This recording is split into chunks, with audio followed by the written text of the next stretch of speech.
Welcome to Grand Style Dog Grooming in Tampa, Florida. Watch as our dog groomers give dog haircuts, perform dog nail trimming, dog bathing, and brush dogs' teeth in our pet spa. Hang out with us as we work, join the chat, and watch as we groom dogs all day.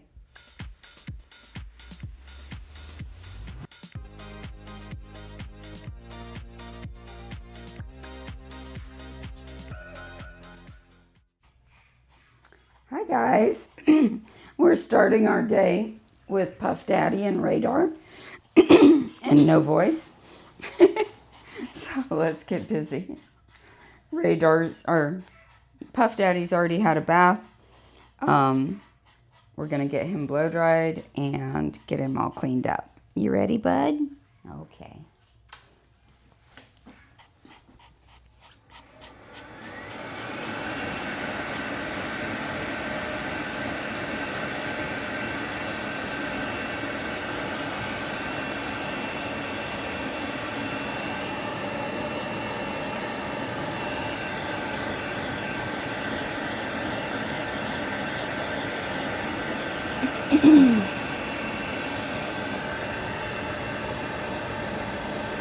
Good boy.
Good boy.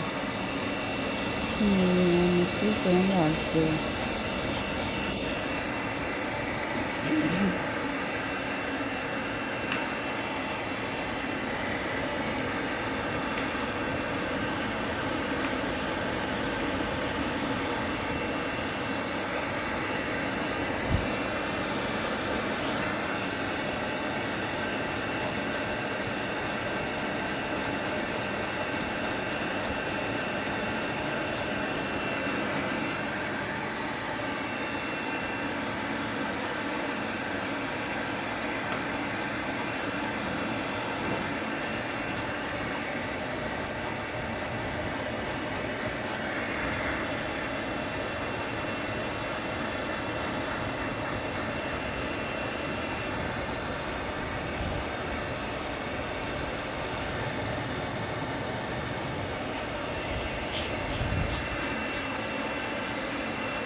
Alright, I'm using a different nail tool today because when I was rearranging things, I put my charger for my other one somewhere, and I don't know where, so we're going to use our backup today. Yeah. No still.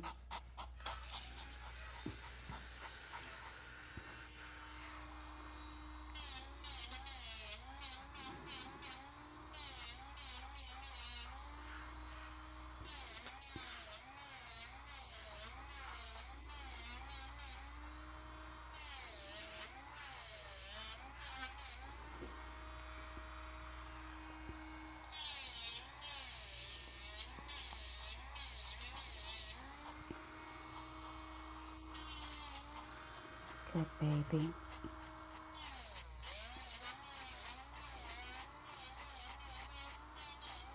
That's my good boy.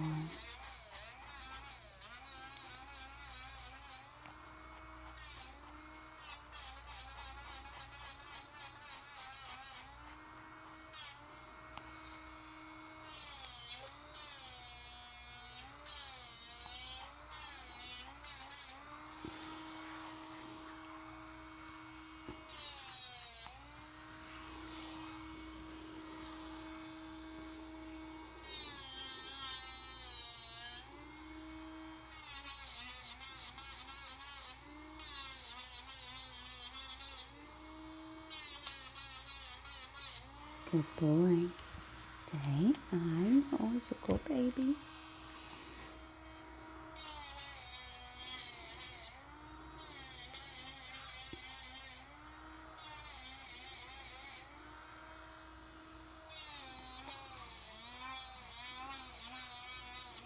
Good.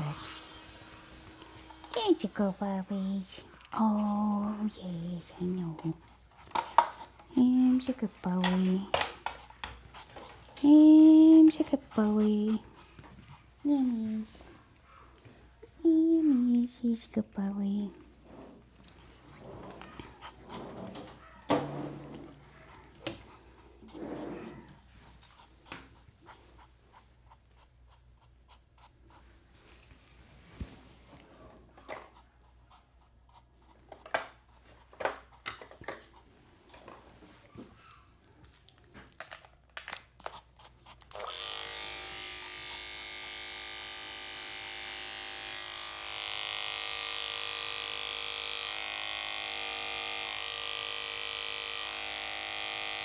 Let me see.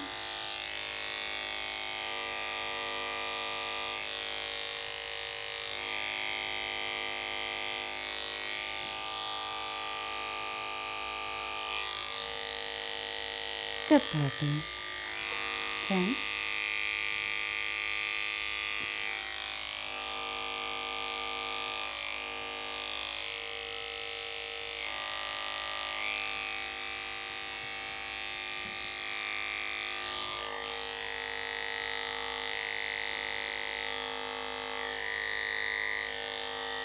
Okay.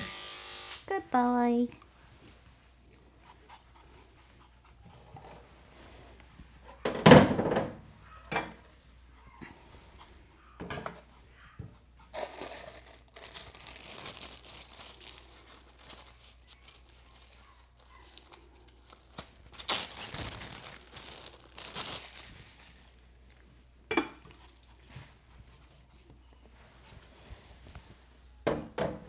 Come here.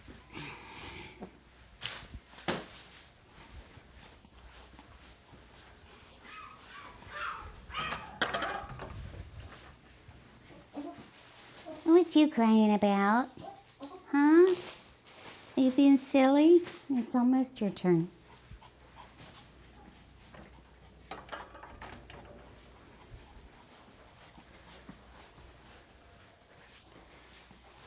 Alright. Look what I got. Oh. You want it? Here you go. That's a good boy.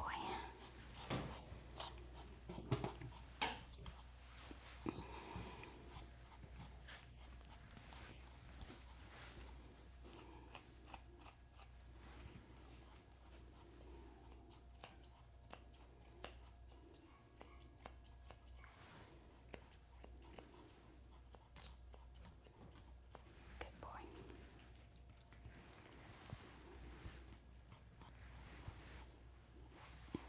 Wait.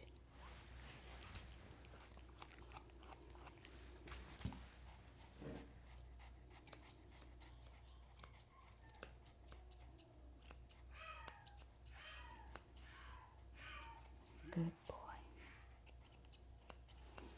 So his brother Radar was at the vet yesterday, and he had to be tranquilized for an x-ray.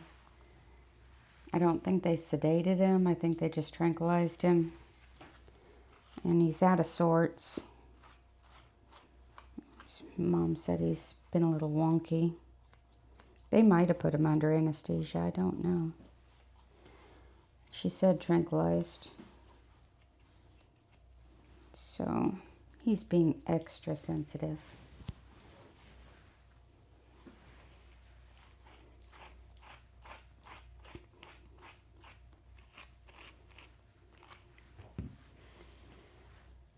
So we'll make sure he gets pampered today. He feels his best.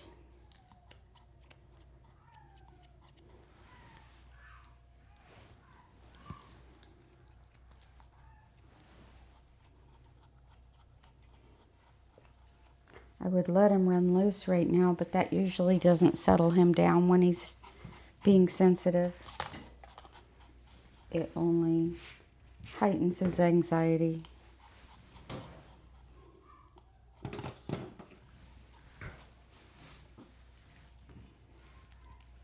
Round and round we go.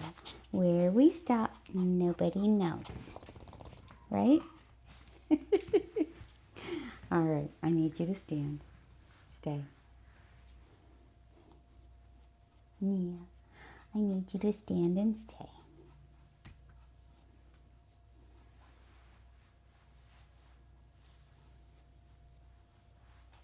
Stay. That's a good boy.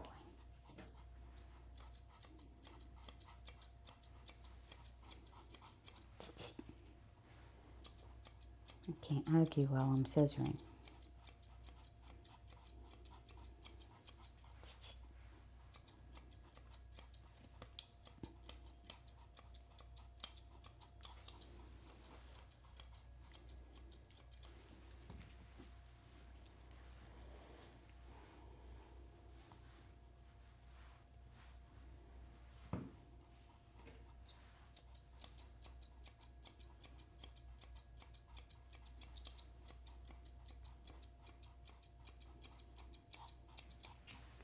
So a groomer had asked on how to get that super crisp, fluffy look on a dog's coat to turn out the best possible finish work.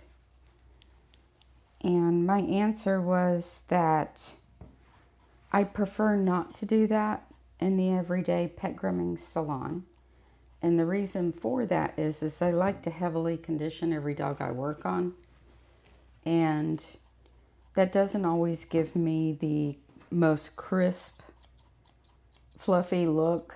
You know, sometimes like even on my poodle Ammo, who has a gorgeous coat, you'll see a little bit of curls start to settle back in, or, you know, it doesn't look as poofy as you see some of the really, really, really nice grooms. And I do that for like dog shows or grooming competitions, but not for everyday pet grooming. I wash so many dogs a day that those type of products that really give you that crispness, or the lack of conditioner that gives you the crispness, is too harsh on my own hands. And I find that it can be harsh on the dog's skin. So I would rather sacrifice a little bit of fluffiness for really good condition.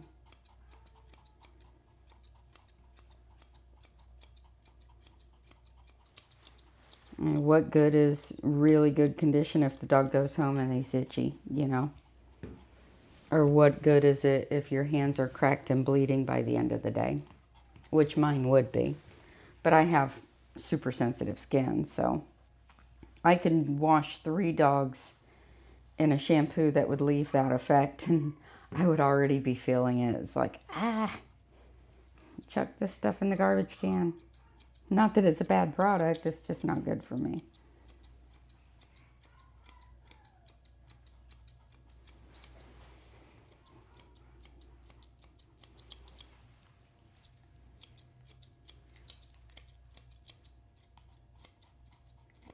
So for me, blow drying straight from the tub and good blow drying techniques along with really good conditioning products is my best bet for turning out nice quality work and comfortable dogs.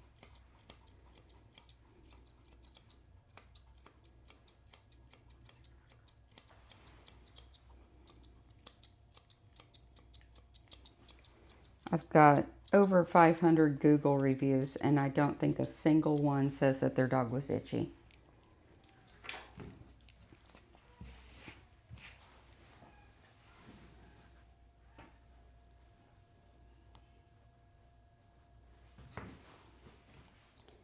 That's not to say that that's never happened. It has, you know, as far as a dog being itchy.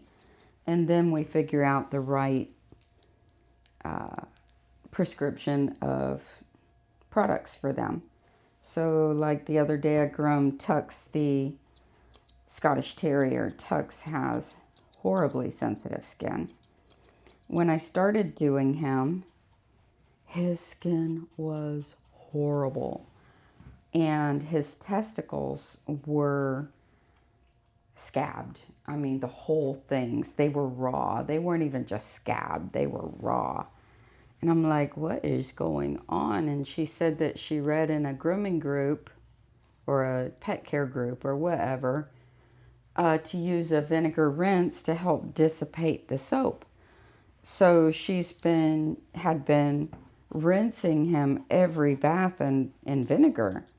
And I'm like, I think the vinegar is like too strong for him. Like, let's not.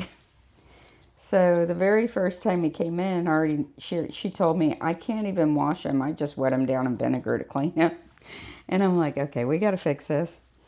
So the very first time I sent him home, she said he was itchy, but he was so raw that, you know, anything you do with him at that point is going to be itchy.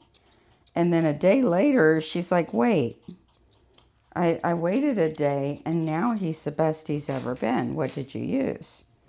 So I told her that I used a chlorhexidine shampoo and the Chris Christensen After You Bathe for the rinse, which is unscented, and it moisturizes the skin to some degree, but it also dissipates any residue left on the coat, just like the vinegar would, except with conditioning properties and no scent.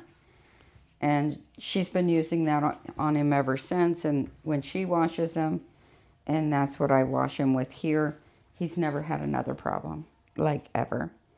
And that doesn't mean it would solve it on every dog, but that's what worked for him. We just have to figure out what the right thing is. Some dogs can't have scents, just like people. Some dogs need, a antibacterial, antifungal preparation.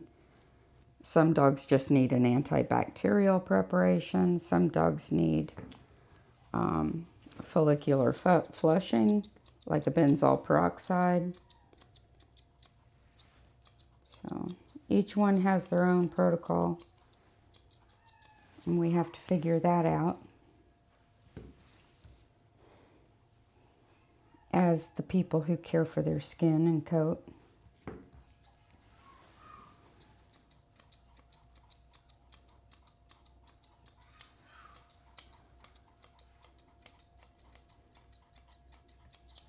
I see it recommended a lot of times to use vinegar, for making a quick dry on a blow dry. I personally never use any quick dry solutions or preparations or techniques. A good towel dry and blow dry is quick enough for me.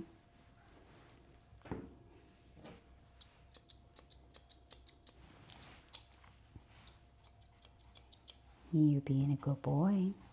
Yes, you are.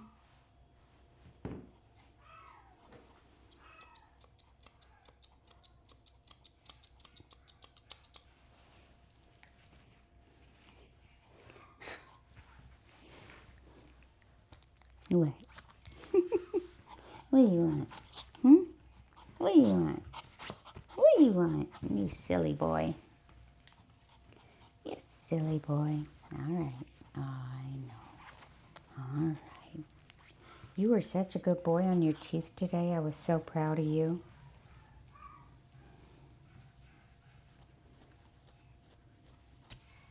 Yes, I was very proud of you, my man. That was wonderful. Mm-hmm.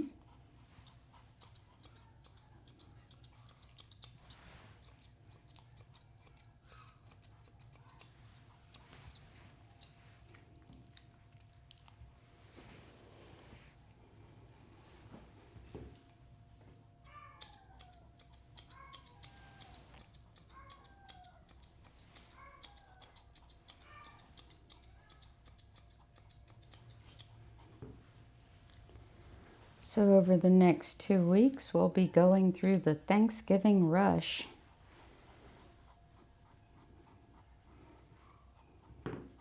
Busy, busy, busy.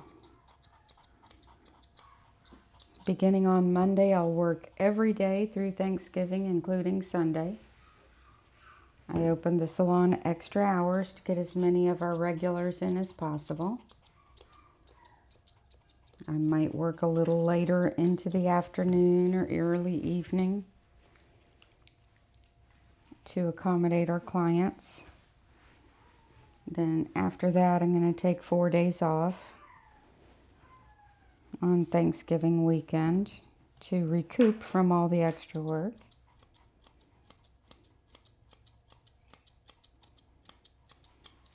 But we need to have clean, fluffy, pretty puppies for the holidays so that clients can show them off to their friends and family. Gotta show off the puppies. Yeah. Nobody wants a stinky dog at the dinner table.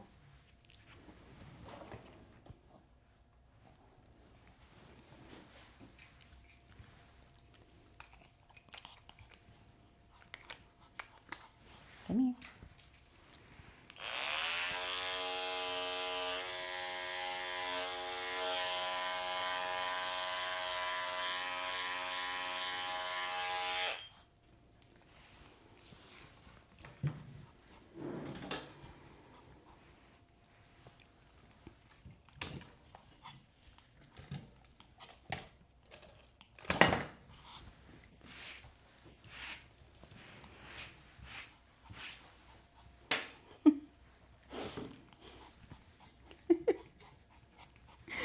were talking yesterday about dog grooming being a dance,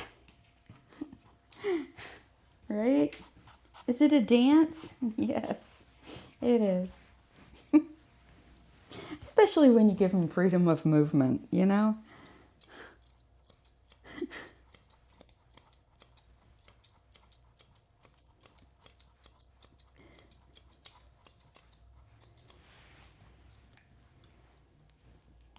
Yes, we dancing. Stand. That's not a stand. Stand. All right, how about this? Stand, stay.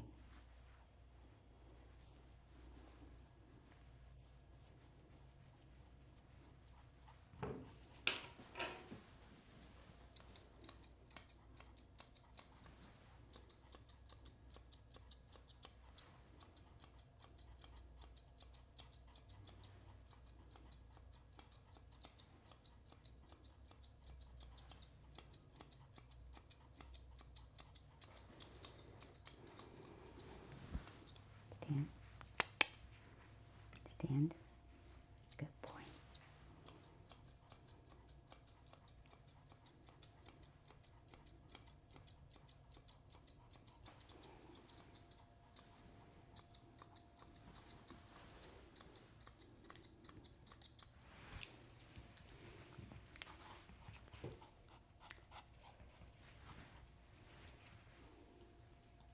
Wait.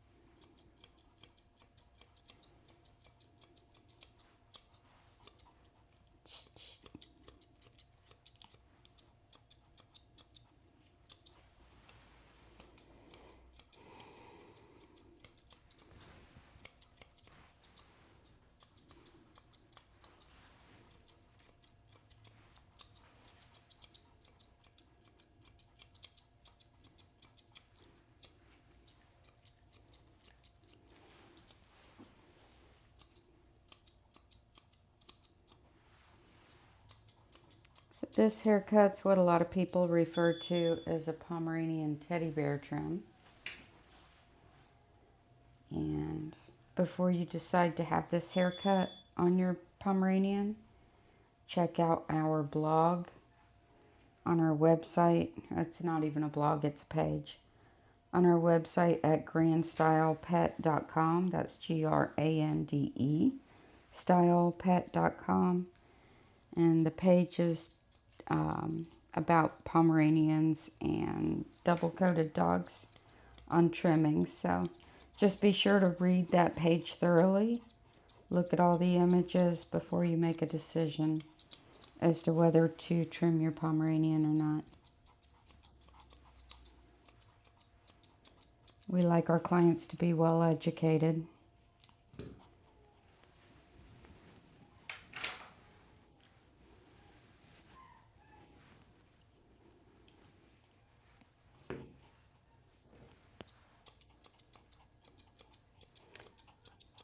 Actually, more correctly termed, this haircut would just be trimmed one length all over to about, I think he's about 1.5 inches long.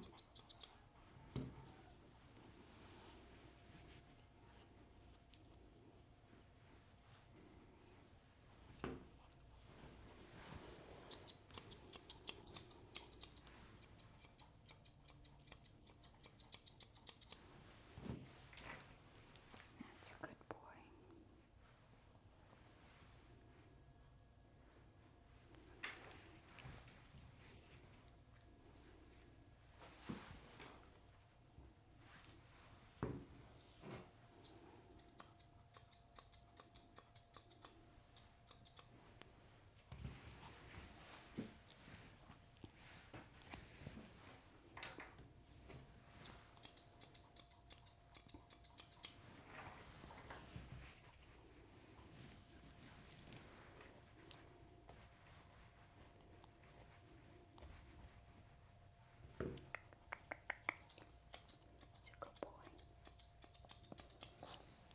Radar's starting to settle down.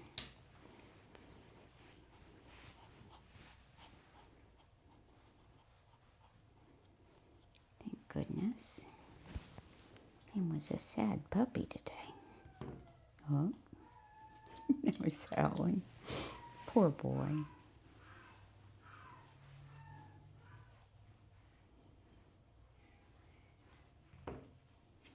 What's your brother doing back there, huh?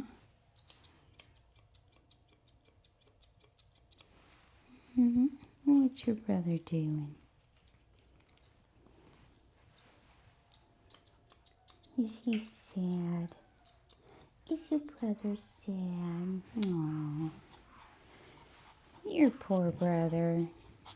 Come here.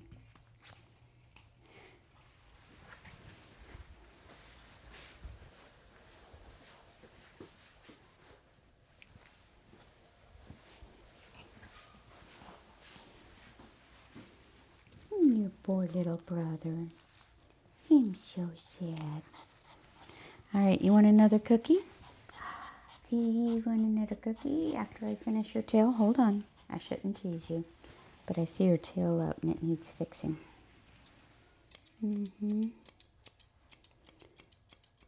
Your tail needs fixing, bub. Alright. Here we go. You sit pretty? You know how? Yes, good boy. One more. Hold on. I'm just giving him itty bitty pieces. Wait. Give me 5. Give me 5. Come on, your brother can do it. Give me 5. Alright, sit pretty. There you go. Alright, say goodbye. Be right back.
So I read something interesting this morning, something I never knew. I can't remember the name of the operation off the top of my head, but I learned, because I'm in Florida and we have tons of mosquitoes in Florida, and Operation Dropkick, maybe that was the name of it. It was a operation done by the U.S. Army, considering using mosquitoes in warfare. And they dropped like a ton of mosquitoes in Georgia, like really big ones. And then they dropped 1 million of them in Florida. And I'm like, is that where all our mosquitoes came from? Or did they already exist here? It's like, oh my gosh. Can you believe that? If you live in Florida, you should be mad. Like, seriously. That was in the like late 50s, early 60s. I think it was the late 50s. But like, oh my gosh.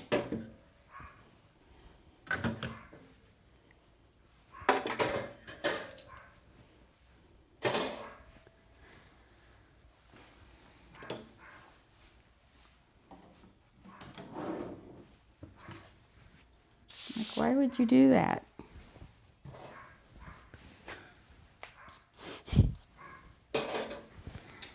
Fun facts. I looked it up. It wasn't fake news. It was actually a thing.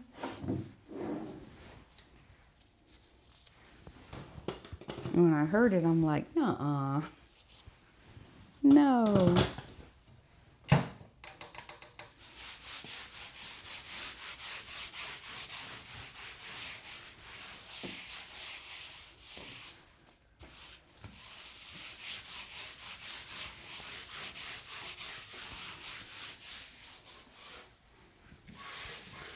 All right, we're going to put Radar straight into the tub.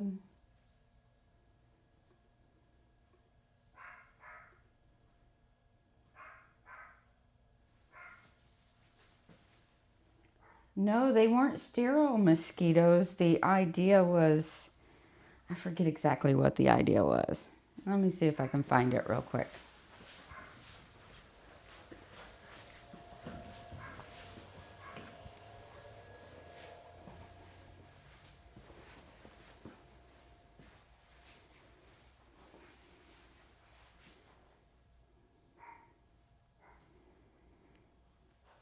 Let's see. Operation Dropkick. Operation Dropkick was conducted between April and November 1956 by the U.S. Army Chemical Corps to test the practicality of employing mosquitoes to carry entomological warfare agent in different ways. There you go. News you can use. All right, let's get to the tub.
All right, baby boy.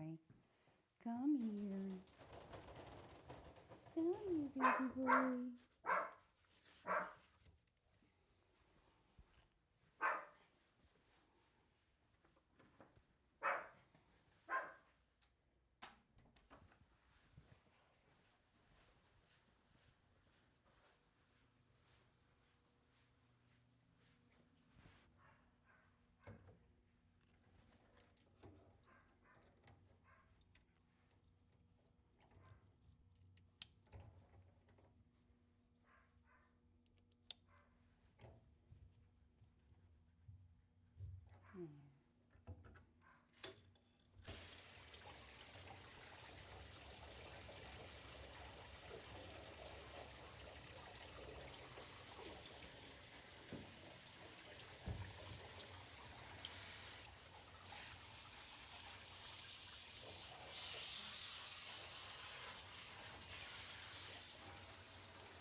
It's okay.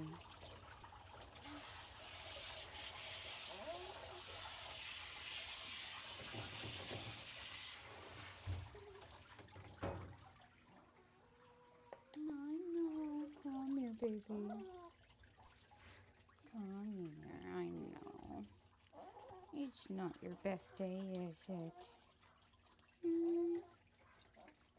It's not your best day, huh, Bubba's? I know it. I'm so poor, poor boy. Yeah?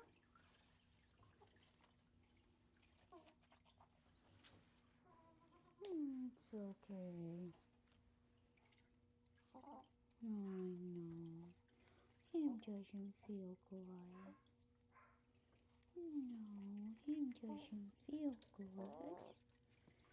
It's alright. It's alright, baby boy.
I know.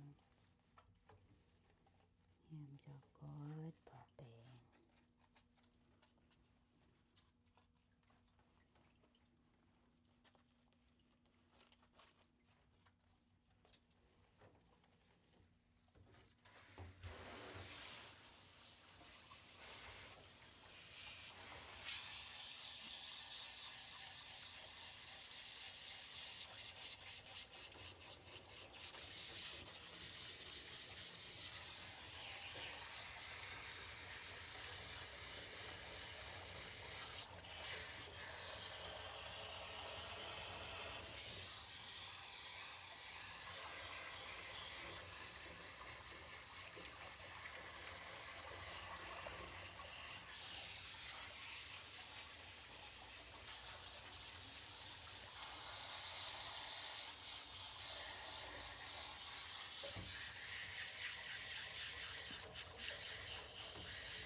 Good boys.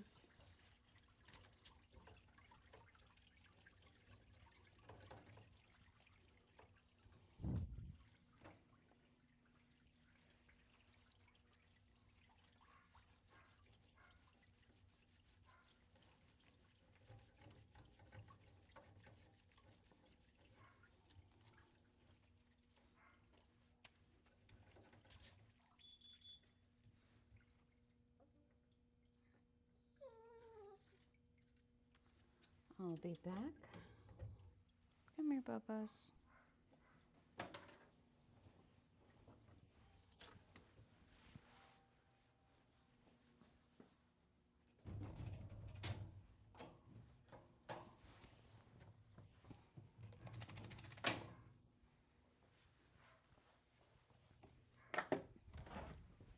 Be right with you.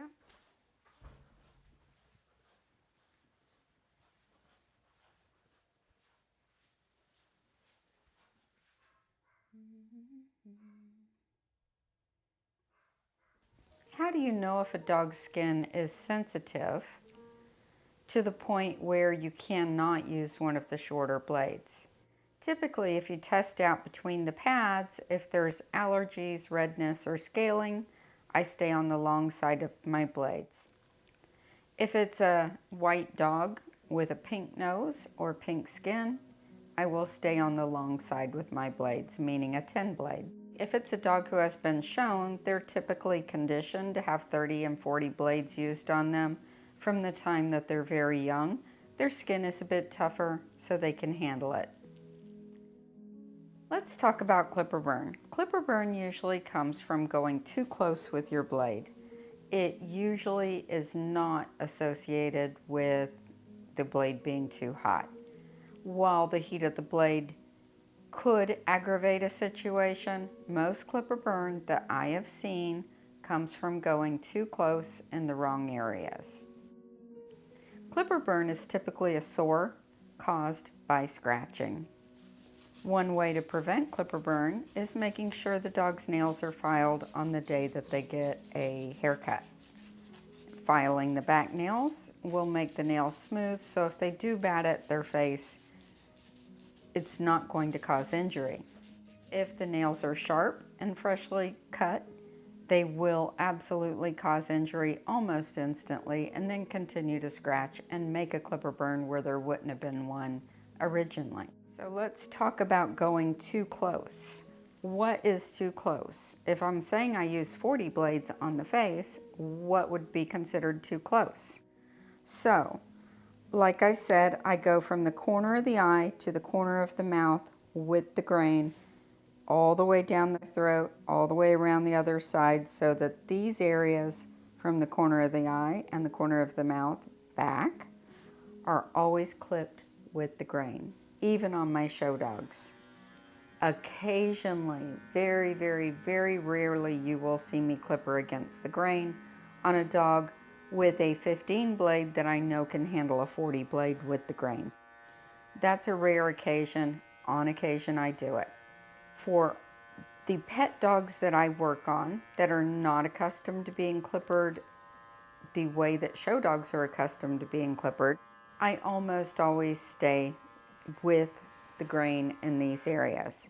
So the areas that are most common to clipper burn are right behind the lips, right in front of the ears, and usually right in here.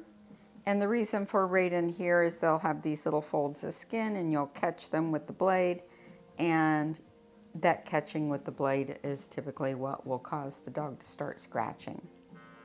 If a dog clipper burns once, they almost always will clipper burn again, so you always go with the next longest blade.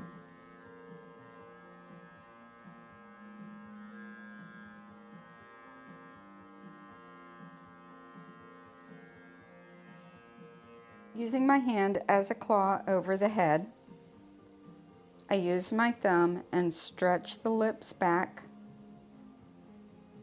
And then as I go to clipper, the skin is nice and tight. It's not hanging loose. The lips are not hanging loose, which means that I can come in here and clip this rather safely.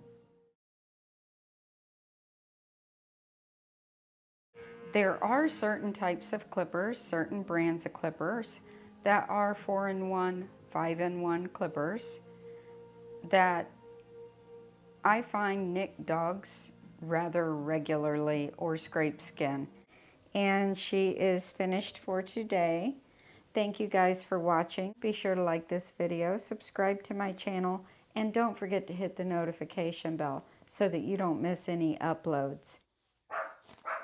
Woof, woof.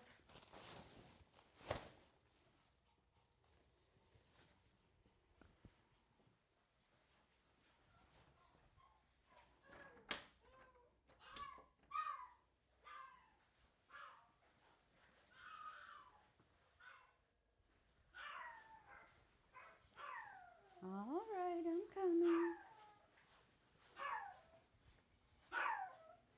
Poor baby. Come on.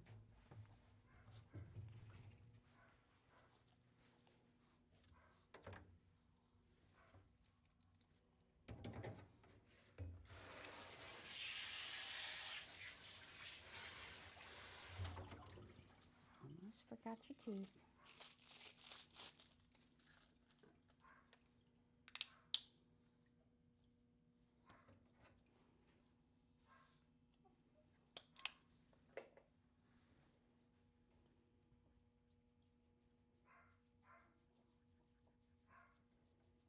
Good boy.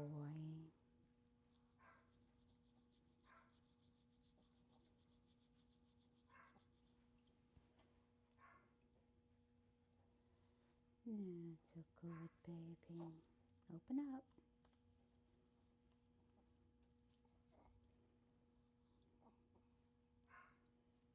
Good boy.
That's a good baby.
Welcome to Grand Style Dog Grooming.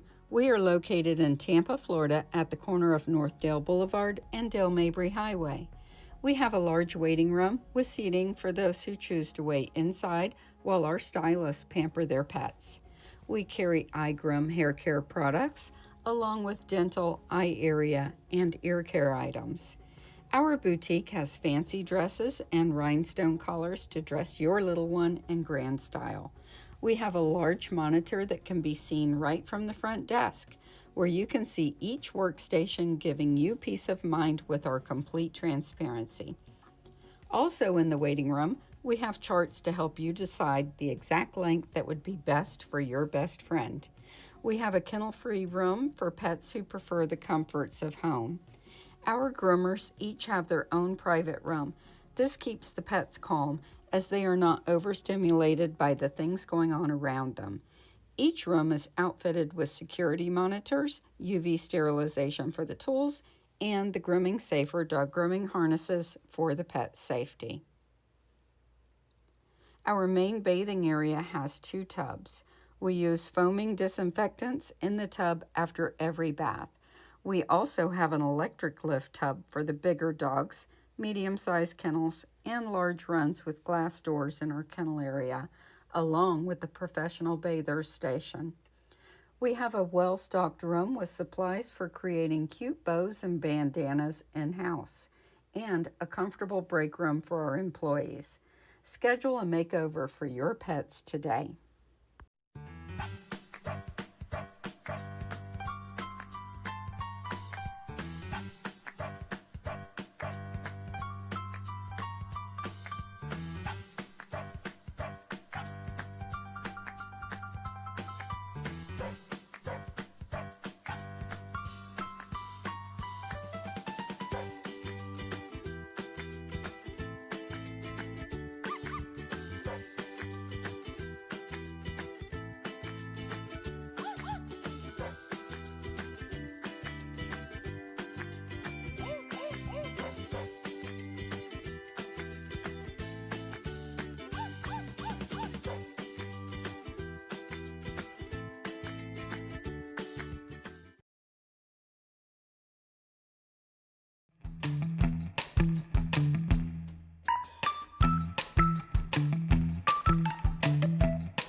Okay.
All right, here's our little man's.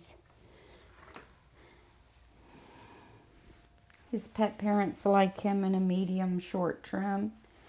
Kind of one length all over except for the ears and the tail and the framing around the face.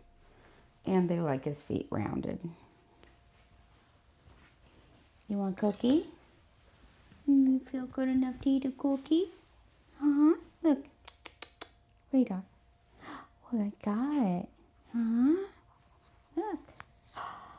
Oh, that makes you feel better. Give me 5. Yes, here you go. Oh, you dropped. Oh, you just want hugs. I know. So he had to be x-rayed for bladder stones. And he just doesn't feel his best right now, huh? And for him to not even want cookies, you know he doesn't feel good because he loves his cookies. He'll do anything for his cookies. Oh, poor boy. Let's get you finished up. You can go home. Yes, gonna get you all finished up. It's okay. You're a good boy. I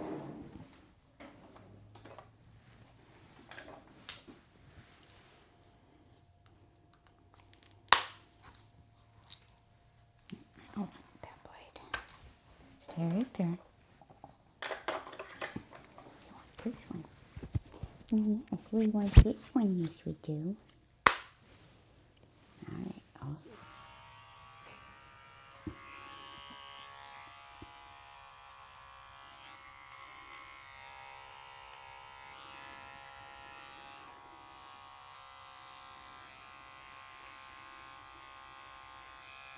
Next up, we have 2 Shih Tzus. They're new clients. And they said the previous pet groomer was just trimming them, making them look like dogs and not Shih Tzus. And they said right now they look shaggy and they go for walks a lot and get their feet dirty. So I'm going to come up with a style to address all of those issues and see if we can make them really cute.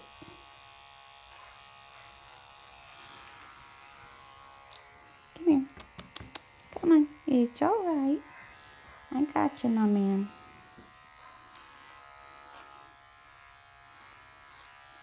What it looks like they've been getting is shaved down everywhere.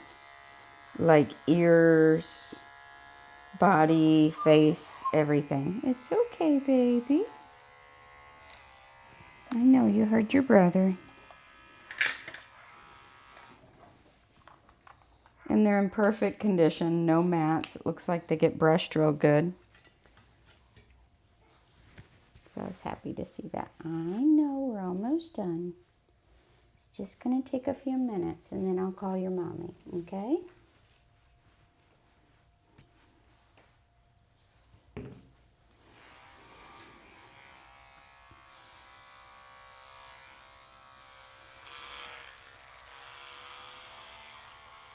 What's the matter, baby?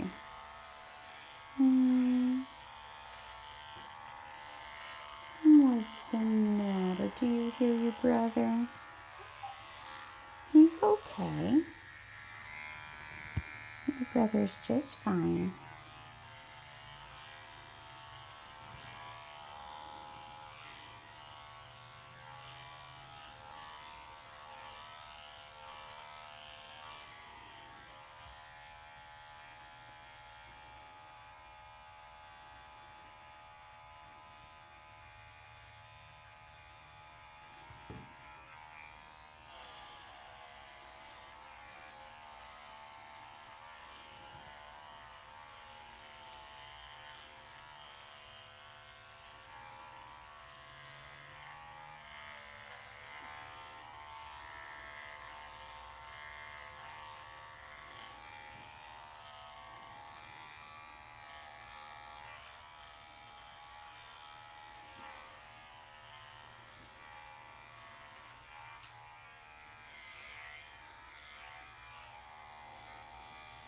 Turn.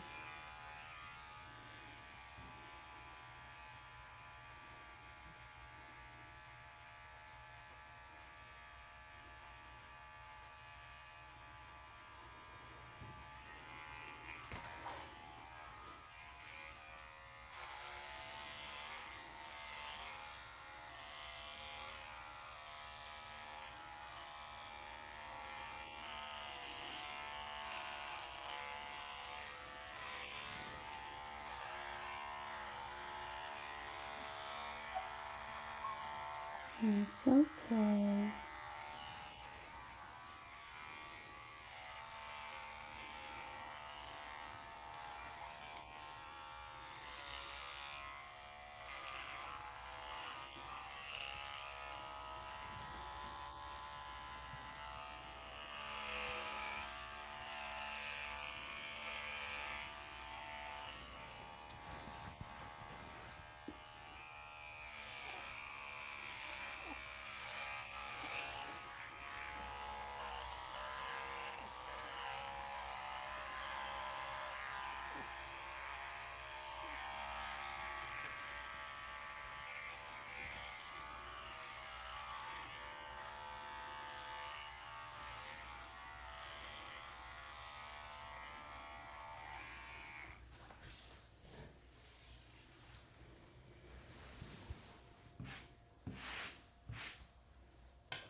You're all right.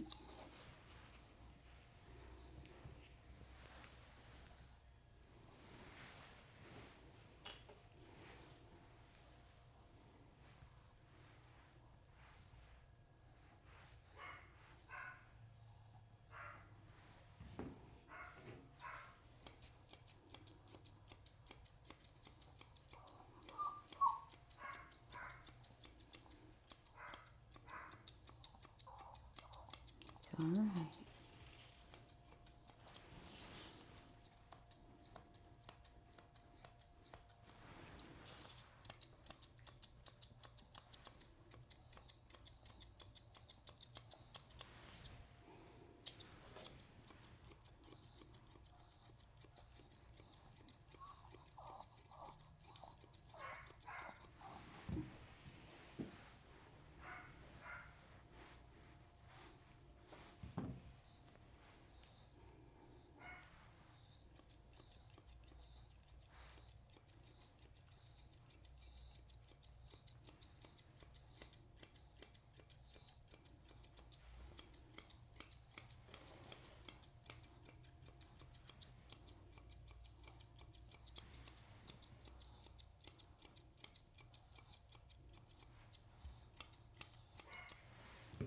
Good boy.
All right, back on the table.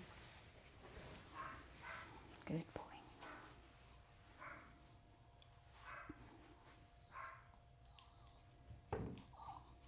You're all right. It's just gonna be a minute. It's all right.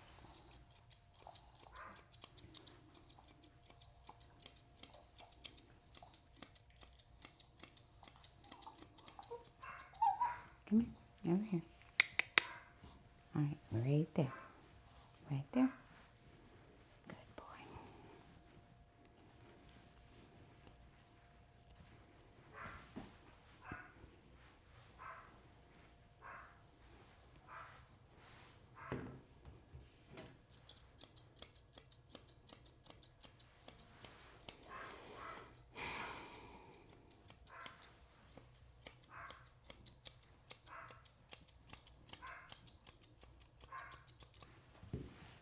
Turn.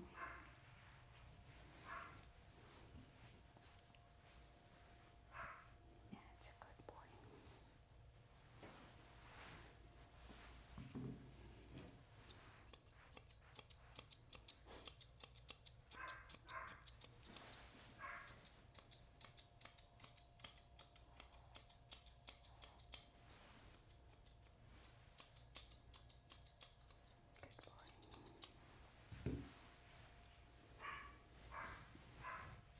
Wait. No, we're not hugging right now. We gotta get you finished. We gotta get the next dog started. No time for hugs.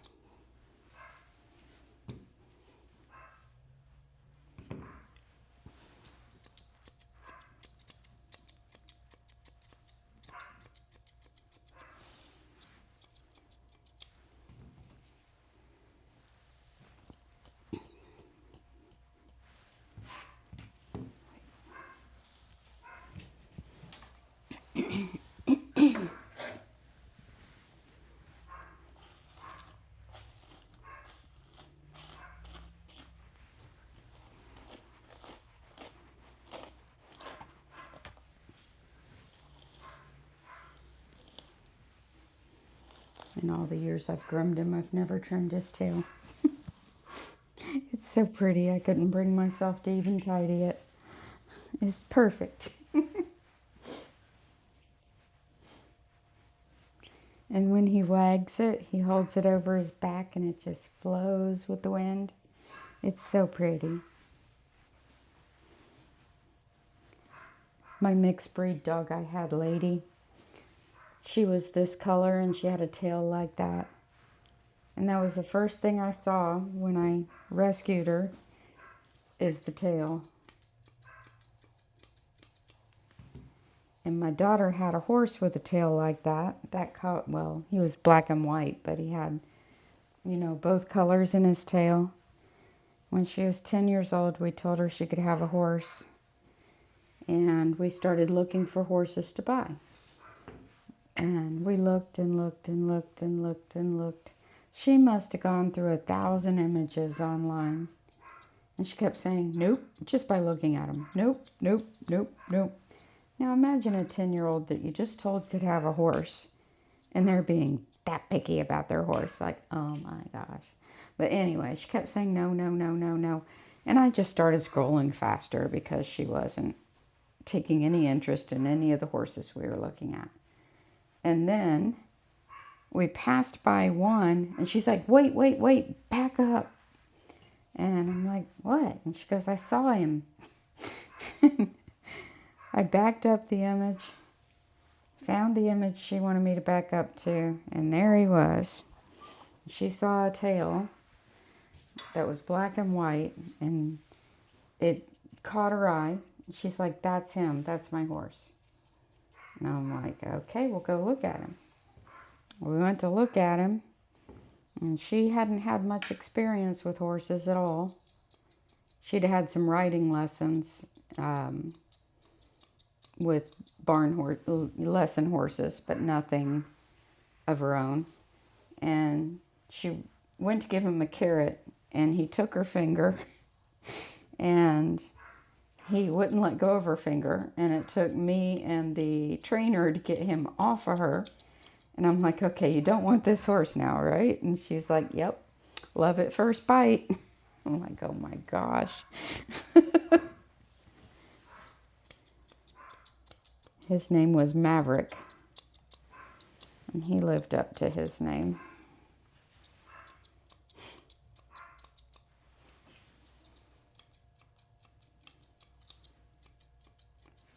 He was ornery, but she took him on.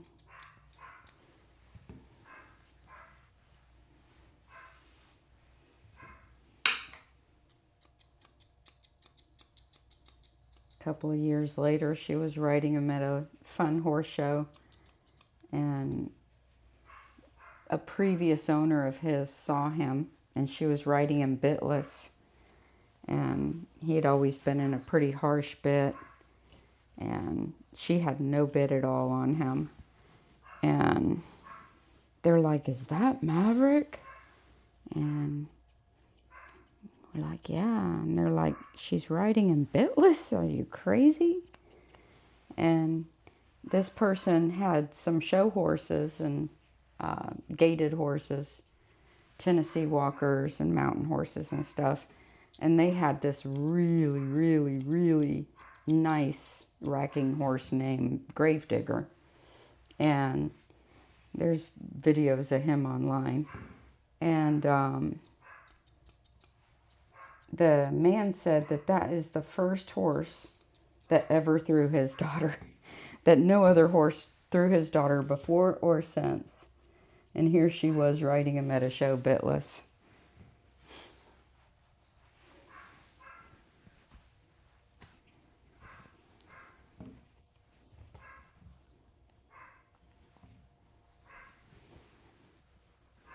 But he actually did better bitless.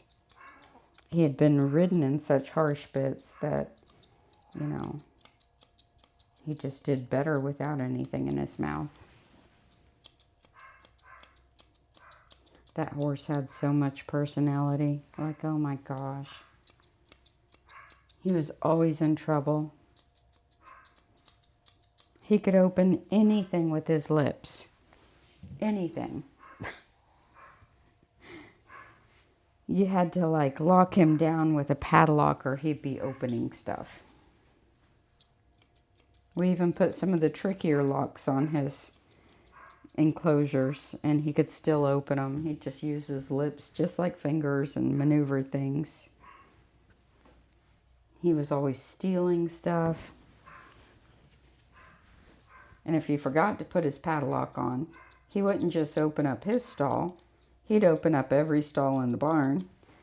And it was a big barn, had like 80 horses, 80 stalls. More than 80 horses, but 80 stalls. And he'd go open up every single one, see if any horses had any food left in their food dishes.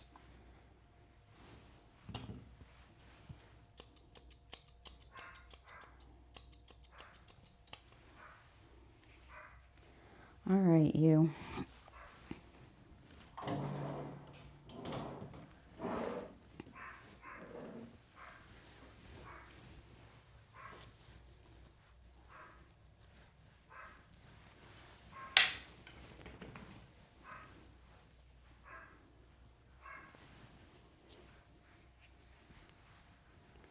All right, Radar. Say goodbye.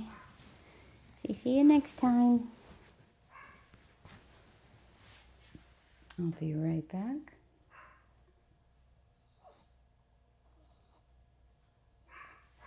We're going to make him a cute tie-dye bandana. We basically just have every color imaginable kind of fabrics down here. When we do this, we line it with ribbon, and that keeps the edges from fraying. This gives it a really finished appearance. And then stretch elastic. We size it to about how big we think the dog's neck is, right across the top. And then fasten it into a collar, and then it just stretch right over his head. We have stretch elastic for all different colors, so whatever we decide to make, we have something that matches. We have the ribbons that we make the dog bows. We do the same thing with the bows. Put them on stretch elastic.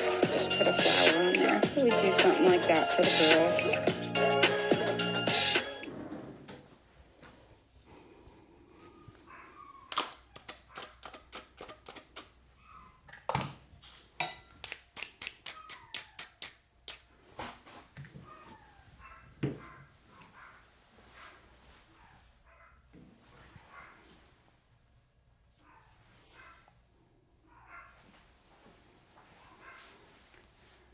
Text Radar Zoner.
Was kind of neat too with when we bought that horse, because we were looking at all those horses online, mostly in all around Florida, and turned out that horse was 10 minutes from our house at a barn we could board him at. So he could stay right where he was, which was perfect, and had an instructor there to help us with him that was familiar with him. So it was fate. And it was like right around the corner. How cool is that? And it was a barn I already knew the name of. Had already been familiar with.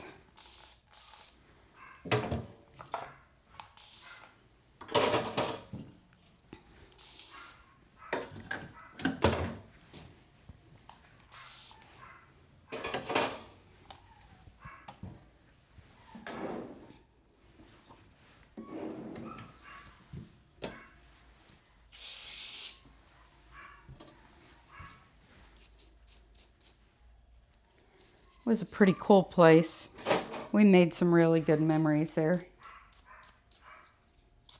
The barn was designed so it was all open air, and the end of the barn faced where you could see the sunset, which was really cool because we were always out there late afternoon, early evening, and just the time of day and the way the sun set at the end of the barn. And the entire inside of the barn was big enough that if it were raining, you could use the aisleway for an arena. And it wasn't an arena, but it was really, really wide. And it was all clay packed in the aisle. So that, it wasn't hard, it wasn't soft. It was like just right. But we had so many fun times in there. A lot of times it would just be her and I because everybody would be gone for the day, my daughter and I. And we both had a horse at that point. And we would use pitchforks and great big yoga balls. And because the barn had 40 stalls going down each side with the wide center aisle on clay, we would play soccer on horseback. So we'd use pitchforks for pushing the ball, and we'd have the big yoga ball, and one end of the barn would be my goal and one end of the barn would be her goal. So we'd have to try to take the ball away from each other and move it down the end of the barn. And then her horse loved balls. He loved yoga balls, so he would help. So he'd take his head and just push it or push it with his foot. And he'd take his nose and just stick it in the ball and do like that. It was quite a bit of fun. All right, I'm going to go get my next dog. His name is Handsome.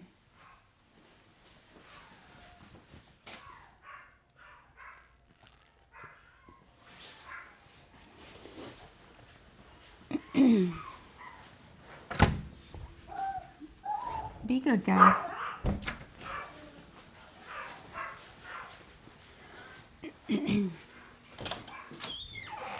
Come here, Handsome. Stay.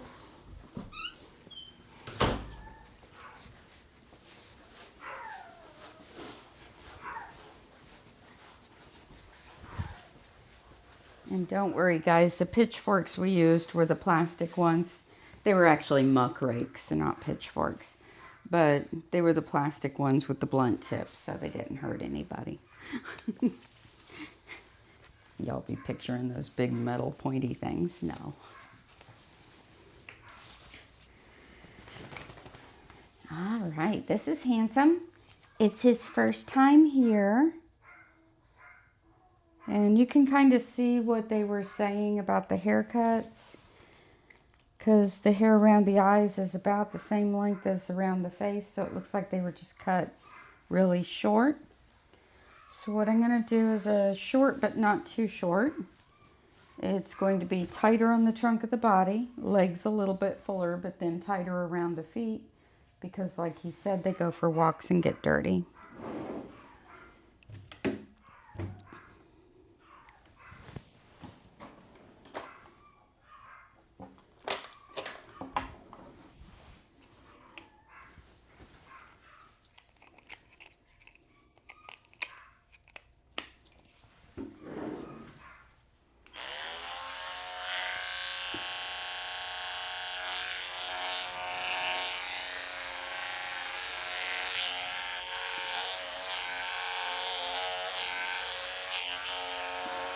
Good boy.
Super.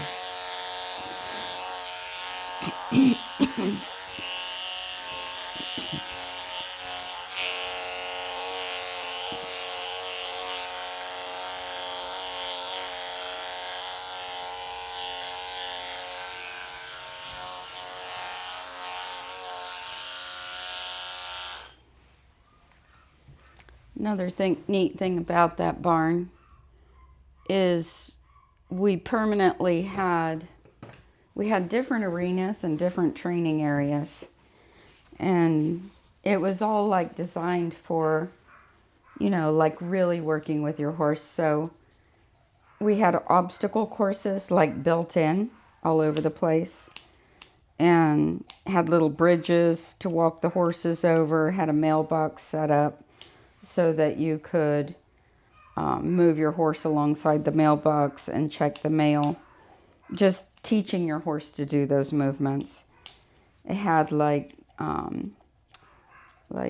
overhang thing with pool noodles drop down so that you rode your horse through the pool noodles.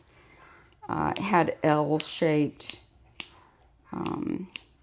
patterns on the ground so that like you would have to back your horse into an L or a zigzag kind of pattern. Just all kinds of things that you would just do with your horse. It had like a gate set up in the middle of the practice area where you could teach your horse where you could stay on the horse and teach the horse to move up alongside the gate so you could open the gate, go through and shut the gate. It's all kinds of stuff like that. Had cavalettis to move the horses over and logs and just things to make the horses think and work with you.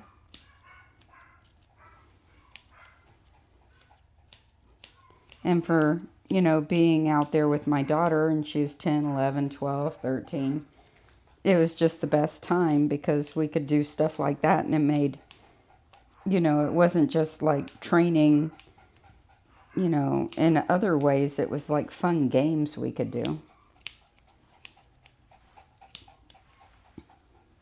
And we could do them together.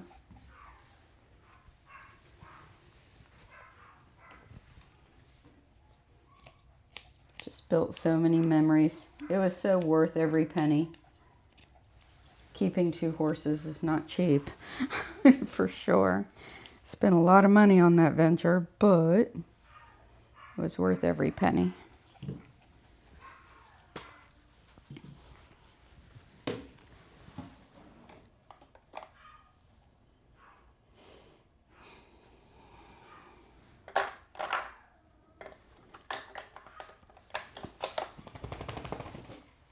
puppy.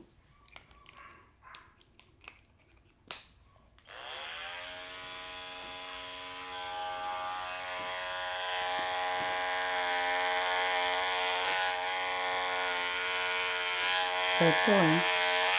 Very nice. Up, up.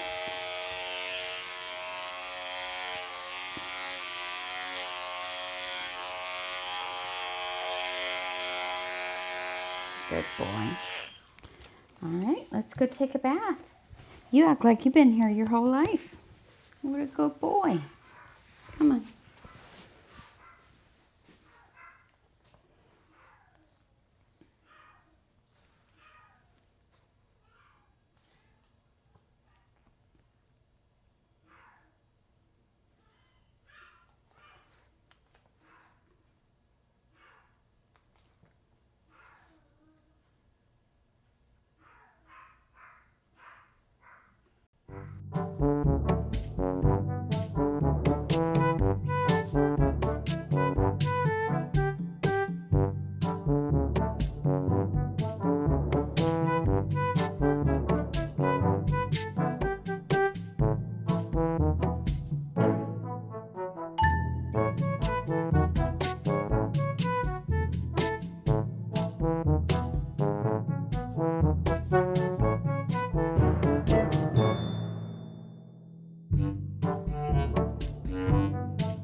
Good boy.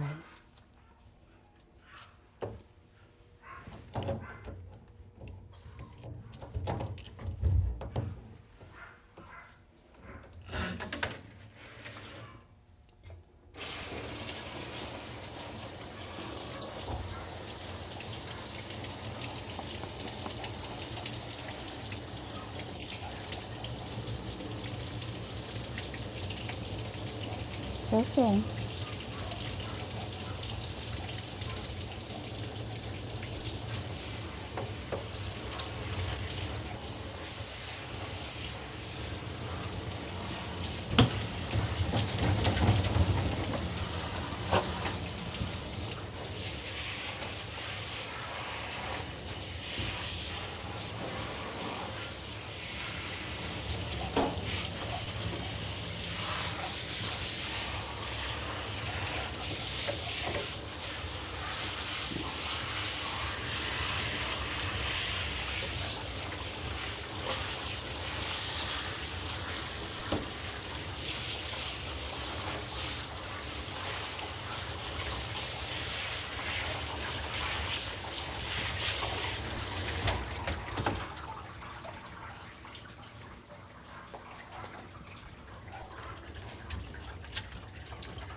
You're all right.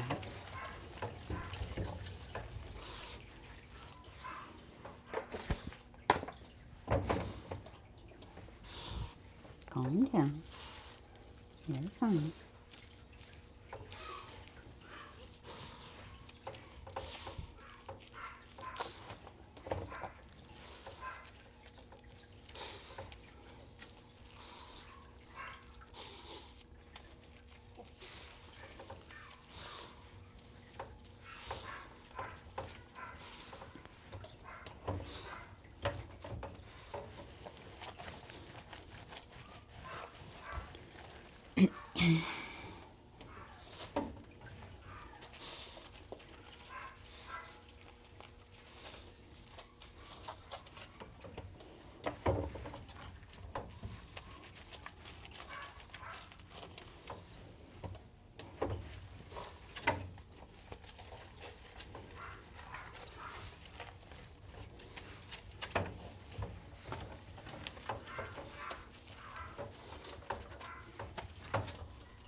You're dirty. Yes, you are.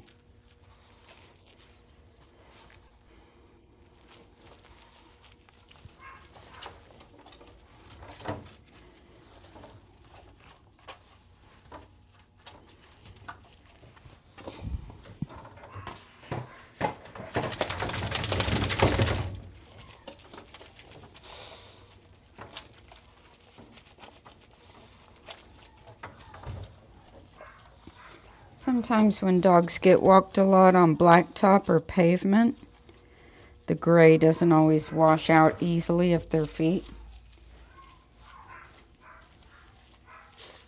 Sometimes if I know this about a dog before I wash them, it's too late once I start, I will pre-treat the legs with conditioner and then rinse that off and then shampoo them like normally.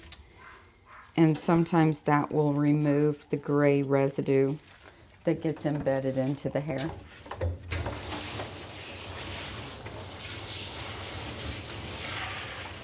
Once you add the shampoo, it's too late.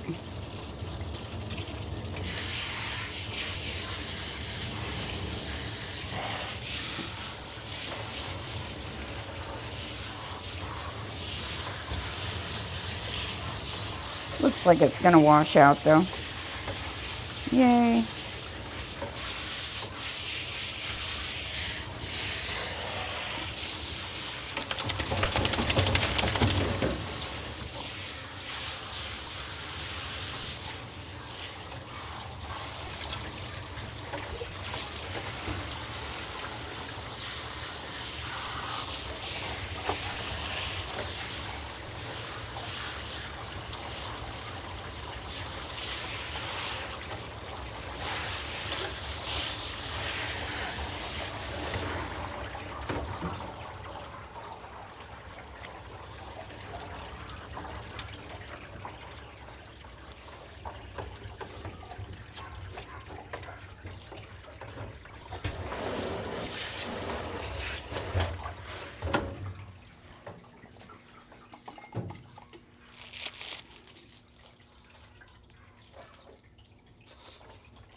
You know why they all want to smell the toothbrush when I unwrap it?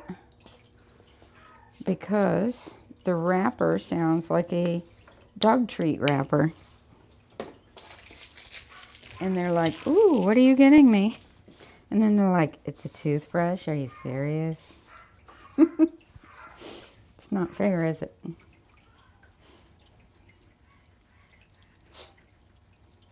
Good boy. Just not fair at all. No. At least the toothpaste tastes good. Hold on, let me see. I gotta open your mouth, mister. There, good boy. I know it's mean.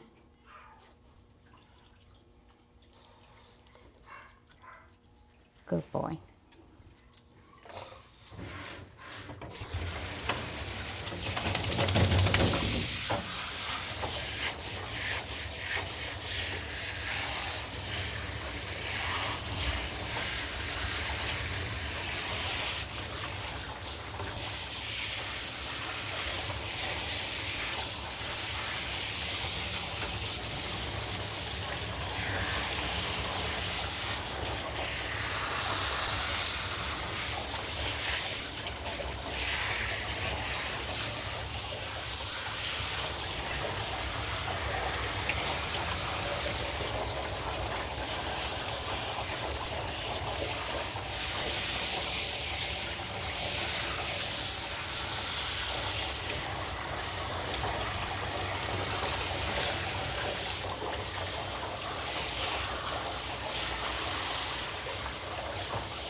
Good boy. See? Nice to you.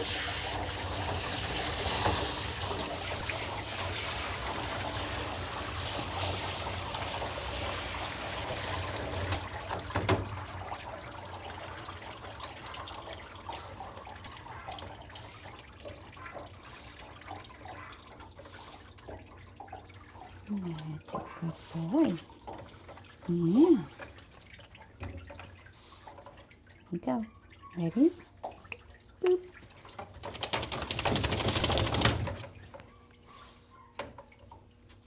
Boop. That's a good puppy. You like your towels? Mm-hmm. Bet you want to go roll around on it, don't you? Mm-hmm.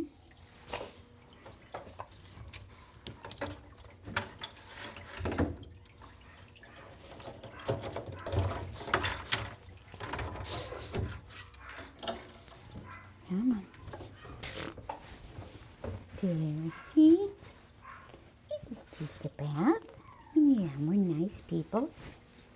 Yeah, we take good care of the puppies. Yeah. We take good care of the puppies. He's a good boy. All right, let's go. Up we go.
bobble.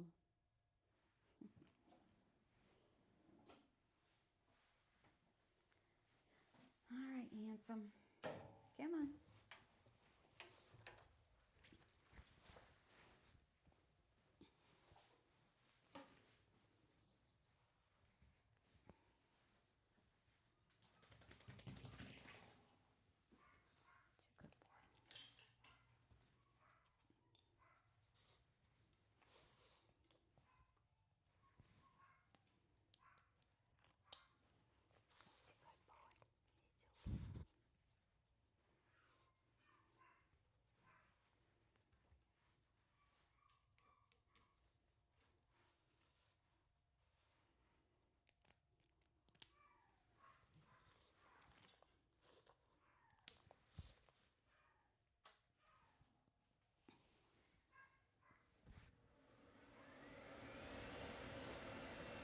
It's a good boy. He's a good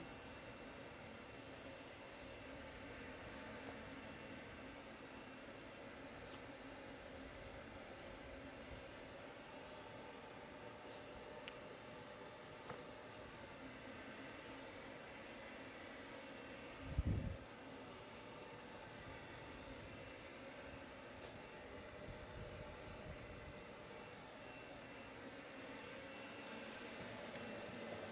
so good.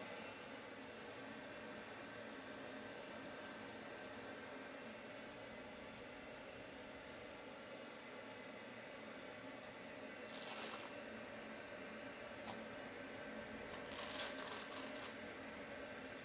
okay. You're a good boy.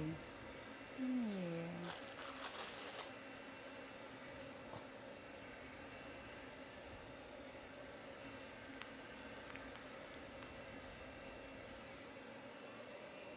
It's okay. I got you. It's okay.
You did good.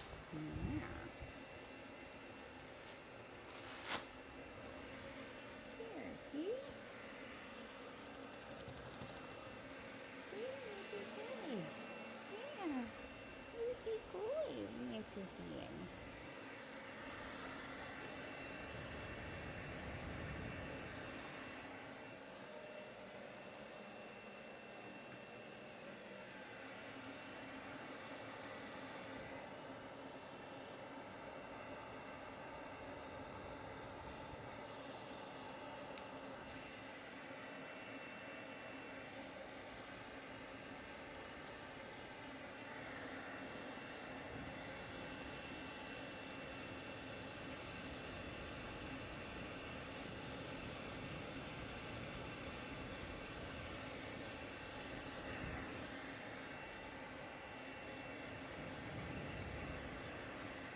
Good boy.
Good boy.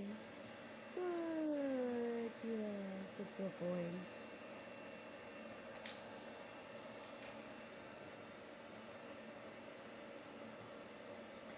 It's okay. It's just good boy.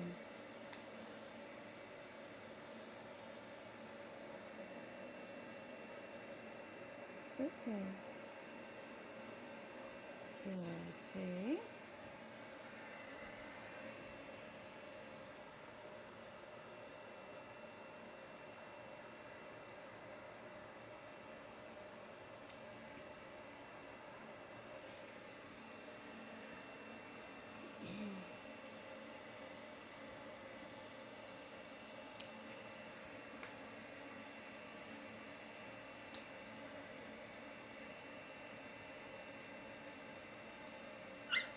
You're all right. You're all right.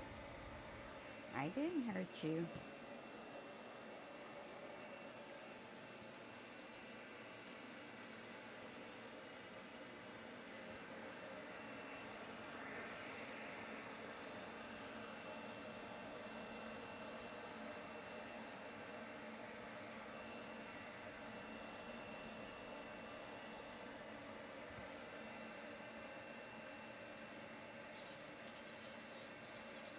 Good boy.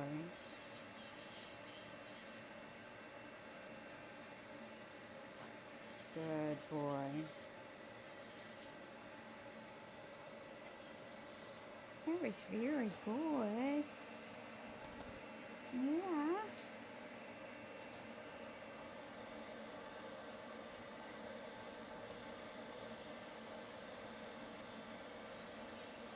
Good boy.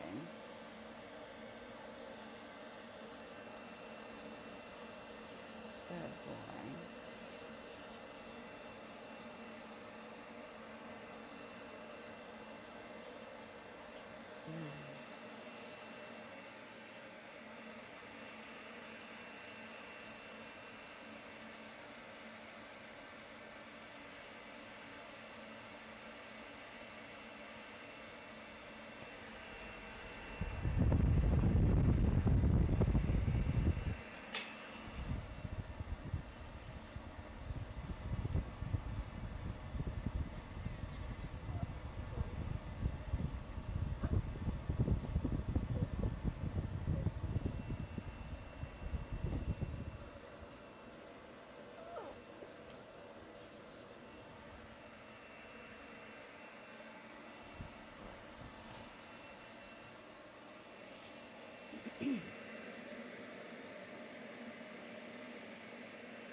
Good boy.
Come on.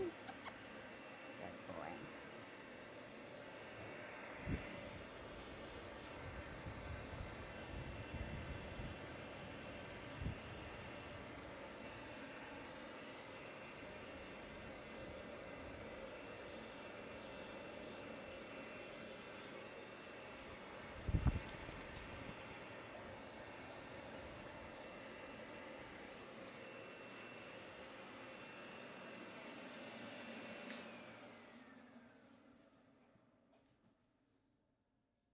I'm watching you.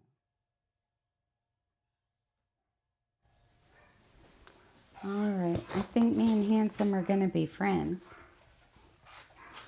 Aren't we, Handsome? Yeah, I like you. You're a fun dog. Yep. You're a fun dog. Good boy.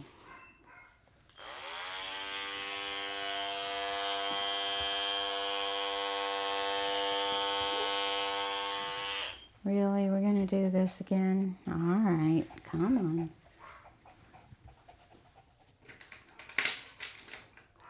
So this is used to prevent him from doing that little rearing action that he uses as an evasion technique. Right? Because you do. You rear up and pull away.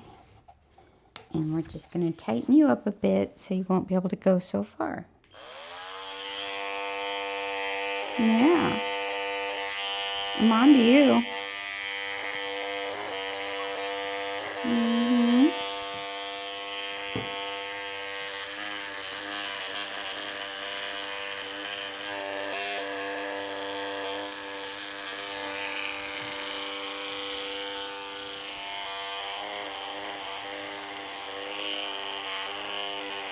Good boy.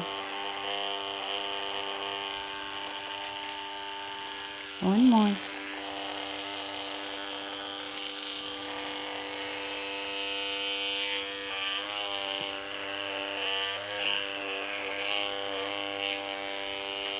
Good boy.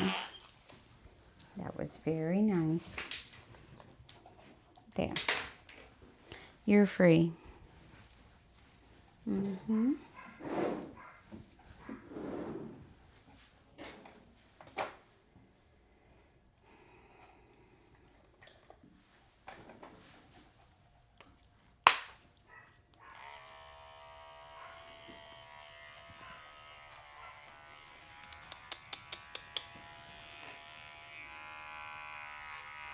Good boy.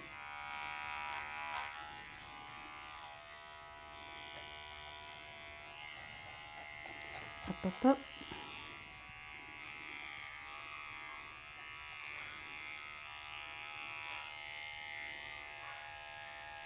Good boy.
Turn.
Stand.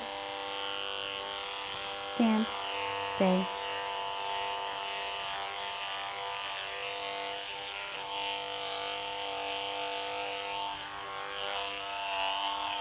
Stand.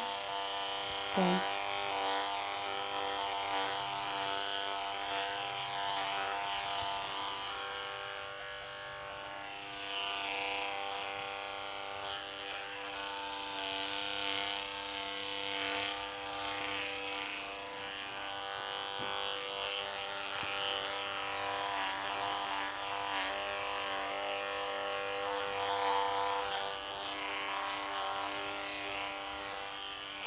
Very nice. You're a very nice boy. Yes, you are. All right, let's put your harness back on because you're wanting to hang off the edge of the table here.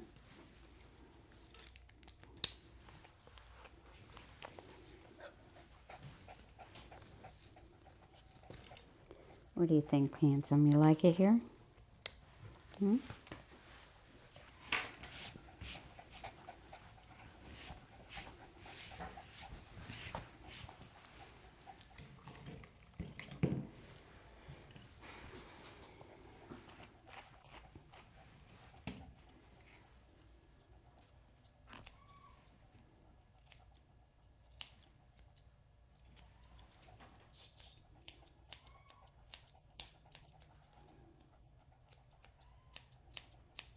Good boy. Yeah.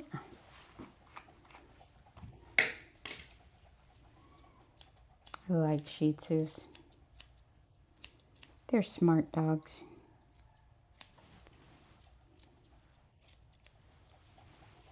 I've always gotten along real well with this breed. We understand each other, huh?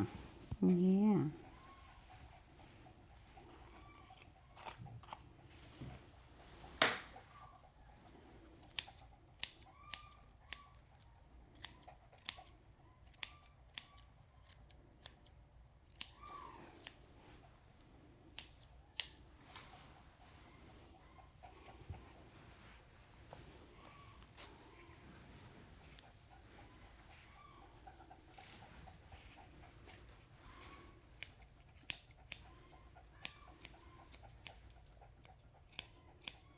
Trying to take him extra short around his toes so he stays cleaner on his walks.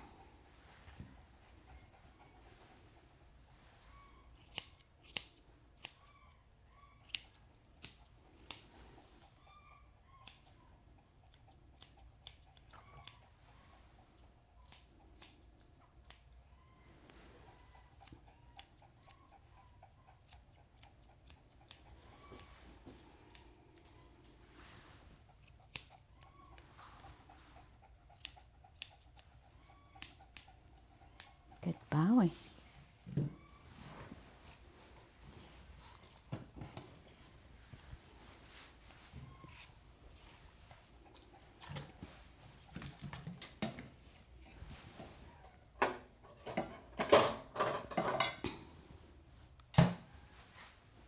Stand.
Good boy.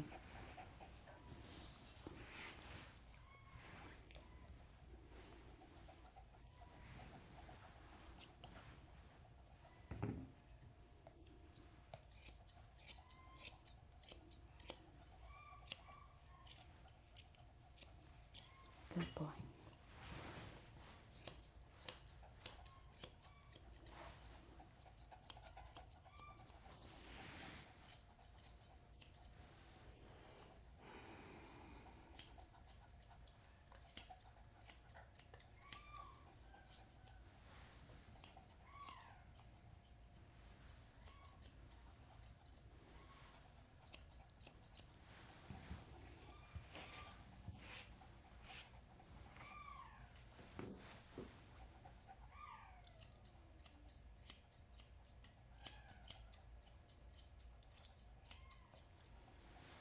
Stand. Good boy, stay.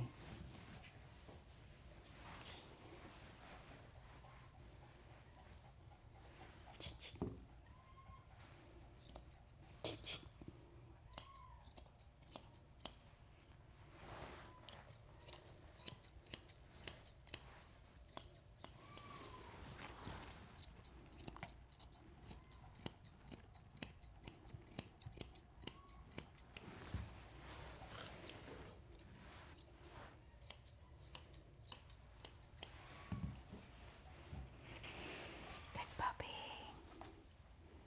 Good puppy. Yes, you good puppy. Yes, you good puppy.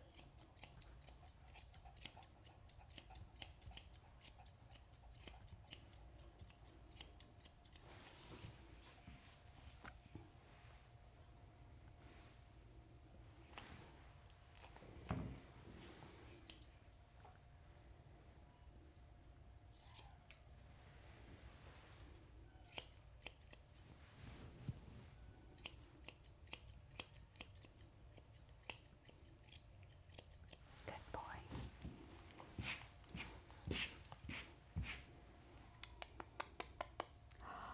You good boy. Yes, you are.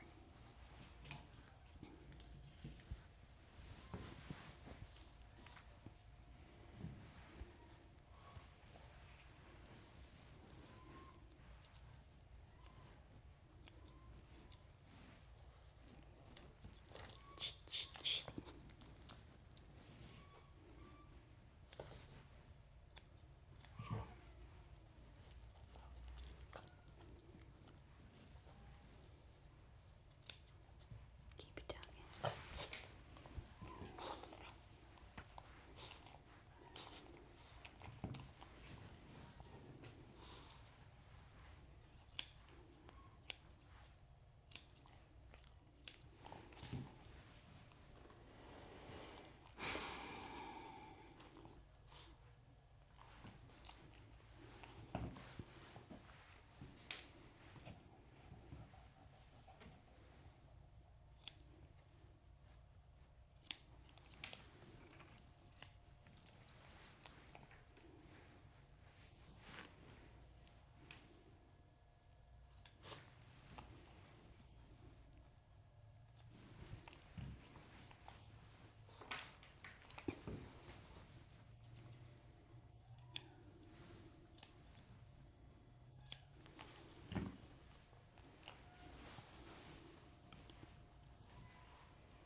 Good boy.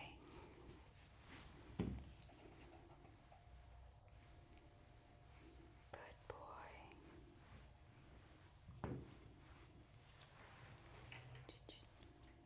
Good boy. That's very nice. That's very nice.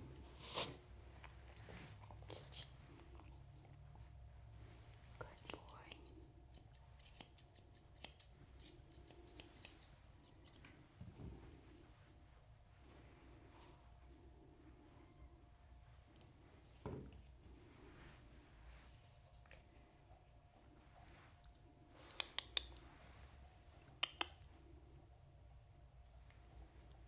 Good boy.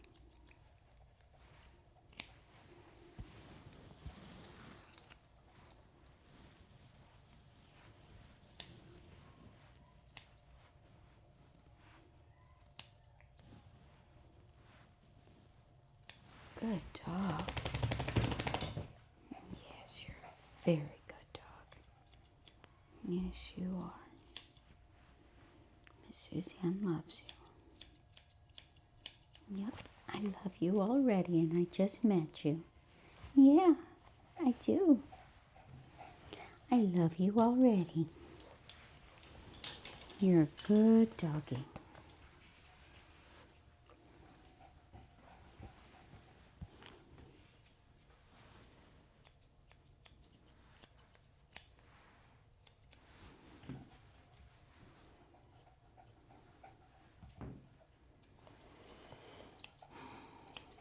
Good doggy.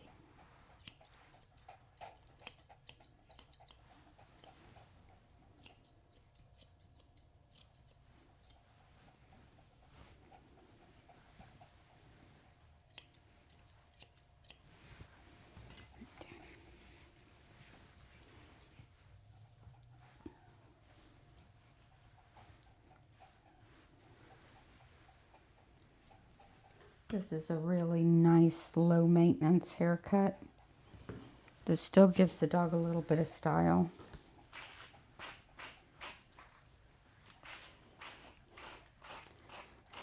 So the pet parent said when they came in that they were way too shaggy, but the last groomer just made them look like a dog, didn't give them any style. So this is what I think will work for the pet parent. It's cute. Doesn't just look shaved down. And yet it's short.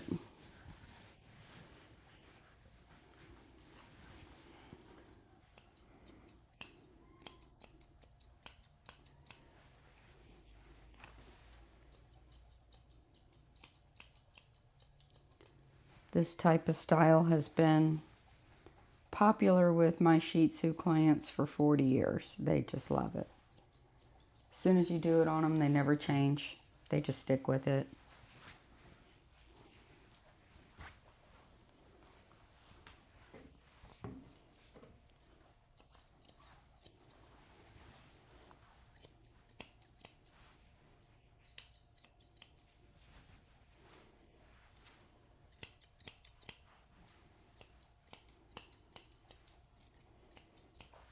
And the Shih Tzus like it because there's less leg handling. Shih Tzus aren't big on having their legs picked up and held for like shaving. So the Shih Tzus like it. Right? Yes, you do. This is yours. Go ahead and dress you. Yeah. You like your harness? Does it mean you're going somewhere? Is that what it means? Not right now, though. Nope. Not right now. Where to put your harness? I mean your collar. Put it over here. Here it is. This is for you.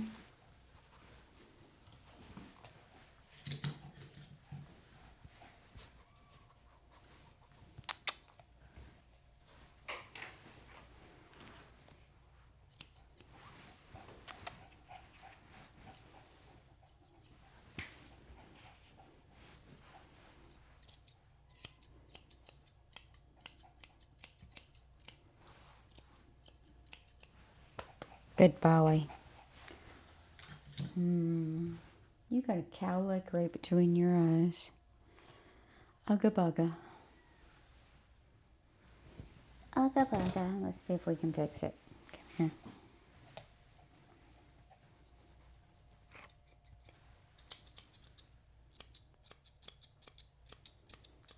It didn't show up when you had all that hair up there. But now I can see it.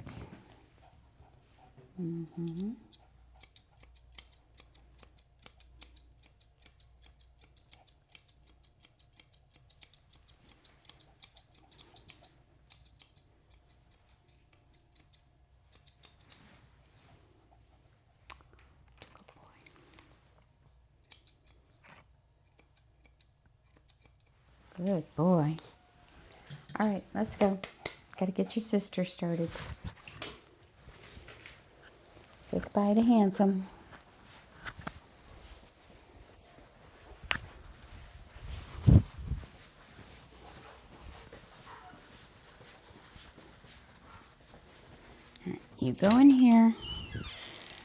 Hey, pretty girl. I'll be back for you in a minute.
All right, handsome sister's name is Abby. She is also a Shih Tzu.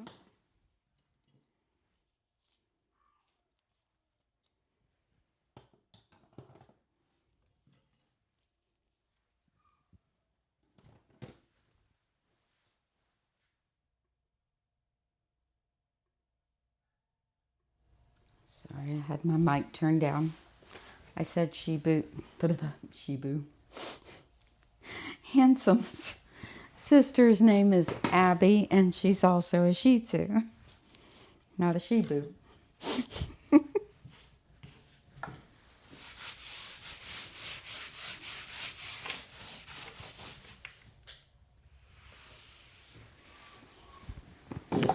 Yep, it's Saturday. You can always tell when it's the end of the week. I'm dropping things, stuttering. It's like the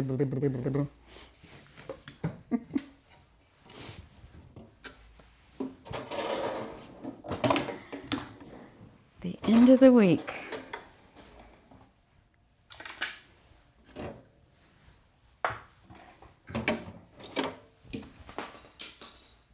See what I mean?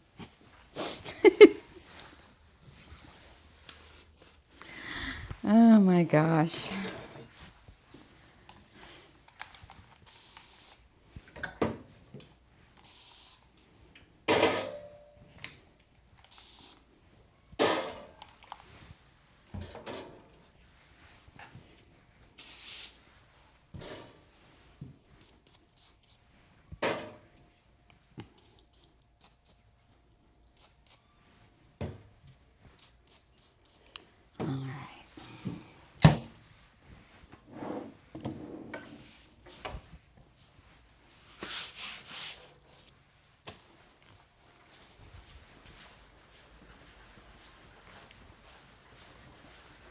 Miss Abby.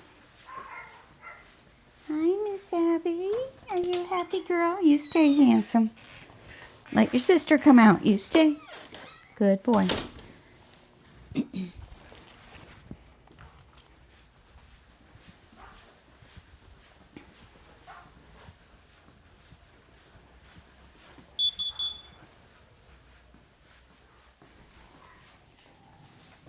In you go. I'll be right back.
Hi, Abby.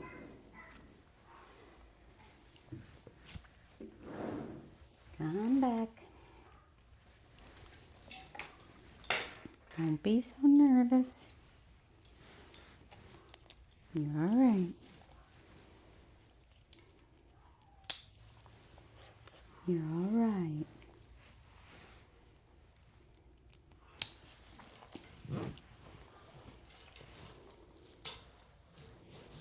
It's all right. Don't worry. Don't worry.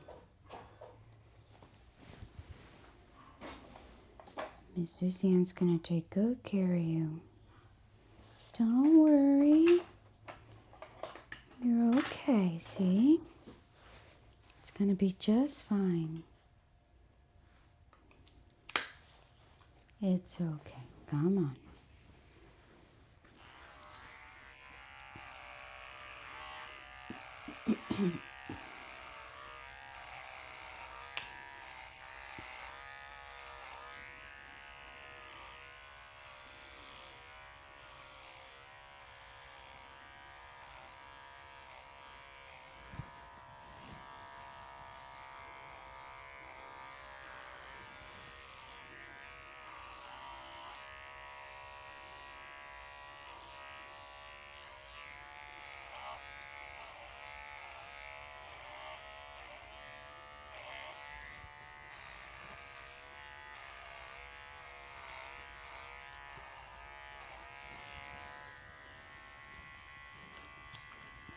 It's all right.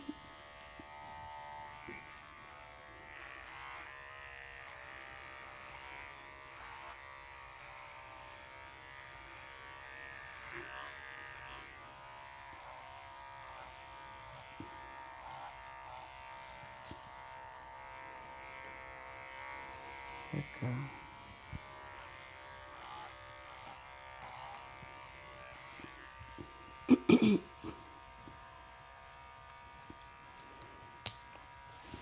Good. Turn.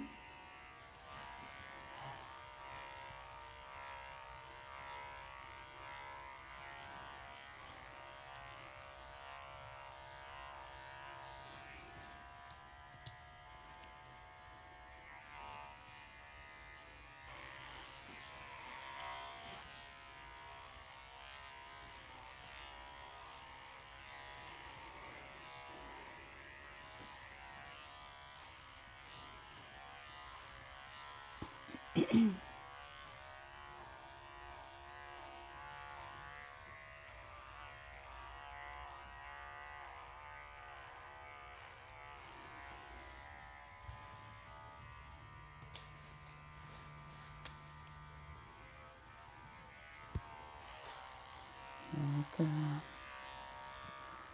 Good girl. That's it. That's it.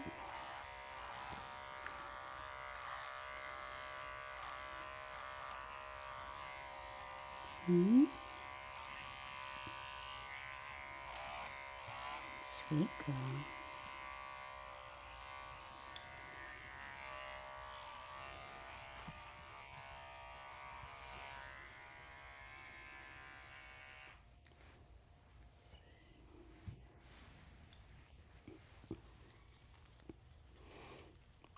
Good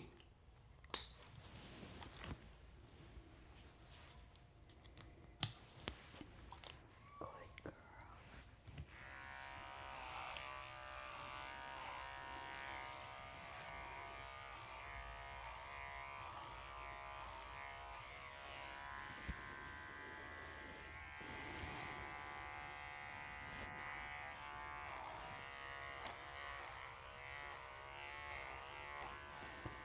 Good. You did very, very good. You did. Good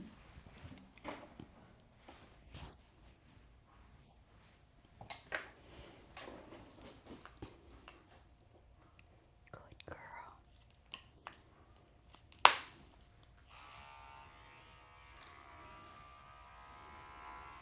Let me see. Oh.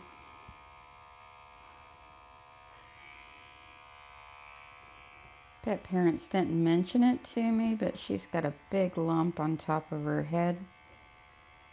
And it doesn't move around. It's kind of stationary.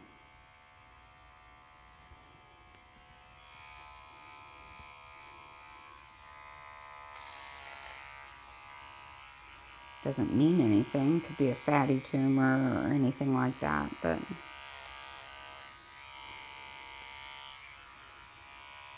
definitely there. Yeah. Look at those pretty eyes.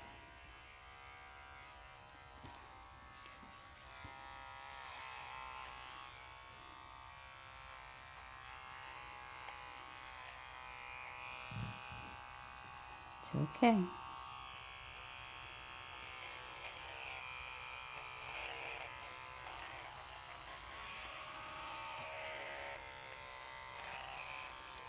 It's all right.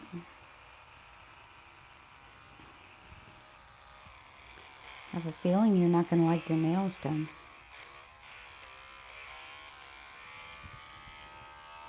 Let's see.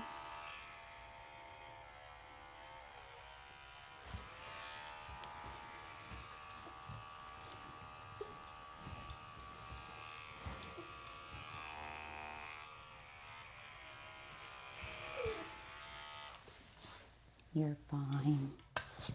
Nobody hurt you. Nobody hurt that puppy.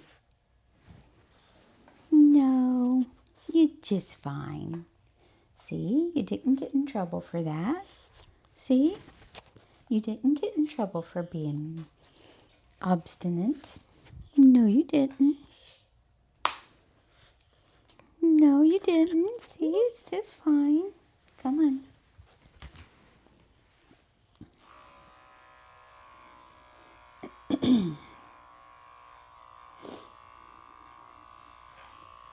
Good girl.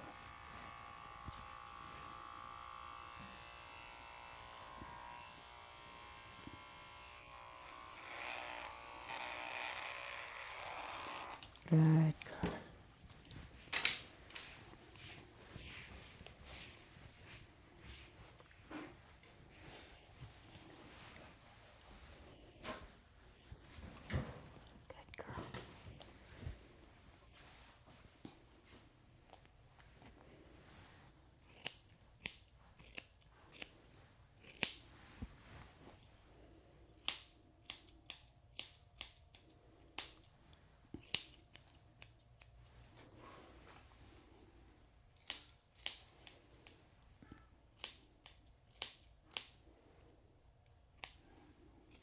All right, turn.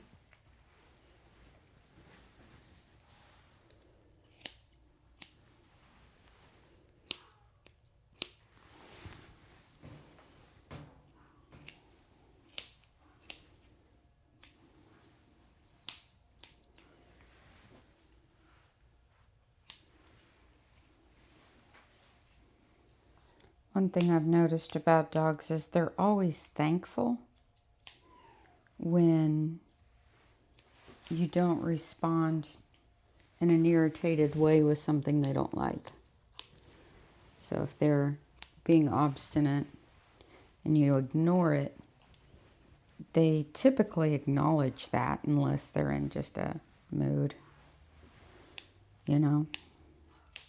They're like, oh, okay. Well, maybe she's nice. Maybe. Maybe she's a nice lady, not sure. Stay right there.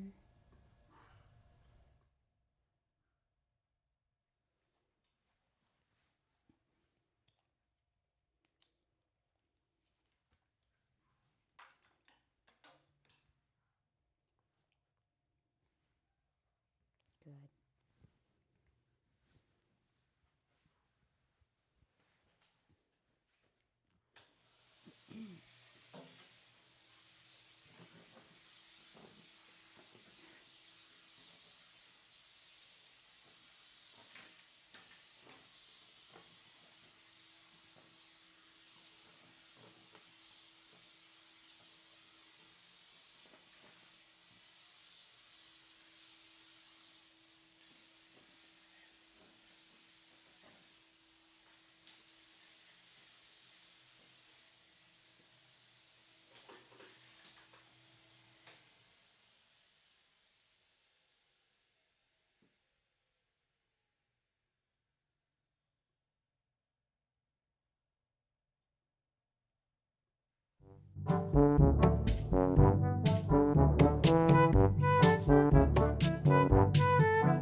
It's okay.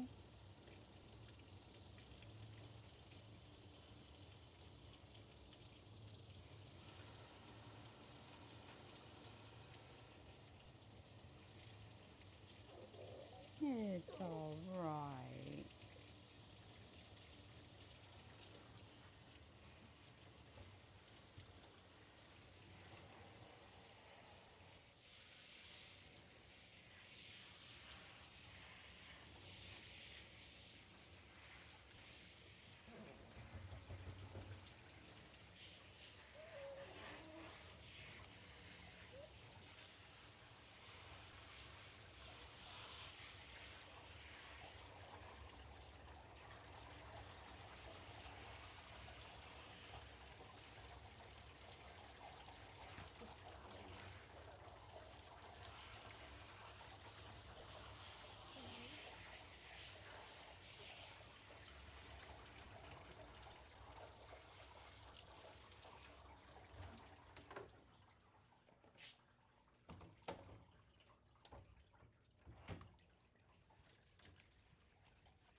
Okay.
Good girl.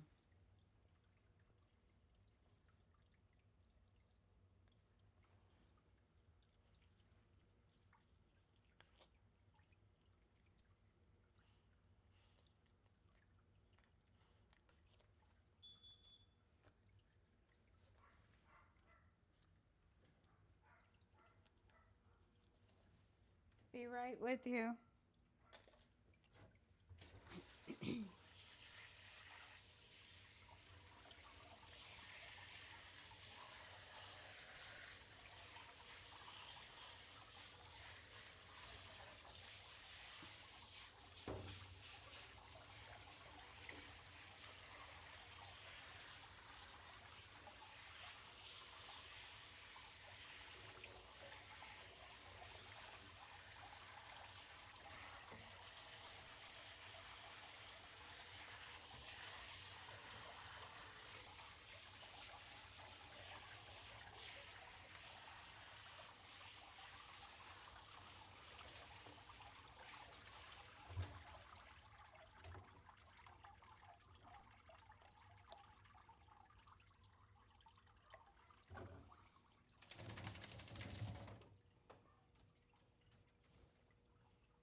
You wait here, I'll be right back.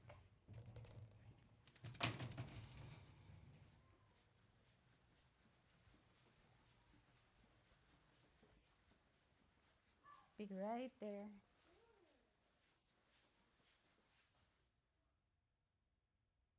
Groomer's harness has two sets of slides. We have a top set of slides and a bottom set of slides. This is the chest piece. This will go on the front of the dog, and this goes over the dog's shoulders. To fit a dog 35 pounds or so, or any dog there in between, you slide the top set of slides up. There's a slide, and the plastic buckles. You fit it over the dog's head. You slide this slide up, the chest piece up, and this slide up. And bring the straps up under the dog's front legs and snap the plastic buckles into place.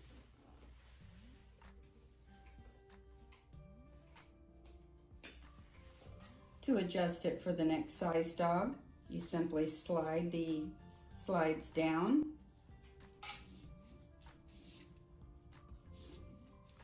place it over the dog's head. Make sure that the chest piece is sitting in front of the chest, well below the trachea.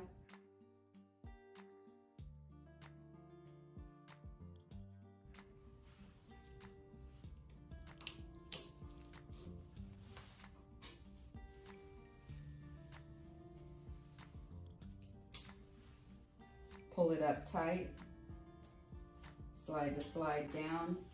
If you have an adjuster on your groomer's harness, you can easily tighten it to fit the dog perfectly. Take it off, slide the slide up, the buckles up, this slide up, and slide it off over the dog's head. Now going to a smaller dog, if you have the adjuster, you can adjust it down lower. Slide the slides down, slide it over the dog's head, slide this slide down, slide the buckles down, leaving this slide up for now. Bring it up under the dog's arms, snap it into place.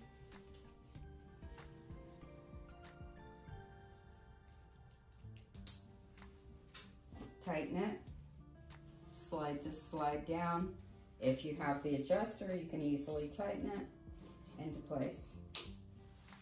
To size the harness to fit the smallest of dogs, you will bring this slide down, the chest piece down, and this slide down. You'll also bring down the slide that will go over the dog's or cat's shoulders and the plastic buckles.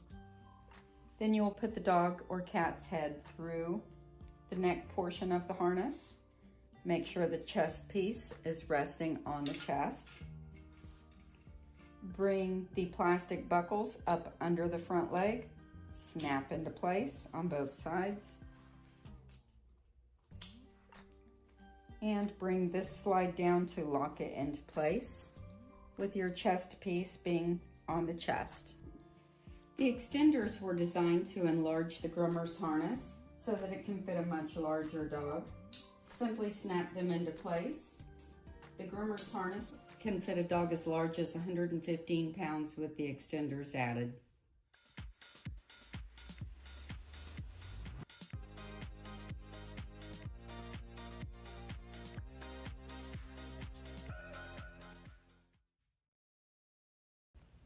Many doodle clients like their dogs to look extra fluffy and natural. For this coat type, where the coat is soft and hangs, I use a scissor over comb method to trim this coat type. This keeps a very natural look on the dog. I just go over the whole dog, matching one area to the next, getting it nice and even, and then I check over it by combing it down to make sure that it looks fluid and smooth. I don't like too much angulation on these dogs, meaning over exaggeration in the rear or in the rib cage. I like it to just all flow nice and natural.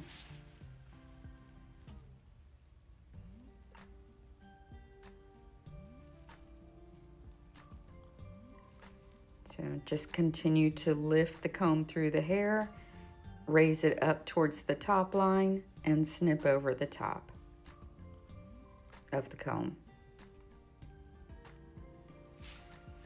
As I finish these dogs, I comb all the hair down, check for lines, and go back over it with thinning shears. It's really important to learn this technique, not just on doodles, but it applies to dogs such as the Wheaten Terrier. So if you can practice this technique on your doodles with this coat type, you're going to become very proficient when you have a Wheaten Terrier come in.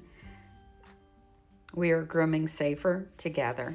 Let's play Guess the Dog breed. This is the first dog breed. Soft-coated Wheaten Terrier. Next one. Oh my goodness, I'm gonna need to phone a friend. Somebody with big pointy ears and knees. I don't know, pass. I'll give you a hint. Something Belgian. Is it a Belgian Malinois? Next one. That's not a golden retriever, some other kind of retriever. Something Canadian. Is that the Nova Scotia Duck Tolly Retriever? What's this one? That looks like our friend the Samoyed. Samoyed? What's this one? That's a Shiba Inu. I'm Kat. Come see us at Grand Style Dog Grooming.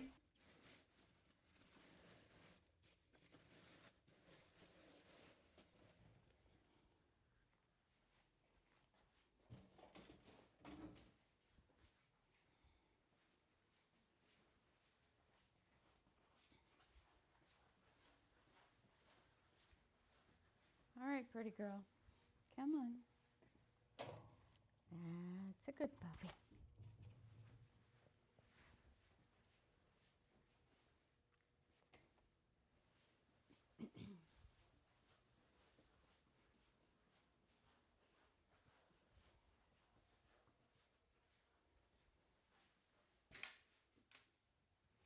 It's okay.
Good girl.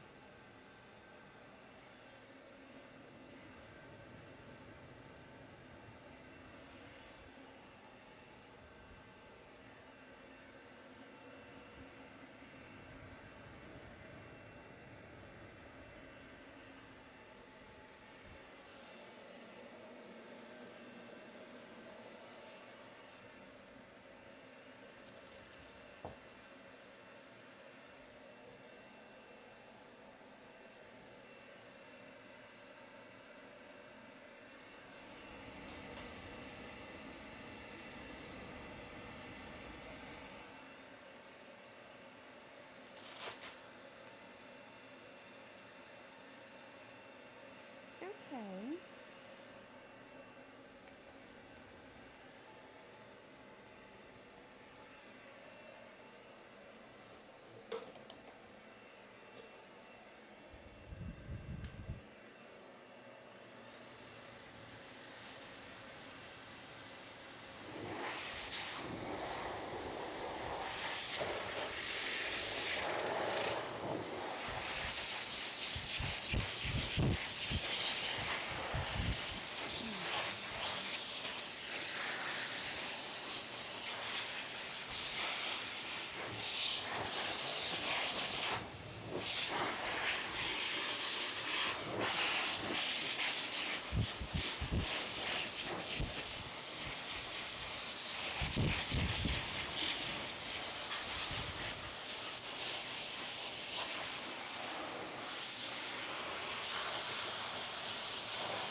Good girl.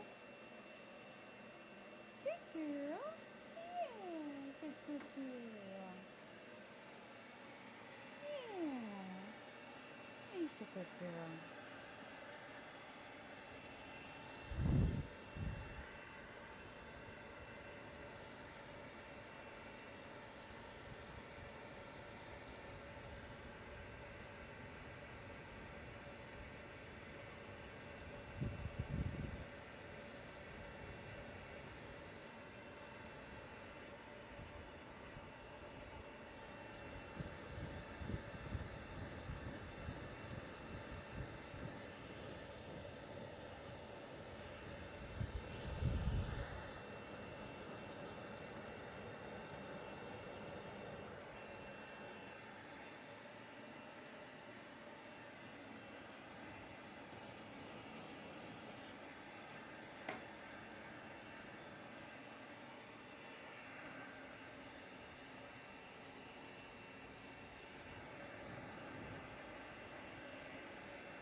girl.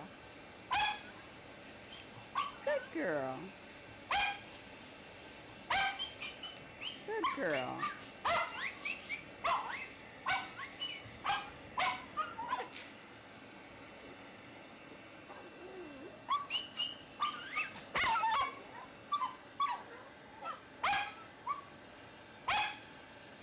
Good girl.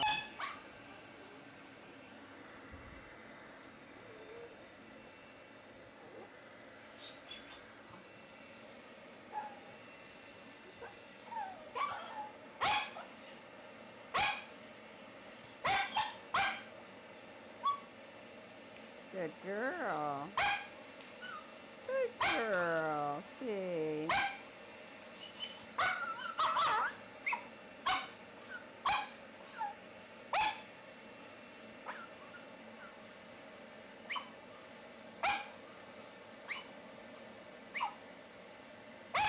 Good.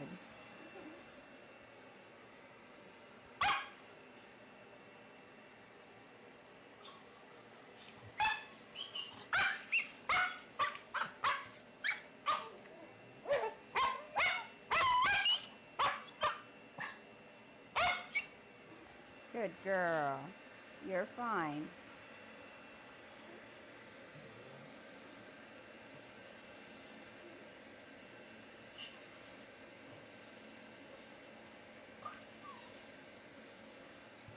See? You did good. It didn't hurt you. See? I know, it's terrible.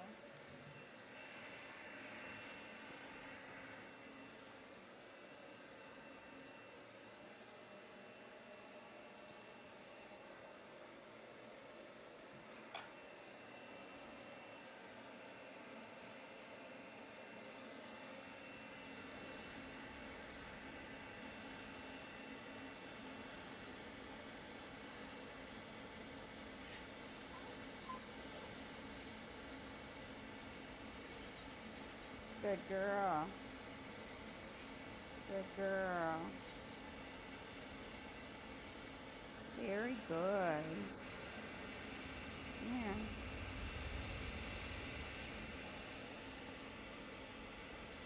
Good girl. Good girl. See, Miss Suzanne taking good care of you.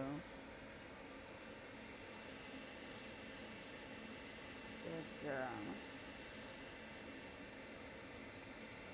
See, it's all right.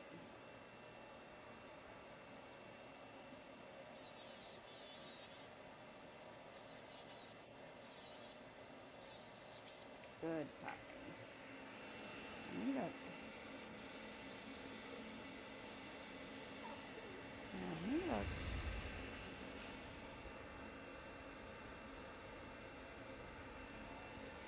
All right.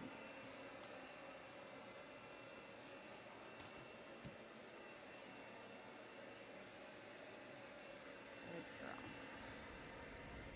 That was very nice. That was very nice.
So a lot of times you're going to see me praise dogs for things that you're surprised at me praising them for. Like she was being obstinate on her toenails, and I'm saying, good girl, good girl, good girl.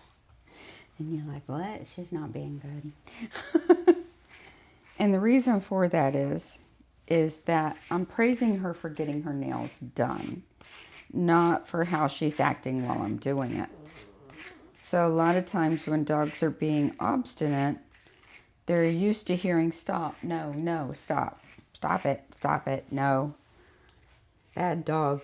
And because of that, they think they're getting in trouble for getting their nails done in the way I think about it. So if I'm telling them, good every time I touch that toenail, good every time I individualize out the toe, they're going to learn that getting their toenails is something that I want from them.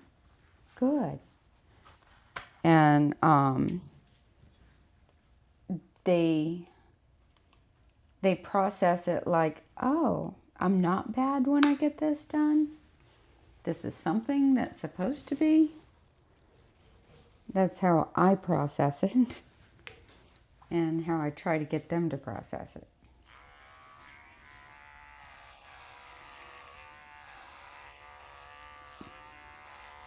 But I'm also marking exact things. I'm not just doing it all willy-nilly.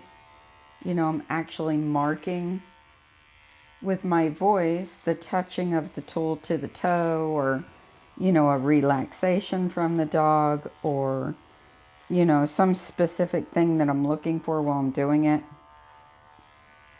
Like if they're pulling back and crying, I'm not praising at that moment.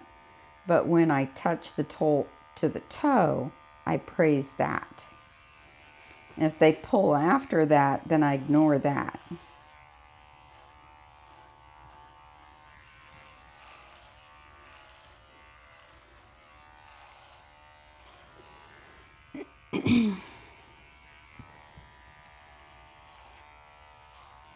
We were talking about my horses earlier, and one of my horses had been through many owners, and he was confused because he had been sent many different messages, and it appeared to me that he had been hit. And so if you picked up anything in your hand, he'd wig out. And when I go into a stall with him, he would be like in the back corner shaking and pacing back and forth and all wigged out. So, you know, he had a bunch of little issues that were causing problems. And I had a really good trainer working with me. And we were just doing a lot of groundwork. I didn't get on him for months. And we were just doing a lot of stuff on the ground. And, you know, she told me, you're going to need me because, you know, timing is everything. And I'm like, I understand timing. You know, I may not be well versed in working with horses, but timing I've got. And she's like, well, you're going to need me to do this and that and the other thing. And I'm like, well, I'll work with them and I'll have you come back out next week. And I was working with him, and she came out and her jaw hit the ground, and she saw me work with them and get the desired result. And she's like, I'm like, I told you, I know timing. I get that concept. Because she was all about, you're not going to be able to do it because you're not going to understand the timing of what we're doing. But I do, so.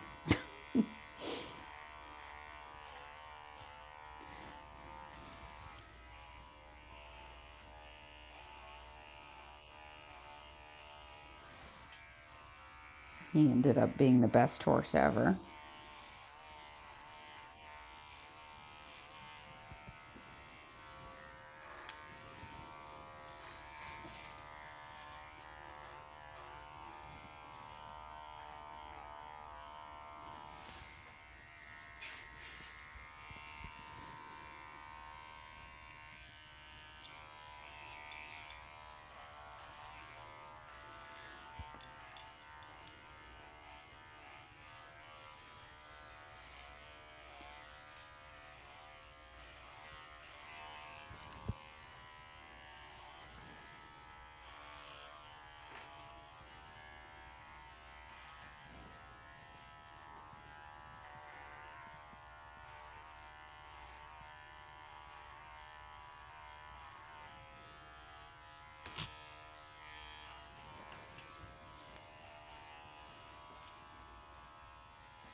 girl.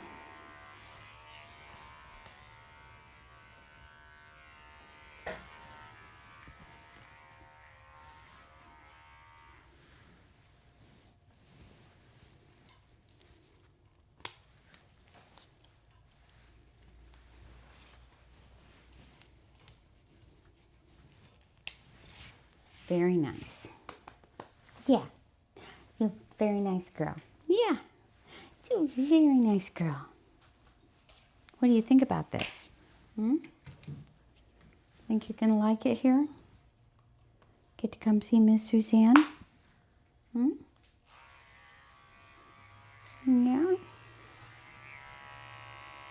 You're going to like it here, I promise. We take good care of the puppies. We do.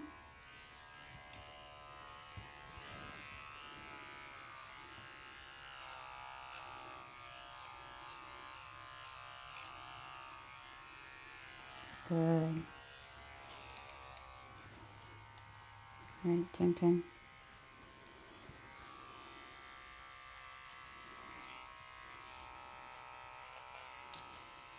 Good.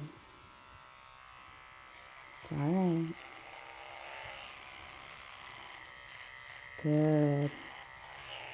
That's much better.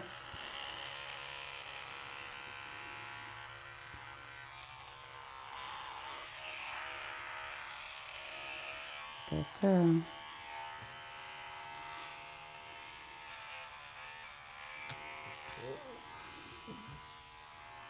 You're all right. I know, but I gotta dig in there. I'm sorry. I'm sorry. It's not my fault you had stuff in there. There. See? You're fine. Yep. You're fine. She's like, don't touch my toes. Don't touch my toes, lady. I done told you once. Twice.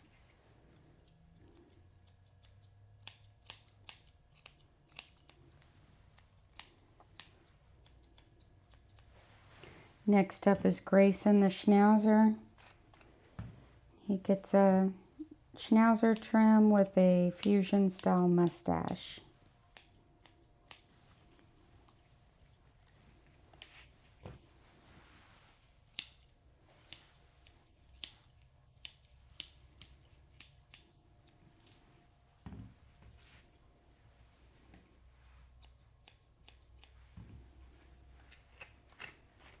Good girl.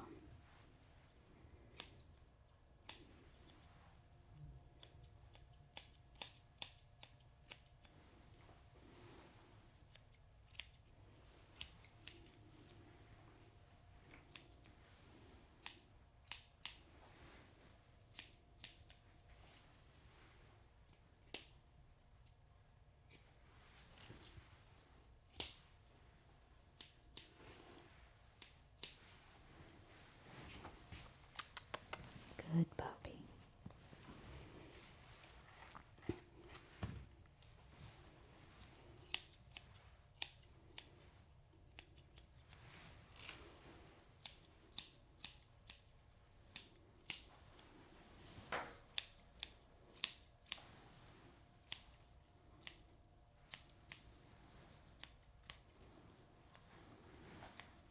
Good.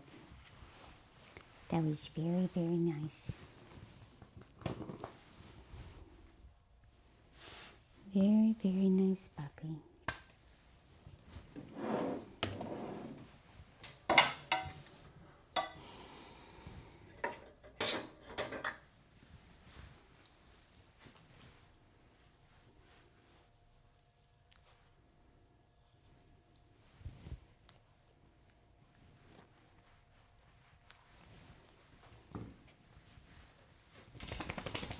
Good girl.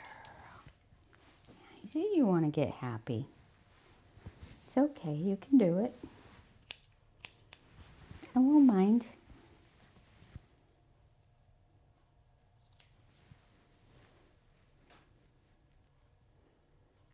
The first thing I noticed about her when I met her Well, she's got dark eyelashes on one side and white eyelashes on the other. It's really cute.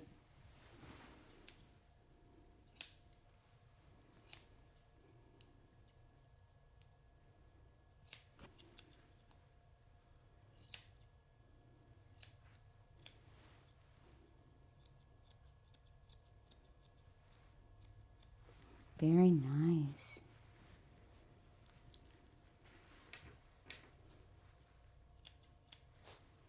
I can tell their previous groomer treated them nice.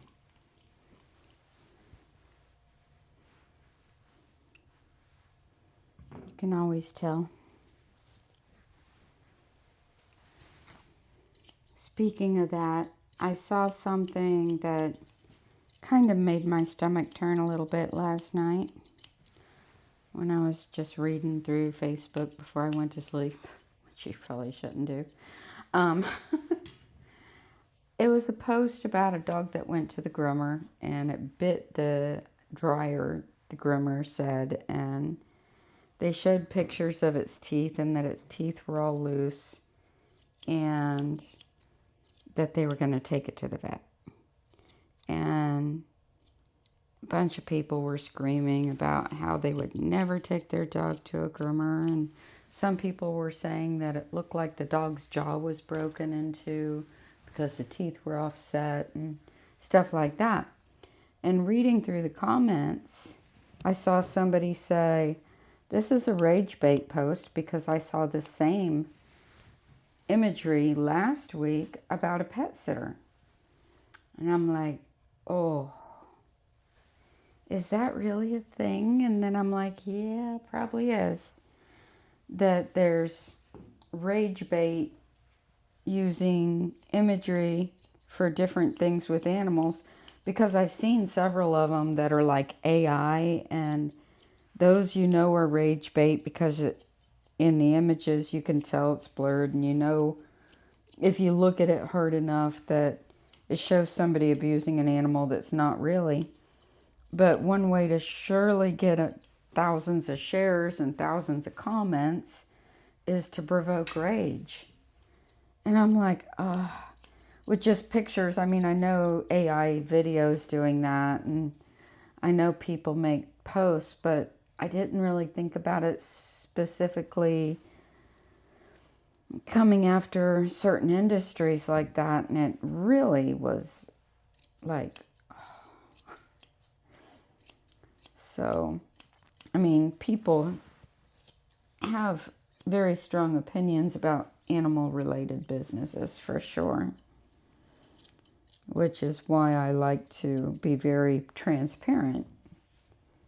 And that's one of the main reasons I decided to start live streaming again, is my clients missed it.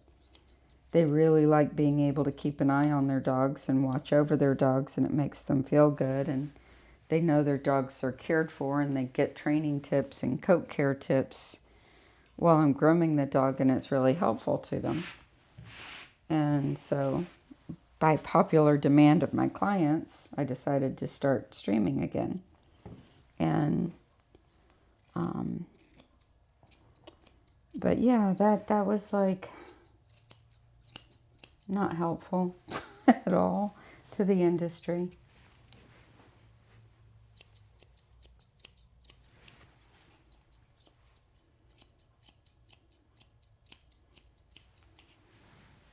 Yeah, it used to be clickbait, but now it's rage bait.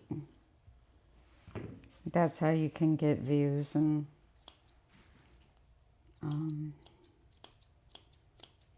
shares. Doesn't have to be true.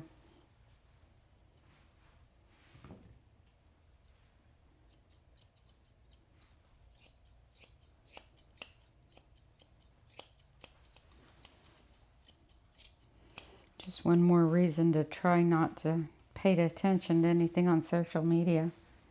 At least with this, you can tell it's real.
Good girl.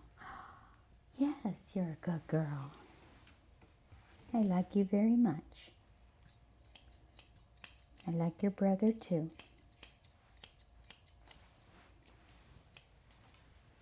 I hope you come back to see me. I do. I hope you come back to see me all the time. I do. Because I think you're a very good girl. And your brother's a very good boy. Mm-hmm.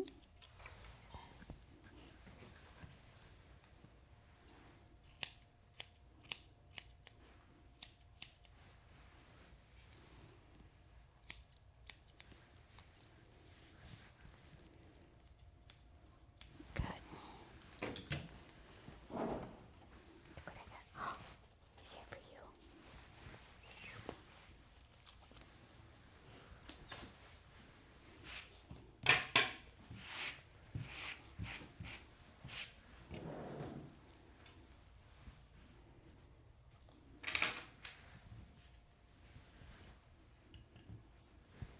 You're a new woman.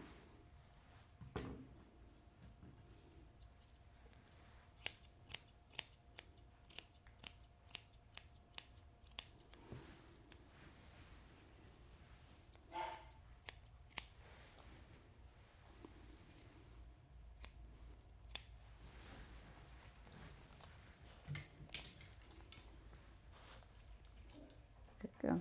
Right here. Take your harness. This is yours.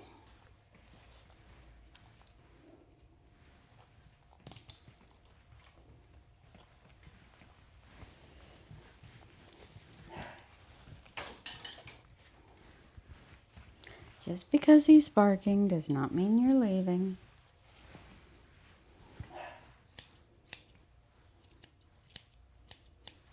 What's your brother saying to you? Hmm? What's he saying?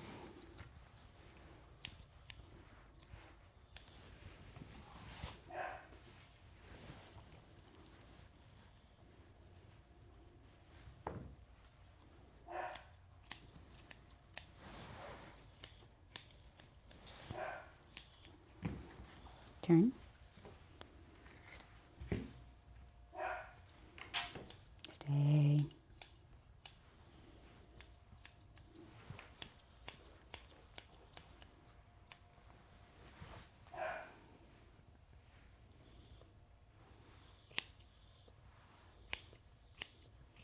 You're all right. I know he's calling you. I know. And I'm going to take you to him in just a minute. You'll be all right.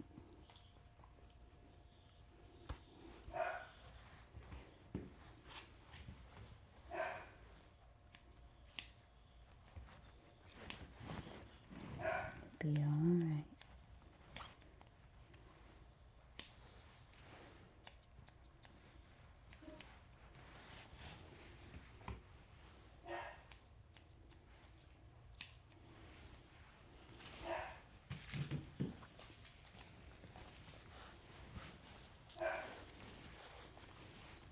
Oh, look at you. You like your harness, huh? Mm-hmm. All right, Miss Abby. Is that what I said your name is? Abby? I think you're Abby. Are you Abby? Are you? Yeah, okay. Come back here. Right here.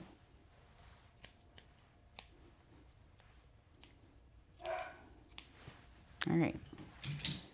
Tell everybody out there goodbye. Say hopefully we'll see you again soon.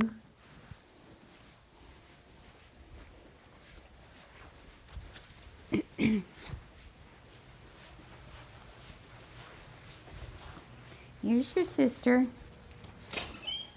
See? She's fine.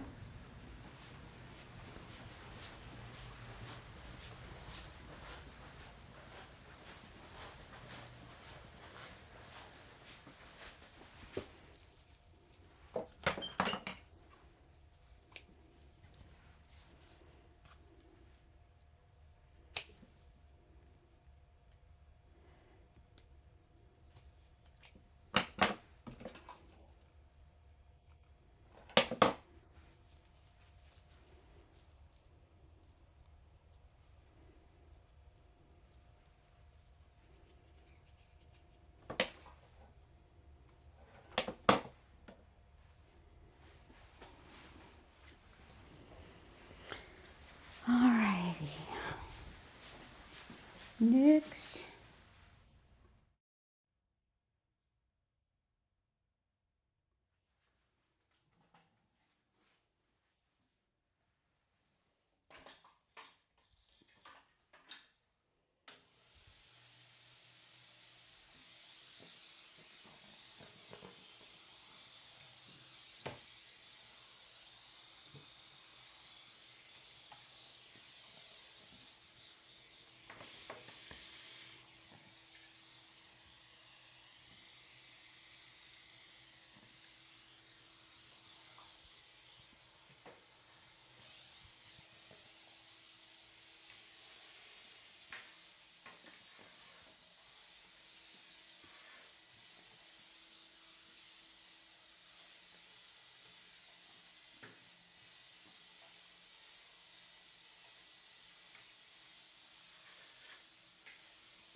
All right, time for Grayson.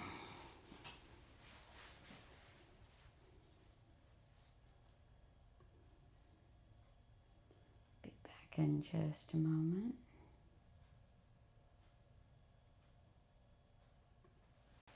The long-haired dachshund is a flat-coated dog. Flat coats require the carding technique to remove the shedding hair that is in the resting phase. Because this dog's coat is too long, I am starting by raking the coat with a dulled rake. I do not want to cut the coat in this area. Once the undercoat has been removed with the rake, I switch to a carding tool. Hold the carding tool at a 45-degree angle. If the shedding coat is left in place, it grows out of balance as seen here. This excess hair should not be cut, as it would alter the natural color and texture of the coat along the jacket area of the dog. This excess hair is being removed by hand stripping to retain his rich sable color. The hair under the ears and on the throat are clipped. I use a 7F blade here and a 5F blade to blend the cowlick areas. The sides of the neck are thinned and blended into the back coat. The soft coated areas in the pants can be thinned from underneath to help this area lie flat. The feet are trimmed to be full and broad with arched toes. The tail is flag-shaped. Thank you for watching. We are grooming safer together. This is Bronco, so we're going to give him puppy ears and a puppy face. That'll look really cute. All right, let's do it. For him, we're going to use a bamboo shampoo. It looks like he's got sensitive skin. I want to use something that's really deep conditioning. All right, let's brush your teeth. I know why you like it, because it tastes like chicken. All right, let's wrap you up in a nice warm towel and head off to the drying table. So we wrap the head so they don't hear the noise so much. I keep the warm air on while I do this as well. It would take a lot of time, maybe not as much as you would think. This is how I get those puppy ears. I taper it from the back, and then I kind of round it up into the head a little bit. When I go to start to finish them, I use a finer tooth comb, so it really helps the comb glide through the hair. We're going to make him a cute tie-dye bandana. You did. You had fun. Yeah, you got through the whole thing.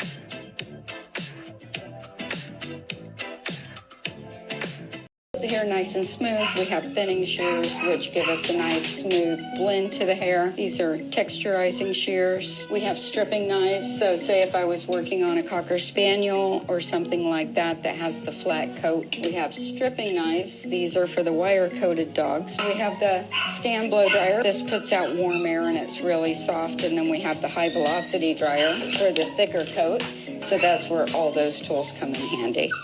There's different tools for different coat types, for sure. Use 3 different clippers, which is a little excessive. Have all the blades that go with the different clippers and the different styles of clippers. Each one has their own blades. I have a ton of scissors. They all do different things. We have chunkers, which clip the hair nice and smooth. We have thinning shears, which give us a nice smooth blend to the hair. These are texturizing shears. We have stripping knives. So say if I was working on a Cocker Spaniel or something like that that has the flat coat, we have stripping knives. These are for the wire-coated dogs. We have the stand blow dryer. This puts out warm air and it's really soft. And then we have the high velocity dryer for the thicker coats. So that's where all those tools come in handy.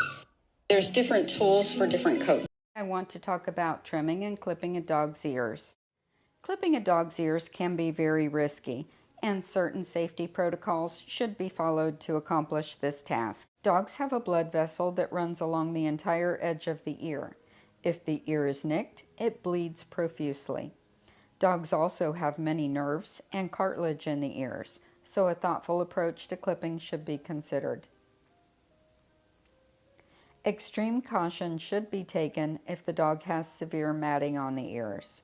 Dogs such as Doodles are prone to shaved off. I prefer to brush out matted ears to prevent hematomas if at all possible.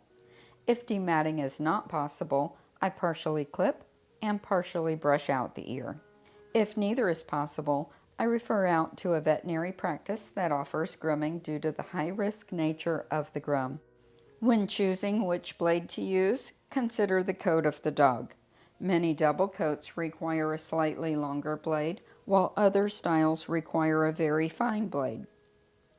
Now let's discuss safety.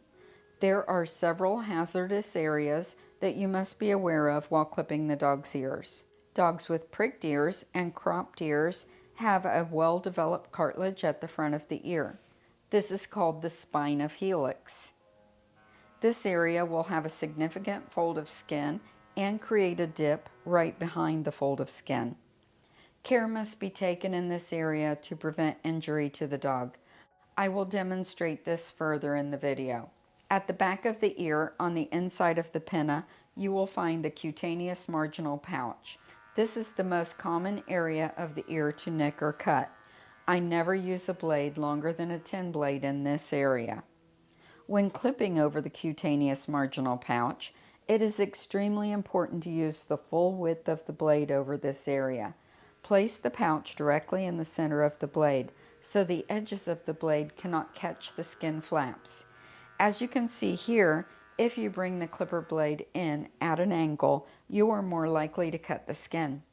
But when you are careful to clip with the pouch in the center of the blade, the risk is greatly reduced. You should never clip towards the head. This is very dangerous. As I trim this dog with semi-prick ears, I will demonstrate the safety protocols. First, I always trim the ears center out, center up, center out, and never clipper in any other direction on the ears. So here I am demonstrating clipping over the cutaneous marginal pouch using the full width of my clipper across this area. Center out, center up, center out. On this type of ear, I flatten the front edge of the ear by pushing my fingers into the dip at the front edge of the ear to create a flat surface to clip. Notice how my fingers follow the blade as I clip. This gives firmness to the ear. As I clip the underside of the opening of the ear canal, I usually flatten the ear against the head. When clipping the base of the ear, I hold the ear forward as I clipper this area. On the back side of the ear, you will find another hazardous area from the cutaneous marginal pouch that is very easy to catch in the clipper. You can see how easy it would be to catch this flap of skin in the clipper blade. So, just like on the inside of the ear, I clipper this area using the full width of my blade with the flap squarely in the center of the blade so the edges of the blade are less likely to catch skin. I finish this ear type by scissoring the edges of the ears. I carefully hold the ear, allowing my fingers to provide balance to my scissors. Notice how my fingers follow the scissor up the ear as I go. Next, let's talk about cropped ears. Like it or not, they exist, and as groomers, we must clip them. When clipping the inside of cropped ears, I flatten the ear against the head like this. Using the edge of the blade, I use a pick action to clean up the uneven surface at the opening of the ear canal, as I do not pluck ears. I clip the front edge of the ear using my index finger to fill the dip behind the area where the ear folds back. This helps me to have a firm surface to clip. Notice how my hand resembles a claw, keeping the head still with the ability to feel and direct movement from the dog. As I clip the back of the ear, I gently pull the ear forward and have my fingers inside the ear pinna to give some stability.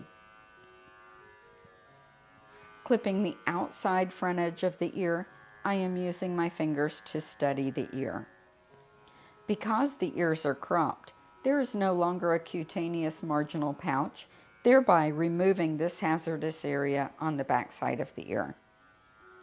I roll the ear over my fingers to flatten it as I work and slide my fingers up the edge of the ear along with the clip.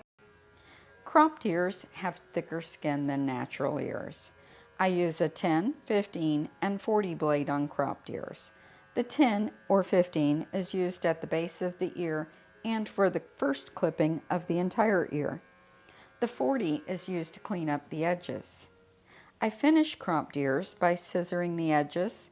While scissoring, I maintain control of the ears, allowing the scissors to rest on my fingers, sliding my fingers along the edge of the ear as I scissor. Somebody didn't know how to do your head. No, you didn't. Come on. Up we go.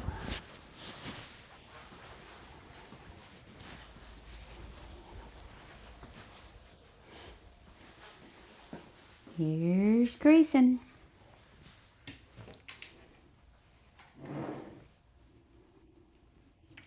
How you doing, Grayson? How you doing, Bubba's?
Turn this way.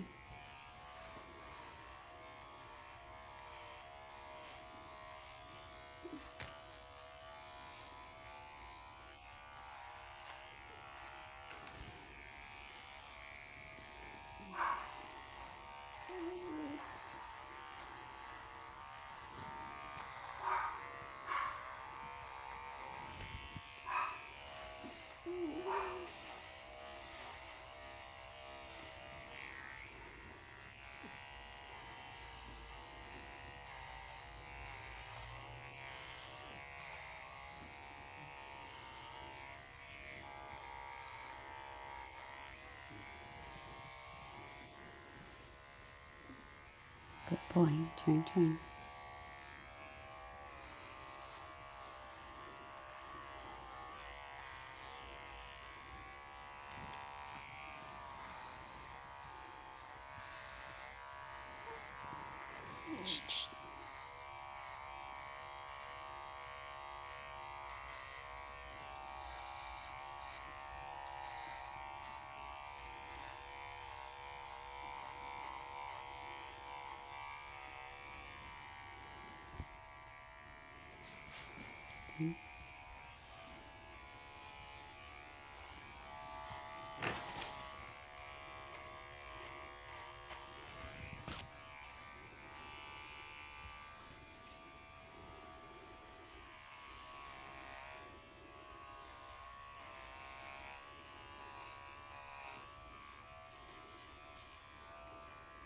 So my next dog arrived. It's a Bichon.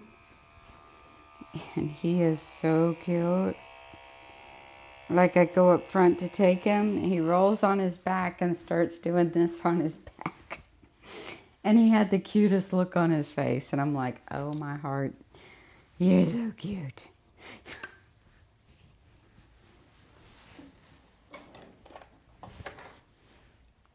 Why do they have to be so cute? Why? Why? Why do you have to be so cute?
Good. See?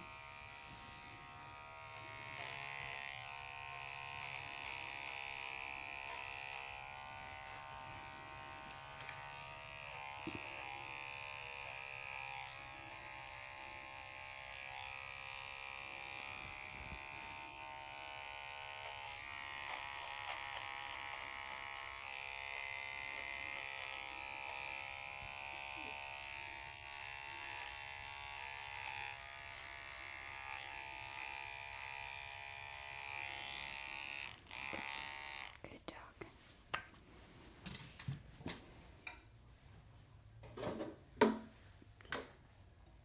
Well, the Shih Tzus, Handsome and Abby, their parents were very happy, and I think we'll be seeing them again. Yay!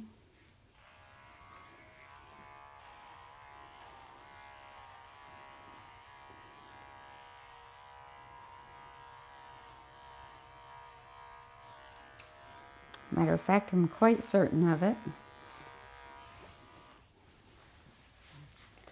All right, let's go get this mess cleaned up and get you in the tub.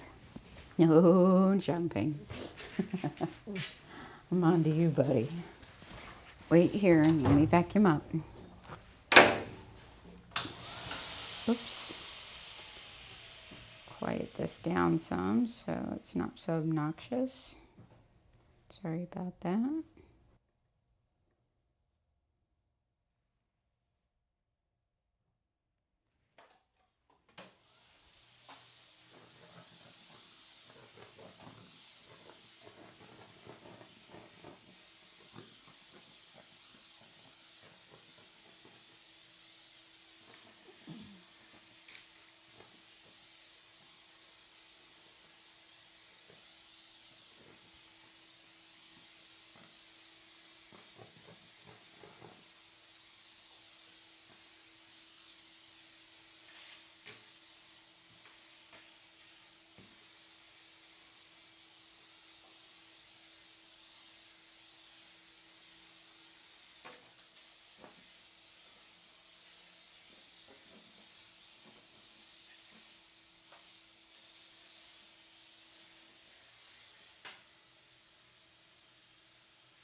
No, you're a good boy.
Good boy.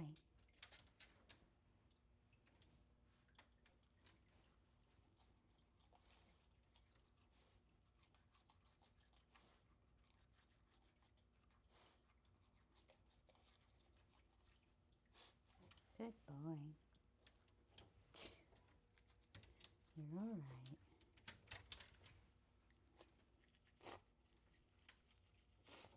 Good.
The hair nice and smooth. We have thinning shears, which give us a nice smooth blend to the hair. These are texturizing shears. We have stripping knives. So say if I was working on a Cocker Spaniel or something like that that has the flat coat, we have stripping knives. These are for the wire-coated dogs. We have the stand blow dryer. This puts out warm air and it's really soft. And then we have the high velocity dryer for the thicker coat. So that's where all those tools come in handy. There's different tools for different coat types, for sure. Use 3 different clippers, which is a little excessive. Have all the blades that go with the different clippers and the different styles of clippers. Each one has their own blades. I have a ton of scissors. They all do different things. We have chunkers, which clip the hair nice and smooth. We have thinning shears, which give us a nice smooth blend to the hair. These are texturizing shears. We have stripping knives. So say if I was working on a Cocker Spaniel or something like that that has the flat coat, we have stripping knives. These are for the wire-coated dogs. We have the stand blow dryer. This puts out warm air and it's really soft. And then we have the high velocity dryer for the thicker coat. So that's where all those tools come in handy. There's different tools for different coat types.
Good boy. It's all right. It's all right. Come on.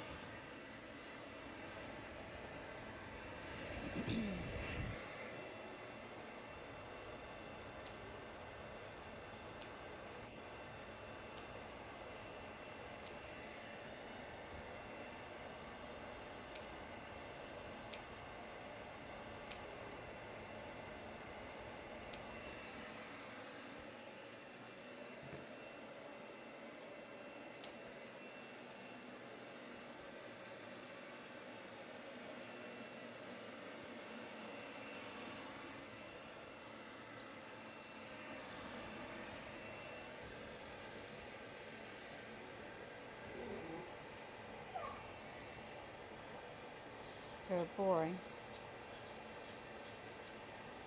That's good.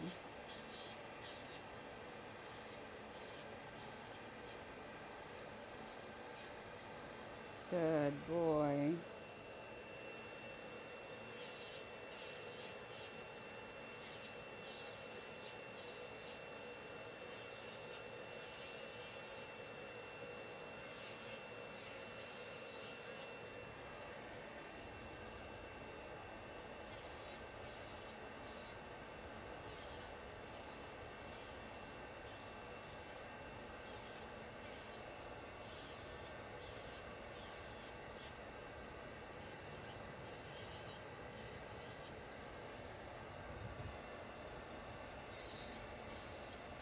Good boy.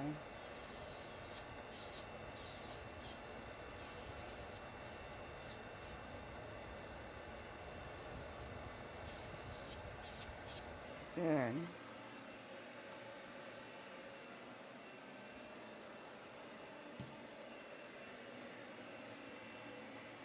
Good boy. See, Chucky. Miss Suzanne didn't hurt you. Miss Suzanne didn't hurt you.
I'll be back.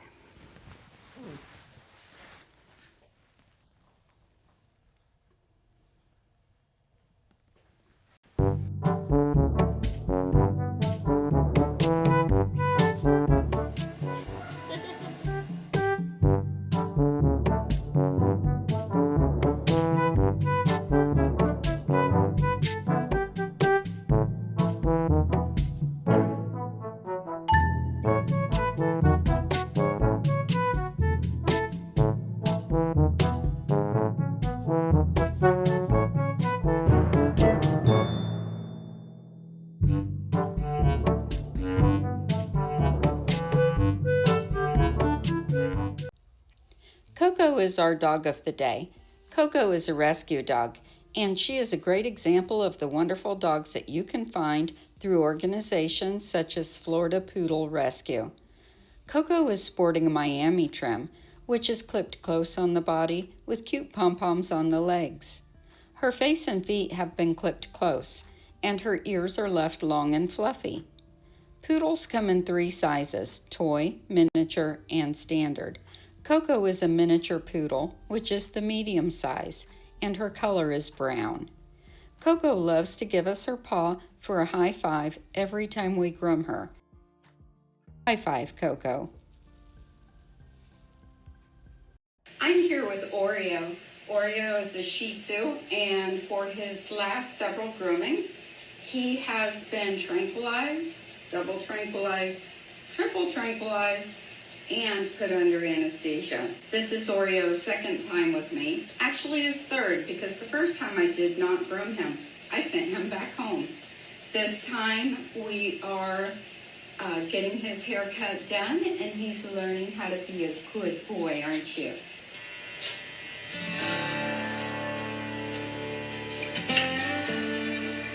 Good boy.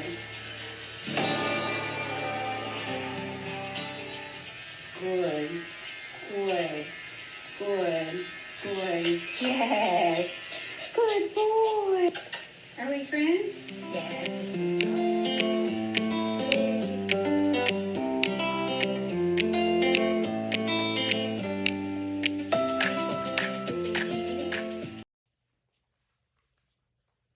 So what is carding?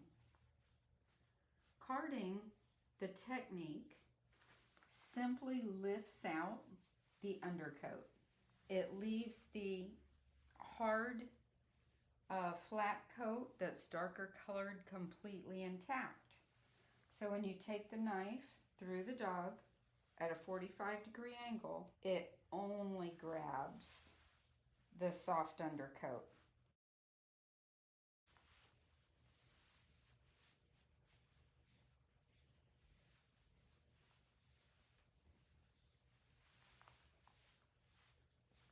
Flat-coated dogs are dogs like the long-haired dachshund, the Cocker Spaniel, the English Cocker Spaniel, the Springer Spaniel, all of your setters like the Irish Setter and the English Setter,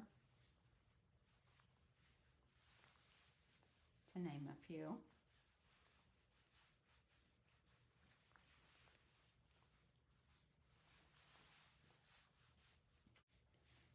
So mostly this technique is done on flat coats and certain terriers.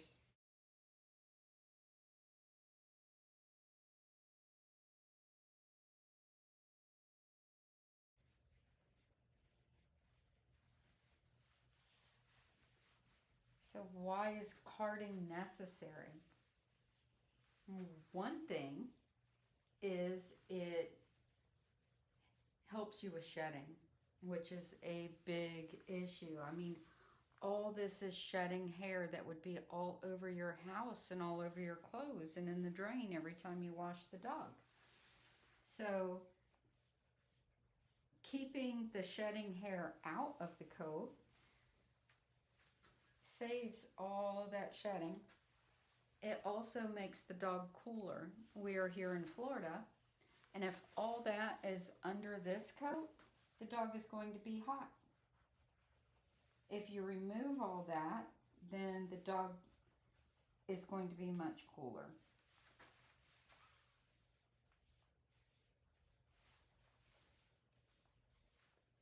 Another benefit of carding the coat is clearing out the follicles. If you keep all the excess coat from blocking the follicles, your dog's skin is going to be better. Your dog's going to be less itchy. The color's going to be prettier. The coat's going to lie flat and close to the skin. It's just a win-win, and it's so easy to do. Anybody can do it.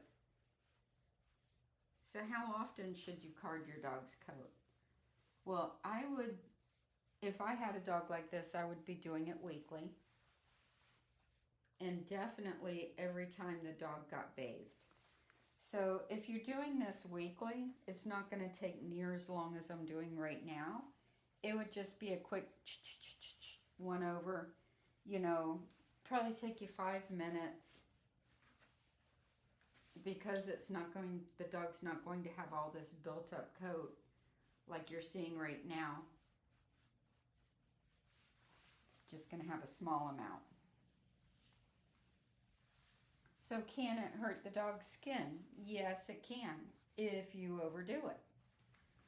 And how do you know if you're overdoing it? Well, basically, if you're going through the dog's coat and it's like this, and only that much is coming out, you're done. Don't keep going over it.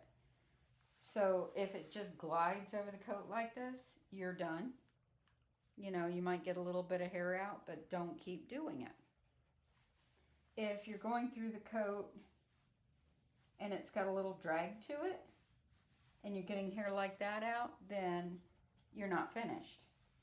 So basically, you keep going until hardly anything's coming out. So if you're getting this much, then yeah, you're not finished. Don't keep going back over an area that is finished. Move on to another area. And once you get the whole thighs, shoulders, top and neck, down the back, and a little bit down the sides done, you're good.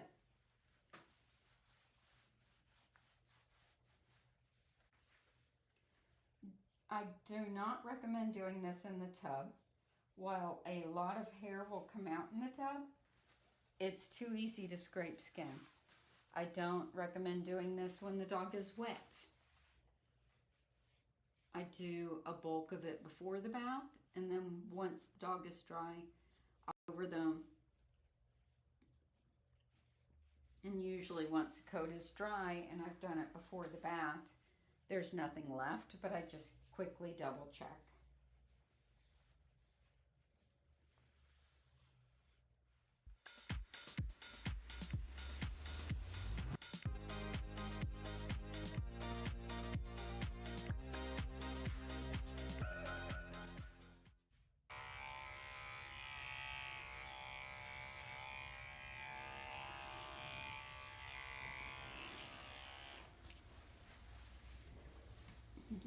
That's a good boy.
Turn.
My turn. Come on. You got this, big guy. Right there. Good boy.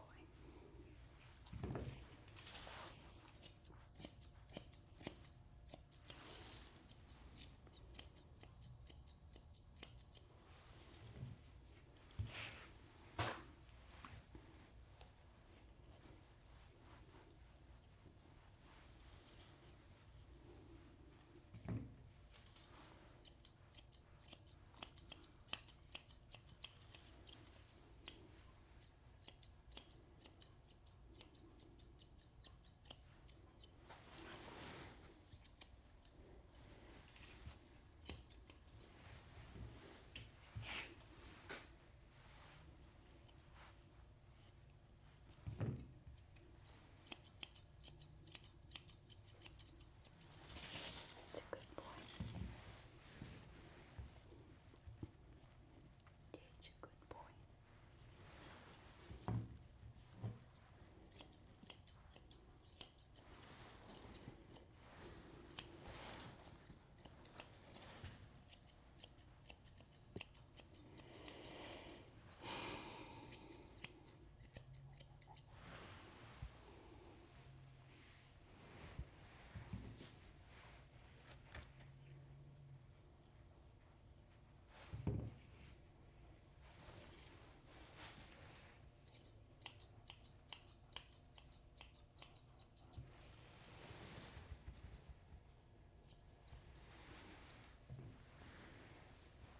You're all right.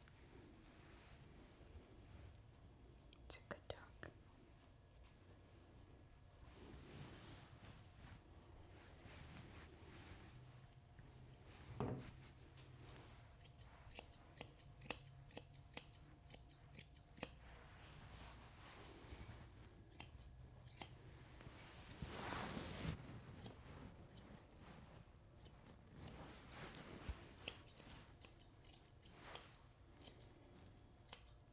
Put your foot down.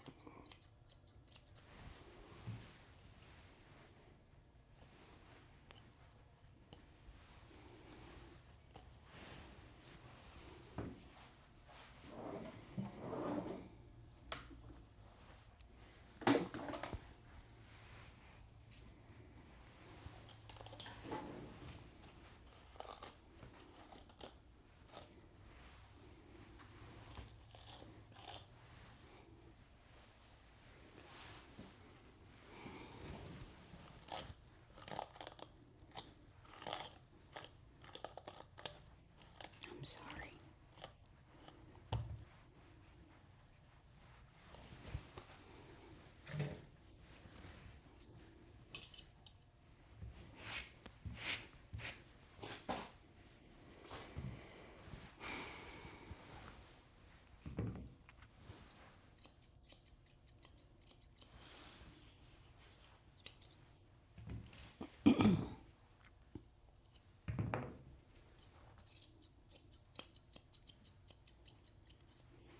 Turn.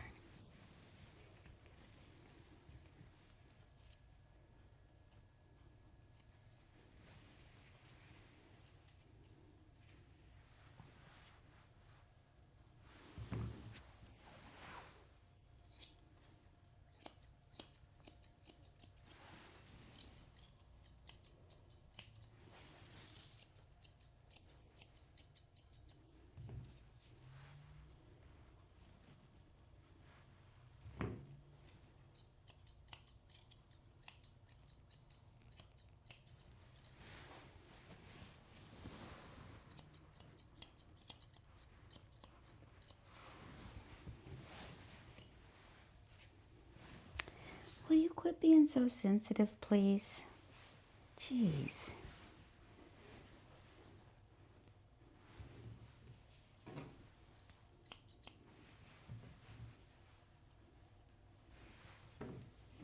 Goodness gracious me. You're a big, tough schnauzer. You can handle this. You know that, right? Hmm? I know, but you can do it. It's not that bad. It's not. It's not that bad, Grayson.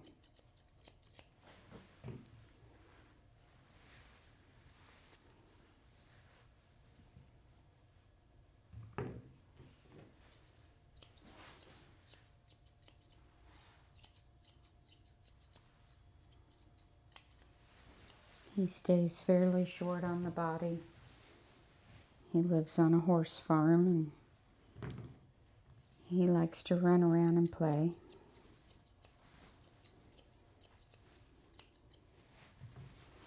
And then they like the short beard.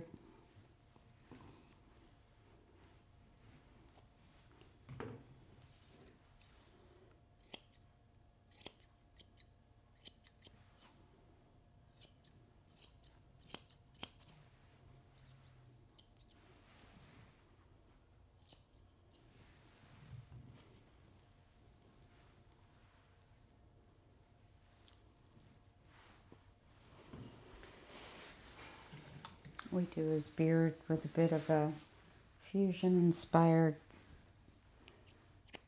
style.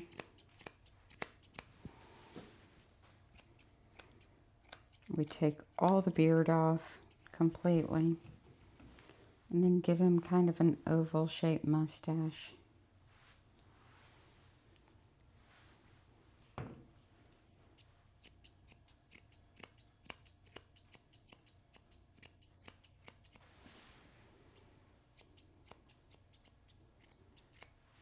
Not your typical schnauzer style at all.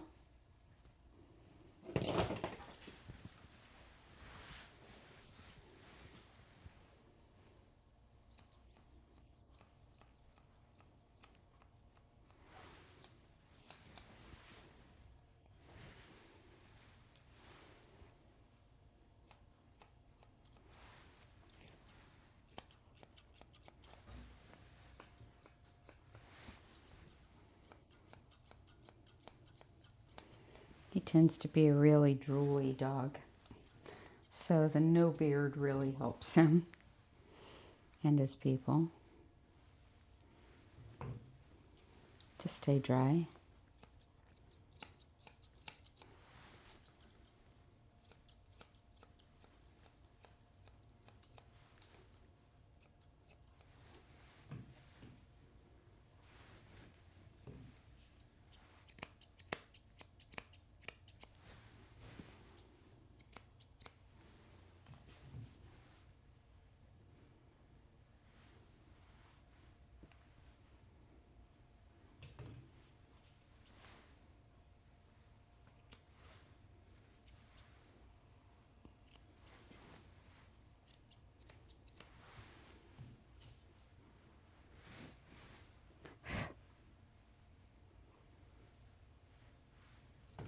His eyebrow is a softer eyebrow, not real pointy, which goes good with the style of face.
Quit being so sensitive.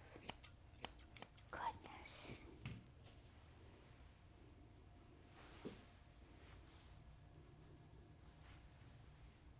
Cute, huh?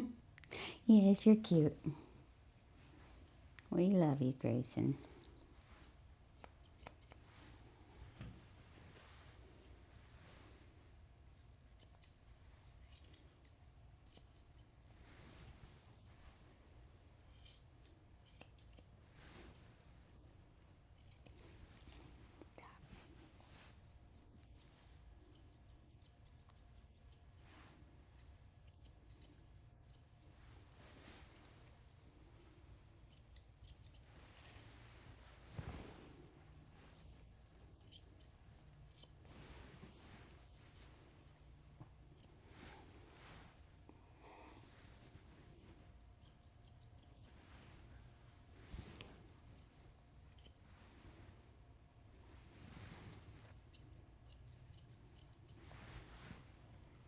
Stand. Thank you. Stop. Jeez. Stop it. That's ridiculous, Grayson.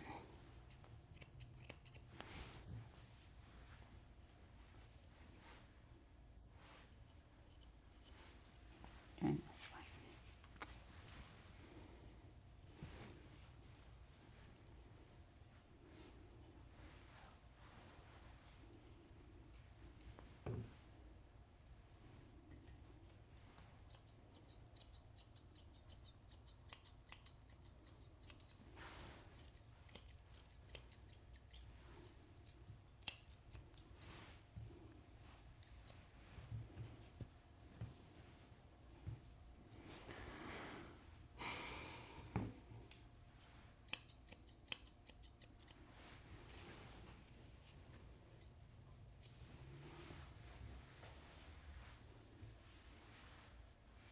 You're all right.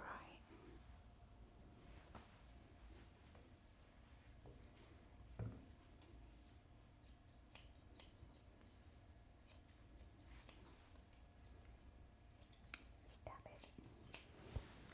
Just stop it. All right. Let's see here. Fix that. Stay.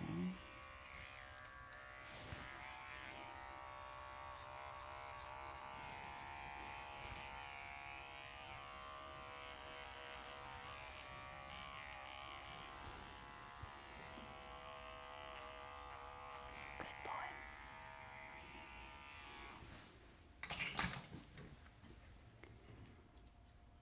All right, I'm gonna go text his people, let them know he's ready, and we'll be back in a minute. Come on, Bubba. And right here, I gotta go make your bandana too.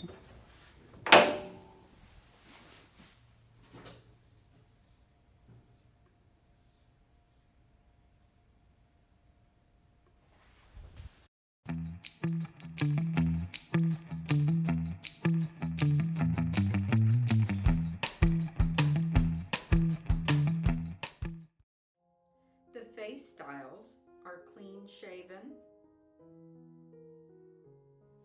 teddy bear, fusion, mustache, and there's several forms of mustaches. This is my typical mustache that I do in my salon. However, there are donut mustaches, German style mustaches, French style mustaches, and mustaches without goatees. The leg styles are cylinder, like a column, flared and beveled at the foot,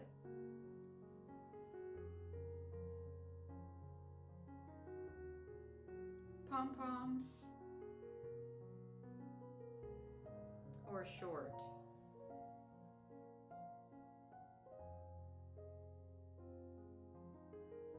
The tail styles are pom-pom,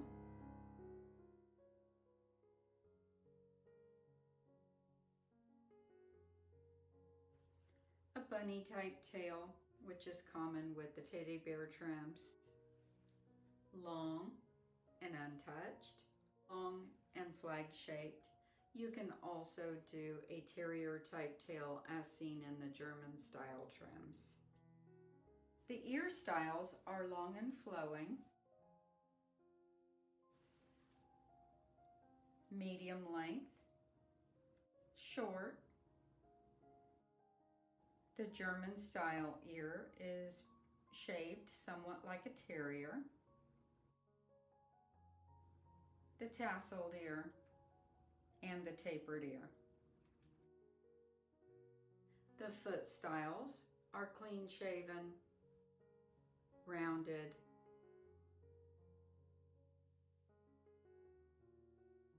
and beveled with the flared foot. Thank you guys for watching. Be sure to like this video, subscribe to my channel, and don't forget to hit the notification bell so that you don't miss my next upload. We'll see you next time, guys. Bye.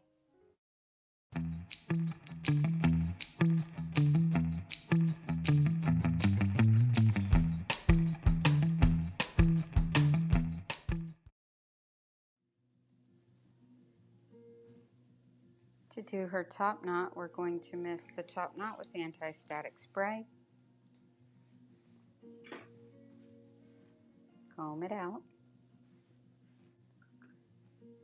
And using our rat tail comb, we are going to go about 1/2 inch back, create a nice straight line.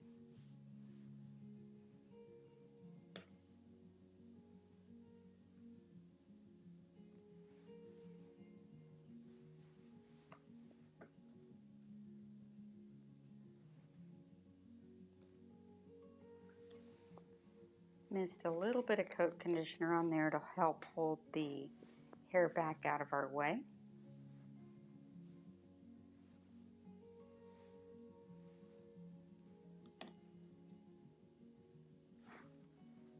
And put our first band in.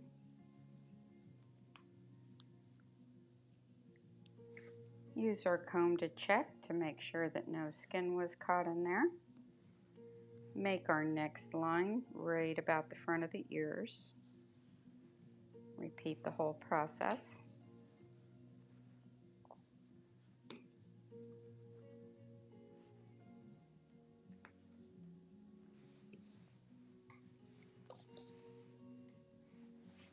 Push this down, comb this up. We're going to put our second band right on top of the first band, about 1/2 inch up.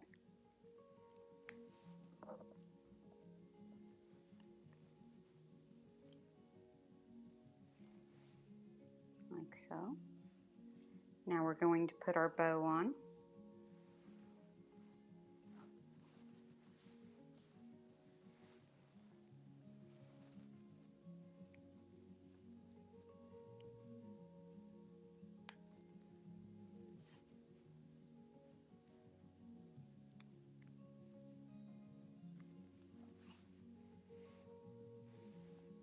Very pretty.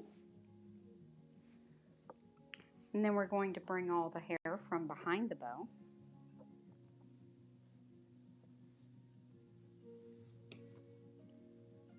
Separate the hair from the ears. Make sure we don't catch any of the ear hair in this.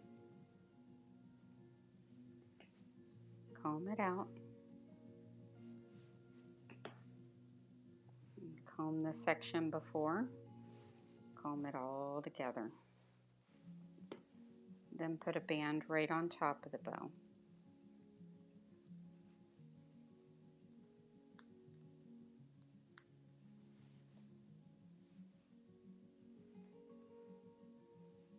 This holds all the hair nicely and keeps the ponytail back out of the eyes.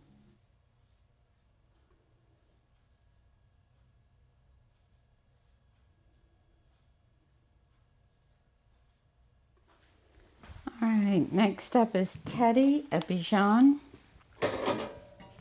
He's a cute little guy.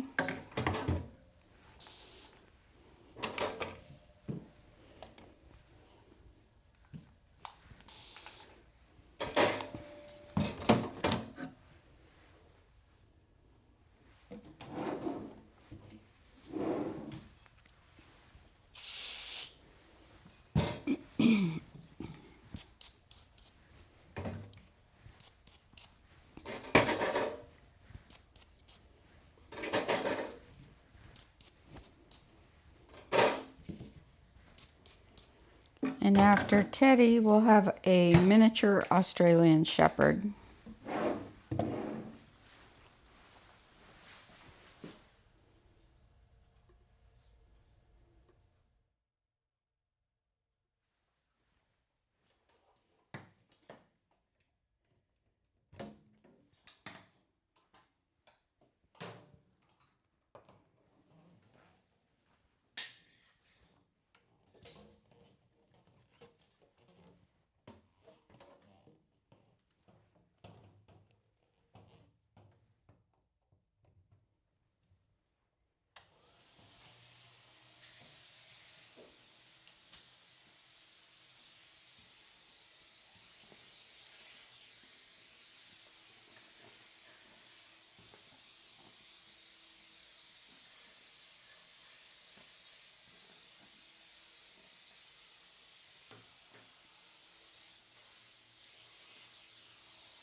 Alrighty.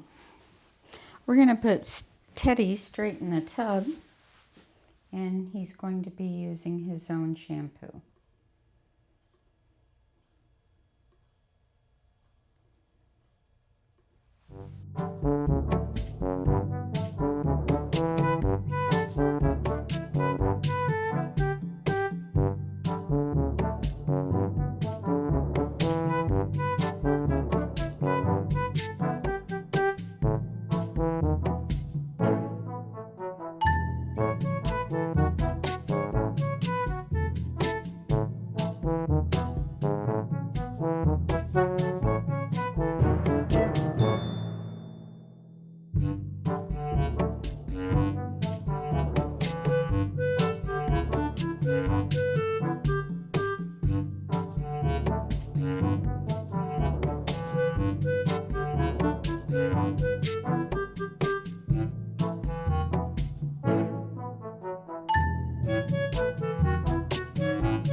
Hi, Bubba. Oh, yes, he's so cute. He's so cute. Come on.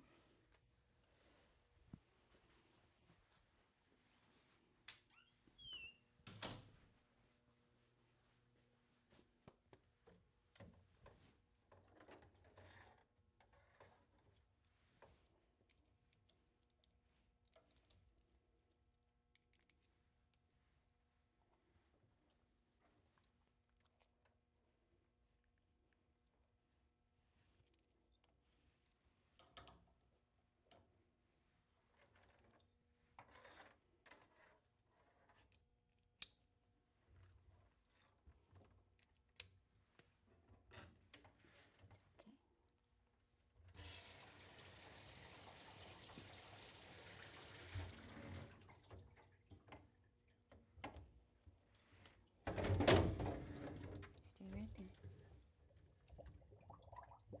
Sorry, bub.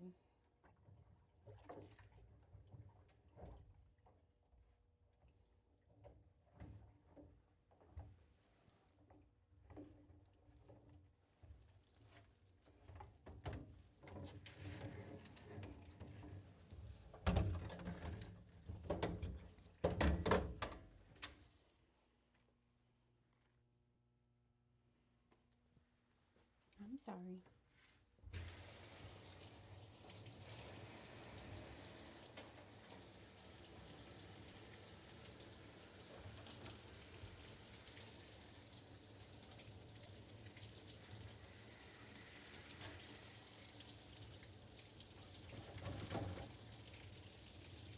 It's okay. You're a good boy. It's okay. I know.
you feel good? Did you feel good? Come on.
Come here, babies.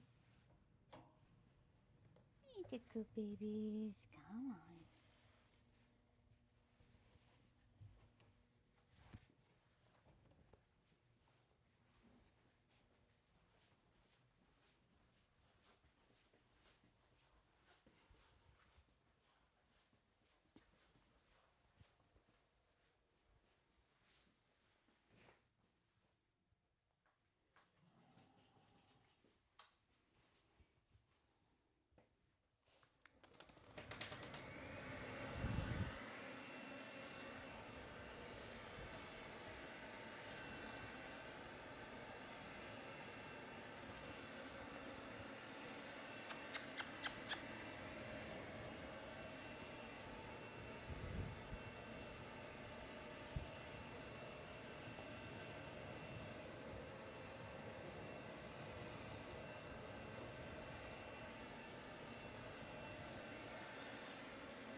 back. If you are trying to decide on the best haircut for your poodle, you are in the right place. Whether you prefer the everyday styles, fancy pattern trims, retro styles, fusion-inspired styles, teddy bear trims, or show trims, you will see them here.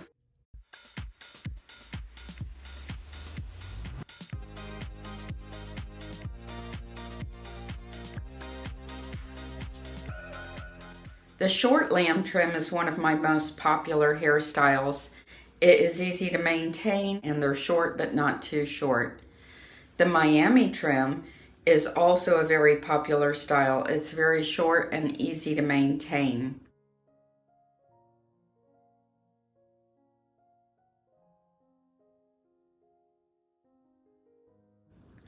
The Desi trim is a very fancy trim.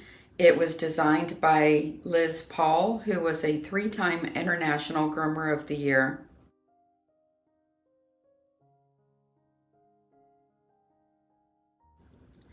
The lamb trim is fluffy. It is not too short. It is not too long. It's a very stylish haircut.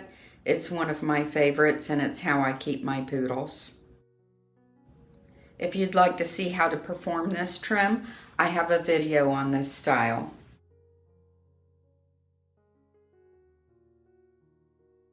The Dutch trim is also a very fancy trim. It's an old school trim. Back in the 60s and 70s, nearly every poodle wore the Dutch trim.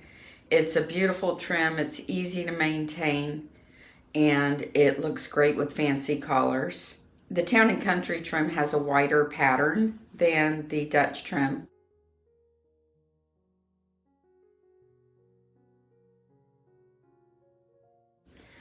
The crisscross Dutch is a little bit sharper in the lines. The lines are thinner and it is also very cute.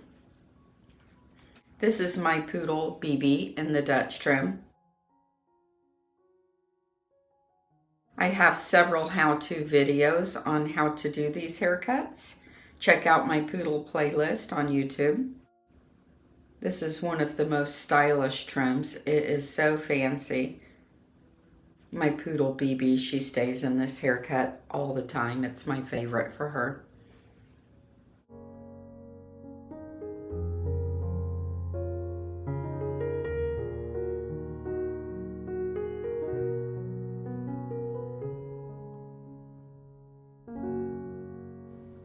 The Sweetheart Dutch is also very pretty. It can be worn with a neckband or with a full neck. The Saddle Dutch is a retro style from back in the 70s. This is my poodle BB in the Saddle Dutch. It's very, very cute, very stylish, lots of flair. You will definitely get comments everywhere you go if your poodle's wearing this haircut.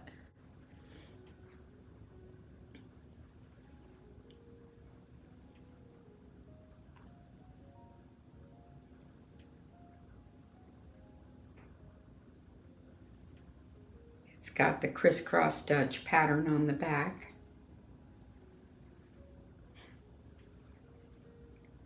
BB loves to show off.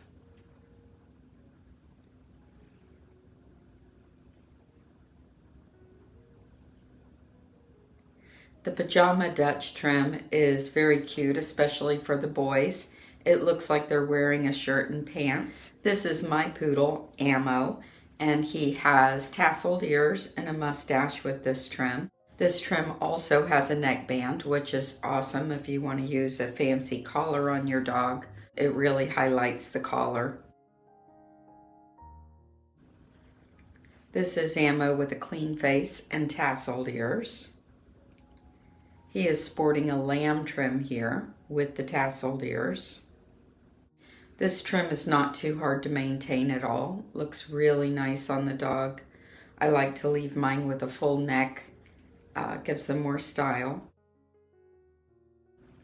The Modified Continental is a modified version of a show trim. It can have the rosettes or you can take the rosettes off. which are the little balls on the back end. Most of my clients prefer the trim without the rosettes. This dog has the rosettes. It's cute either way. It's typically worn with a clean face and clean feet. It's trimmed with a 30 blade or a 15 blade on the pattern. The modern trim is extremely stylish, has more flair than the lamb trim. The German trim typically has short ears and a short tail, more like terriers. This is a mohawk with a handlebar mustache and tasseled ears.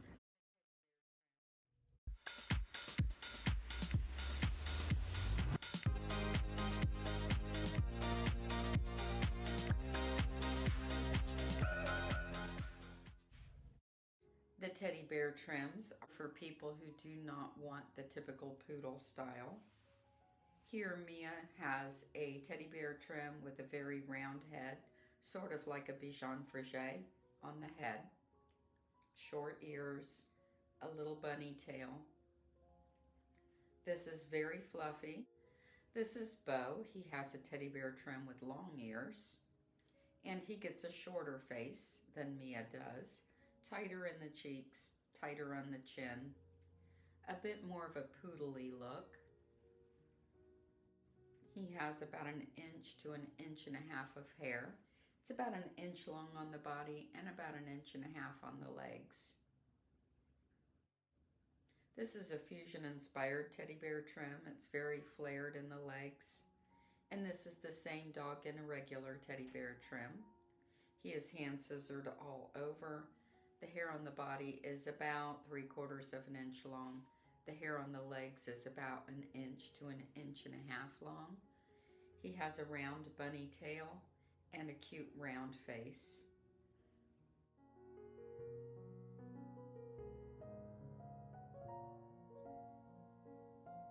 This dog is trimmed like a doodle. His hair is left somewhat curly. He has short tapered ears, a teddy bear mustache, and he's absolutely adorable in this trim.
Okay, baby.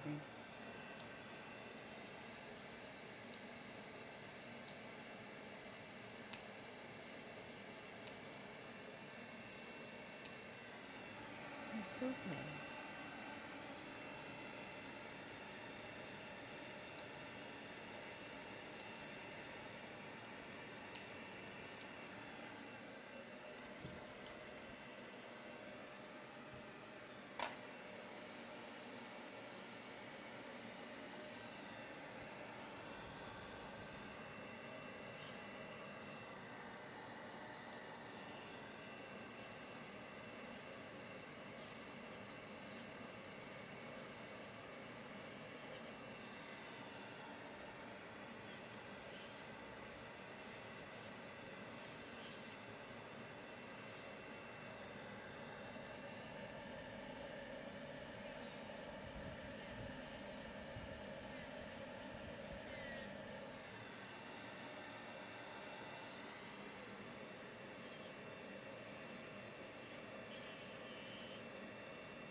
All right, buddy.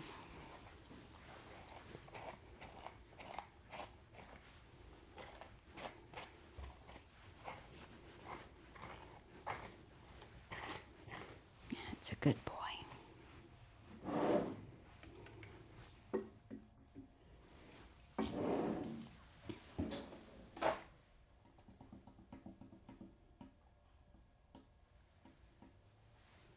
He's a good boy. He's a good boy.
Good boy. Let's go. Come on.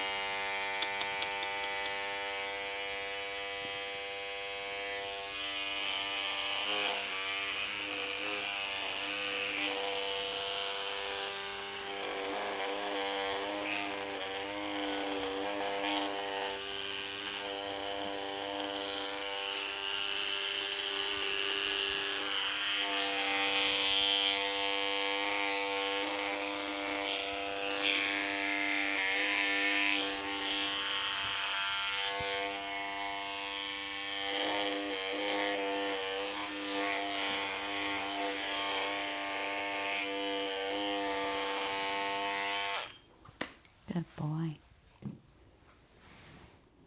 You're fine. Miss Suzanne take good care of you. Yes, she will. Yeah.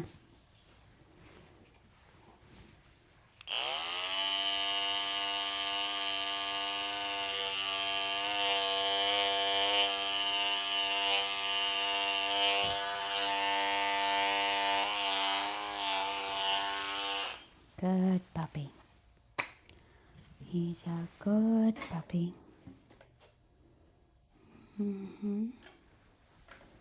He's a very good puppy. It's okay. Don't look at me like that.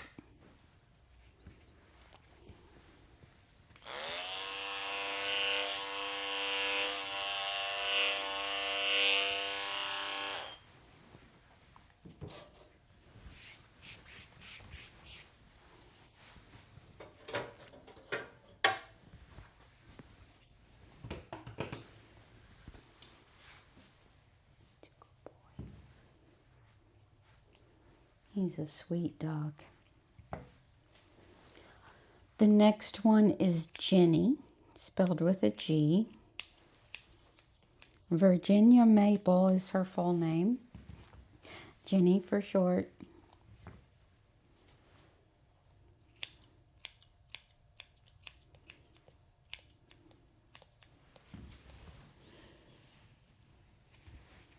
I'm excited about her. She's so cute.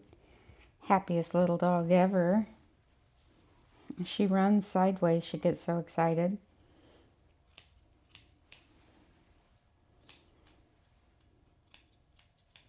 Very pleased to meet her.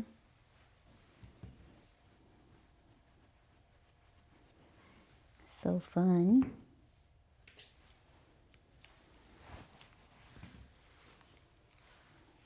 Chin chin.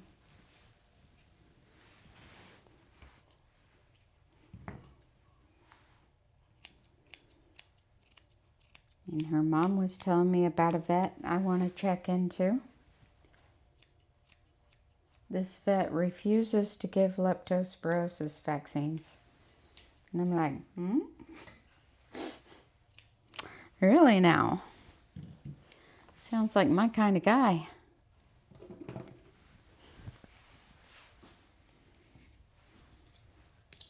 Because I don't want to be forced to give that vaccine to my dogs.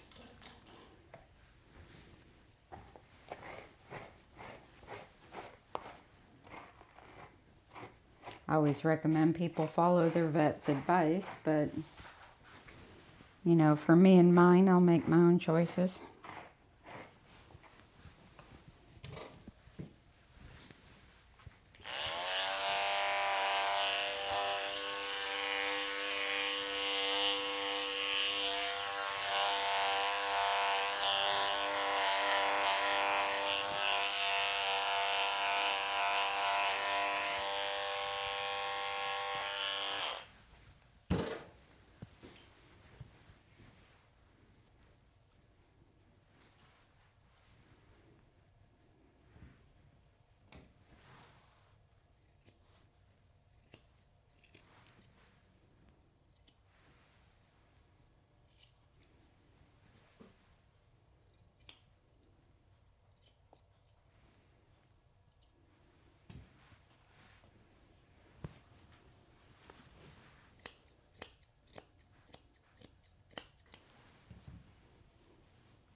I was just thinking about leptospirosis the other night. I think laying in bed, just thinking about it, why it's increased over the past years.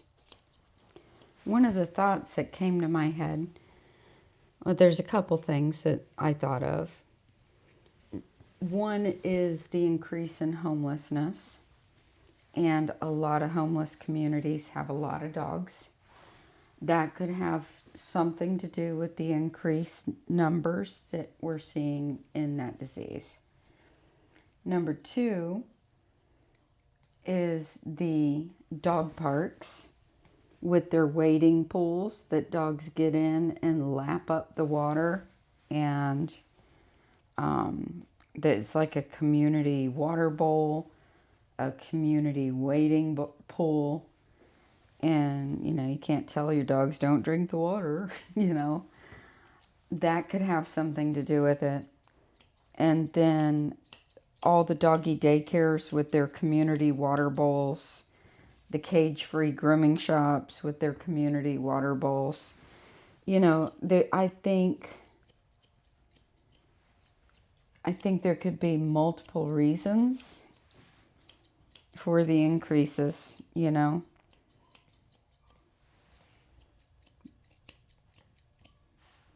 And I've heard that they've improved the vaccine, so, I don't know.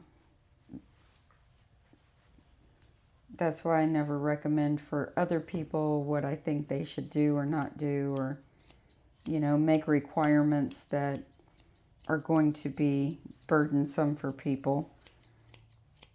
I just ponder these things, Because for a long time, you hardly ever saw that disease, and I haven't seen it, but they say it's on the rise. And it's like, why?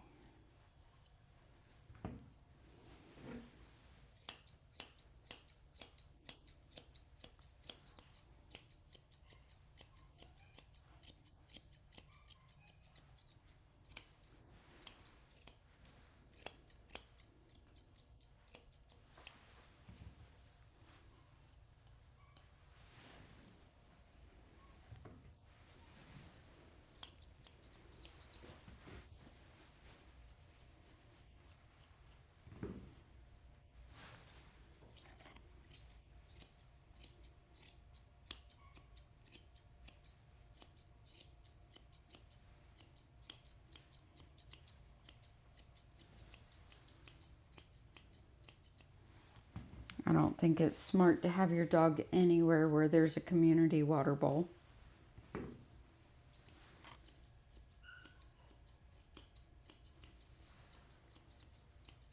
Especially somewhere like a dog park, because, the dogs, there's not somebody at the gate checking shot records, and you don't know where the other dogs have been and what they've been doing.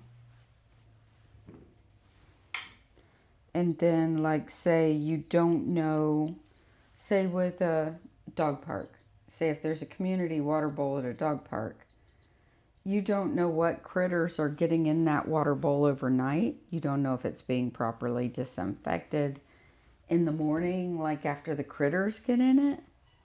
And it's the critters that carry the problems, the diseases, the rats and the mice and such, when it comes to a disease like lepto. So, I would be very concerned about that. Same with the wading pool. Like, is somebody dumping it out? Is somebody disinfecting it? If it's there overnight, or critters getting in it and doing things that they shouldn't be doing in there. Just saying.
After Jenny, we have a little mixed breed puppy coming in, and his hair is finally growing back. He came to us at 4 months old and got his cute little puppy trim. Then they went somewhere that's new down the street and they shaved this puppy when he was 5 months old or 6 months old from nose to toes. And these people are great. They're taking great care of him. And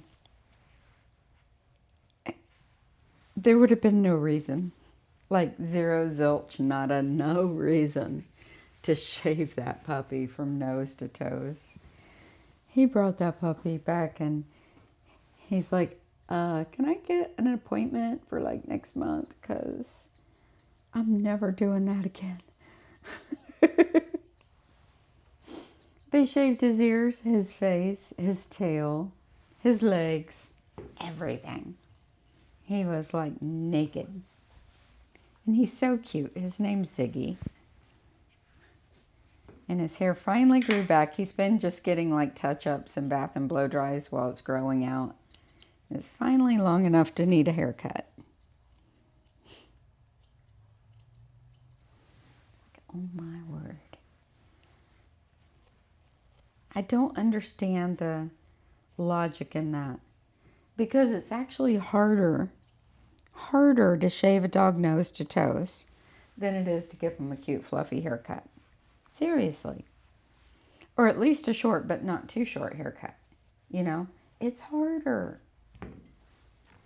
And on a puppy, like you gotta hold the legs tight and the dog's doing this and it's like, why would you do that? Huh? See, why would you do it?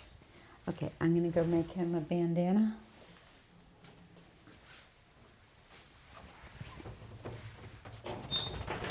You be good, and I'll be right back.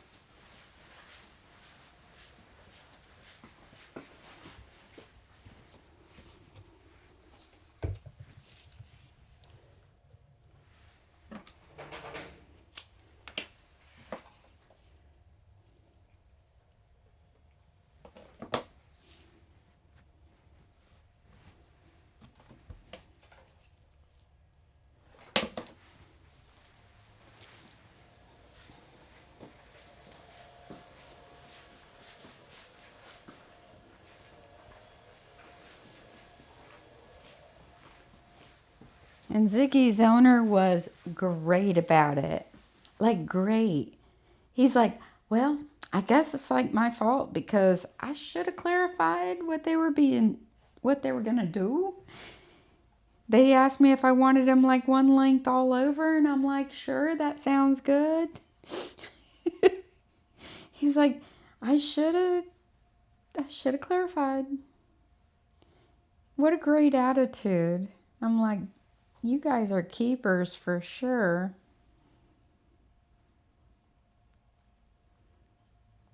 Not a negative word. Just, it's my fault. Now that's the kind of customer I like.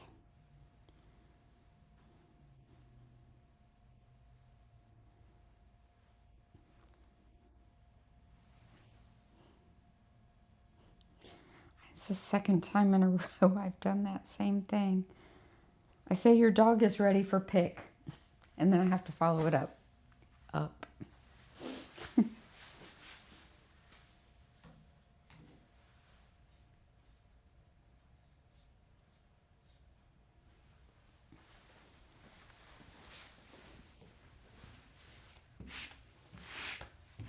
It's like no negative reviews, no nothing, no bad mouthing. Such a nice person.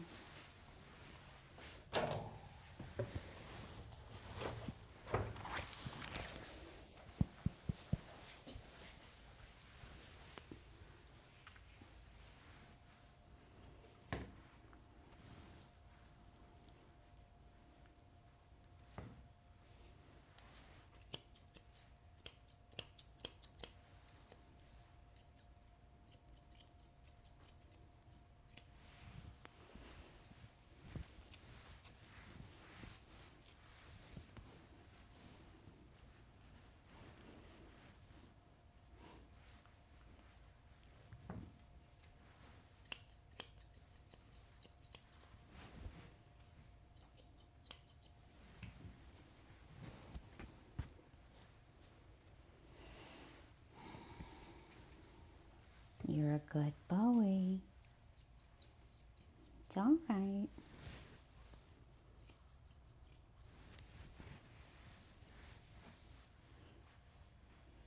You look like you're contemplating life right now. Yes, you do.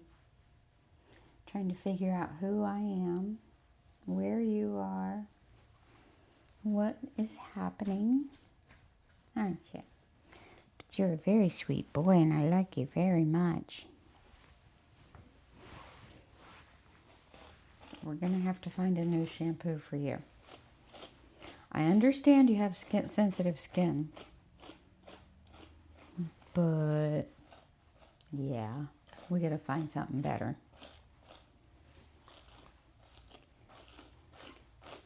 Yes, we do.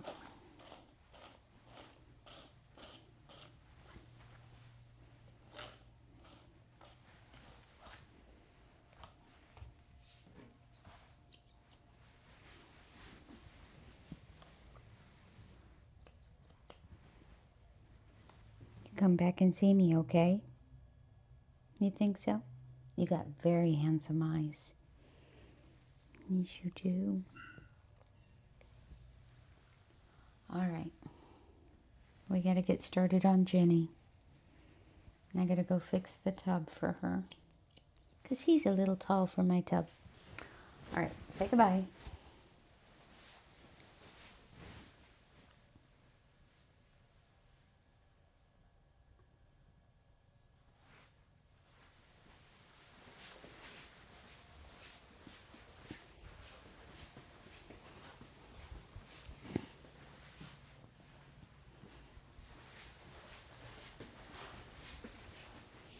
Hi, Jenny. Oh, you're so happy. Good boy. I see you. Just gotta fix up the tub.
Have you ever taken your dog to the groomer and asked for a puppy cut?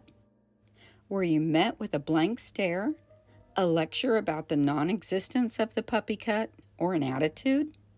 If so, you're not alone. In recent years, I have seen a trend among groomers to have a great disdain for the words puppy cut, short but not too short, and the teddy bear trim. Have you ever wondered why? Well, I'm going to break it down for you and help you with some terminology that may help you get the look that you have in mind for your dog. My name is Suzanne. I am a certified master groomer with over 40 years experience. I have groomed well over 100,000 dogs in my career. One thing that I have learned is that most pet parents do not know what to ask for when bringing their pets to the groomer.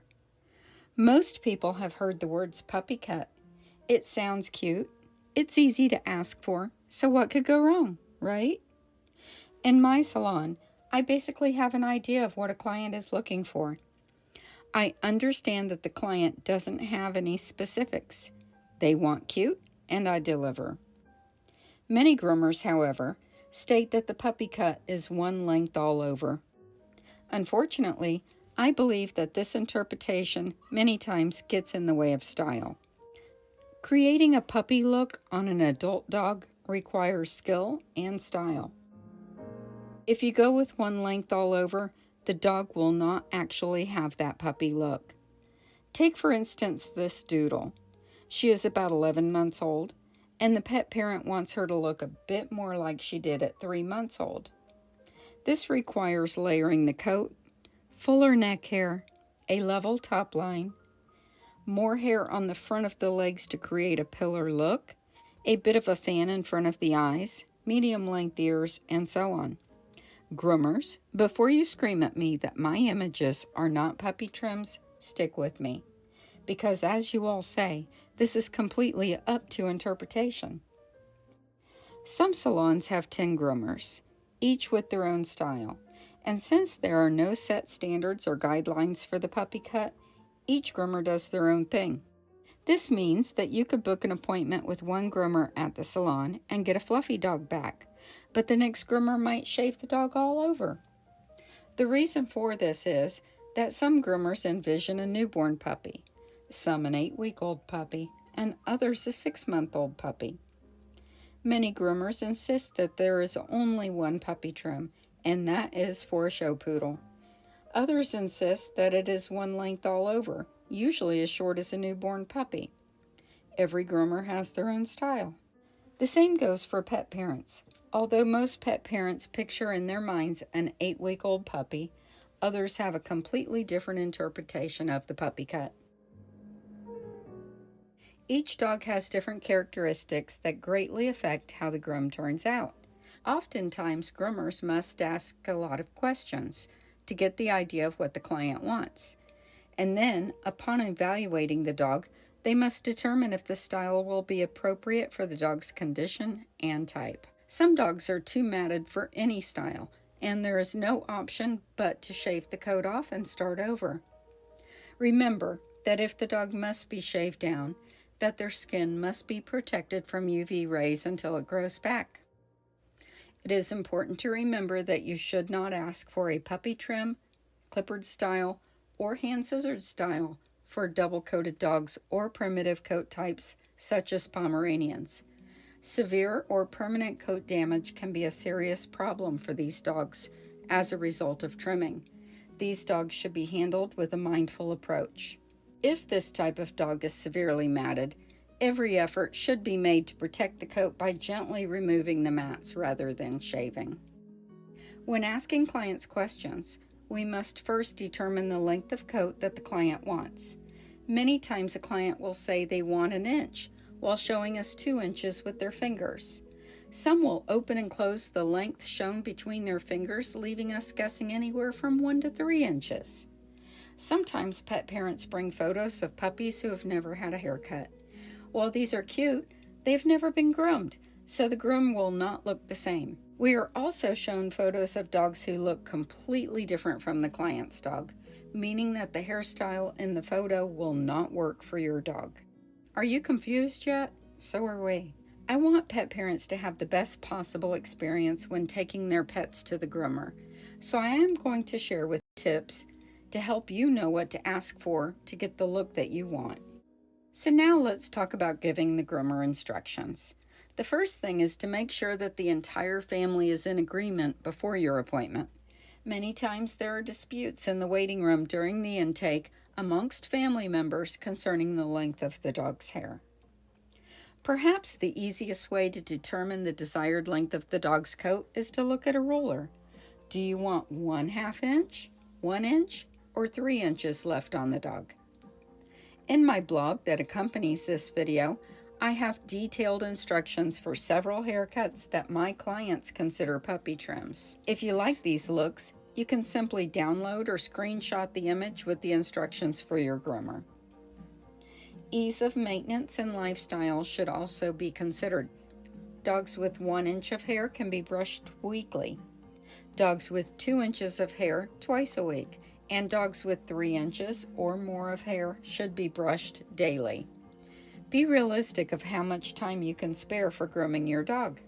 While puppies have short rounded heads with short rounded mustaches, you may want a top knot, a ponytail, or more of a beard. So instead of asking for a general term like a puppy cut, sit down and look at images and consider each part of your dog's body. Look at images of dogs like yours who are freshly groomed and print out 1 or 2 of your favorites. Plan the length that you want for the trunk of the body, the ears, the tail, the head, and the legs. Write it down and be prepared. This way you can get the best out of your pet's grooming experience. This dog is hand scissored to a 3-inch long trim all over. She is trimmed close around the eyes with a soft flowing top knot and bangs. The ears and tail are left natural. This dog requires a lot of maintenance, almost as much as a full long coat. This dog has about 1.5 inches of coat on the body and legs, trimmed closely around the eyes with bangs and a rounded face. The ears and tail are left long and natural. This dog is trimmed to about 1/2 inch on the trunk of the body. The legs are kept at 1 to 1.5 inches. The eye area is trimmed close with bangs and a rounded face. The ears are trimmed to a medium length and the tail is kept natural. This dog has 1 inch of coat on the trunk of the body, 1 to 2 inches on the legs, and a rounded face. The ears are trimmed to 1 inch past the ear pinna with a long tail. One of the things that you should consider is ear length. There are many styles for the ears. Your dog's natural ear set will be a determining factor. Puppies have tapered ears. When I think of a puppy look, I think of tapered ears. The tail styles are long, terrier carrot-shaped, flag, sword-shaped, short, or pom-pom. The leg styles are cylinder, flared, and short. The face styles are fusion, rounded, westy, natural with bangs, medium length beard, and clean. The foot styles are rounded foot, clean feet, and beveled foot. So what is a puppy trim? Technically, it is a trim reserved only for the show poodle puppy. These are the same poodle at different ages in the puppy trim. This is my poodle Ammo at 15 weeks, at 7 months, and at 11 months. So you can see the trim looks different as the puppy ages. In conclusion, the best way to get the look that you want is to make a list of what you want on each area of the dog's body. Giving the groomer the length that you desire will leave no guesswork on the groomer's part. If the groomer is sure of your directions, they can do their job efficiently without stress. Don't leave it up to the professional to decide for you, unless they state that due to the condition of the dog or the behavior of the dog, they don't have an option.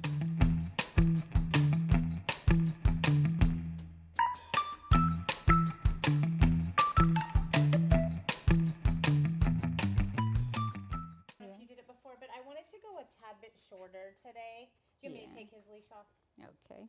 Um, Yeah, I think last time he just got a touch up. yeah, so I wanted to go a little bit shorter just because he goes to daycare every day next door, and he gets wet a lot, and so he's a hot mess all the time. Like when he comes me back see him. from here, he looks great, but because he's in the water so much, I mean, I don't want him like super, super short, but the way you guys do it is perfect, but just Hey, a tad buddy. bit shorter because he's always so wet, you know, Okay. at daycare. So, because he gets in the splash pad, so Right. it's a mess. So. Hello. So, All right. We'll get him all cleaned up. all right. So, and his nails, of course. Do you know how long it's going to take? About 2 hours. Okay. All right. I'm going to go get a pedicure. There's no manners whatsoever. We tried being slash, but he still has no manners. He says I'm perfect just the way I am. Thank you. Thank you.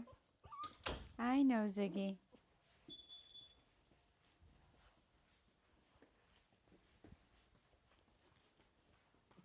I know. I know.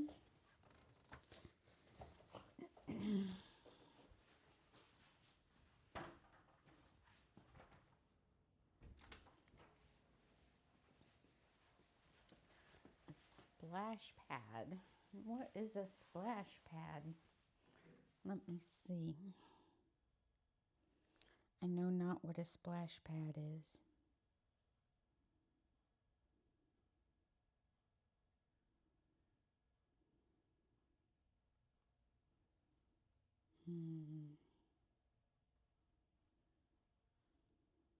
Ah, I see.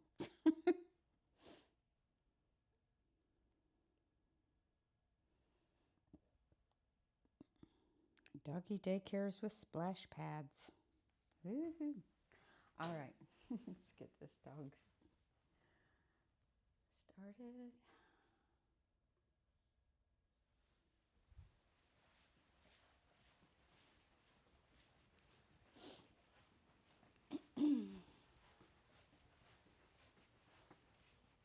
Hey, you.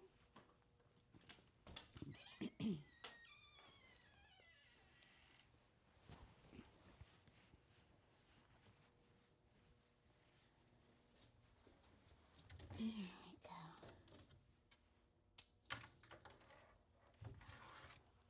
That's a good girl. How you doing? Hmm? How you doing, Miss Jenny?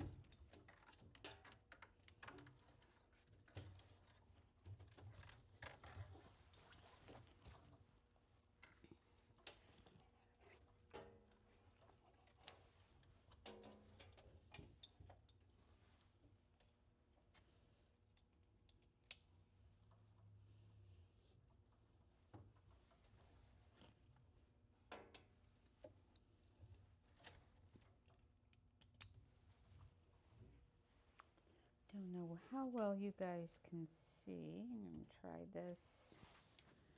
I can't get back to see if that's a good angle, but we're just going to leave it there. Hello.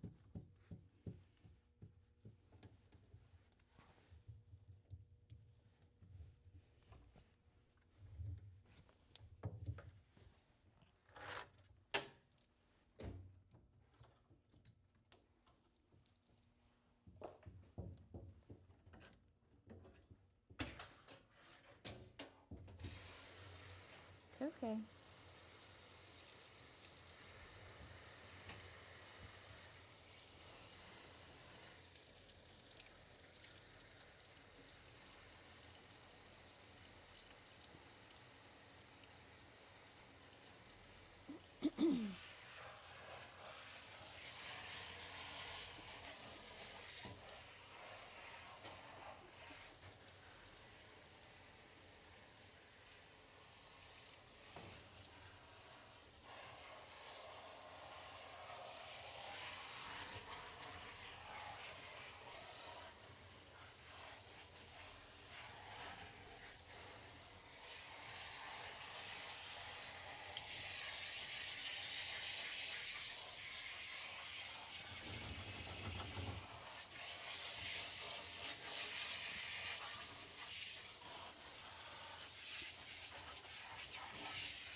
It's a good puppy.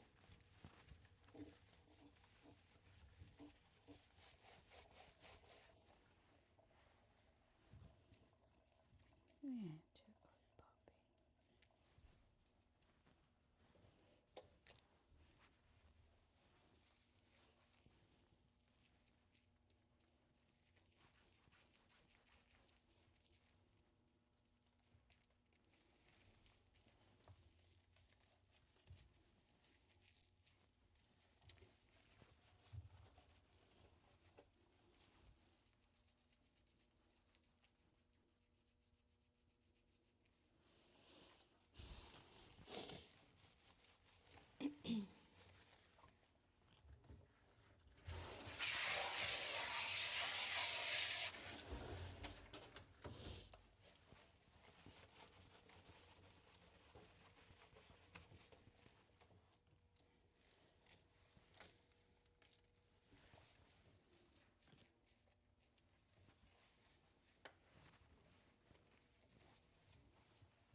It's okay. I'm not gonna hurt you.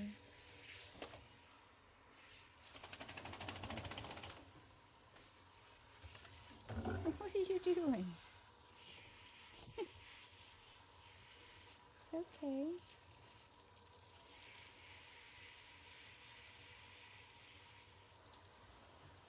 There, see? You're fine.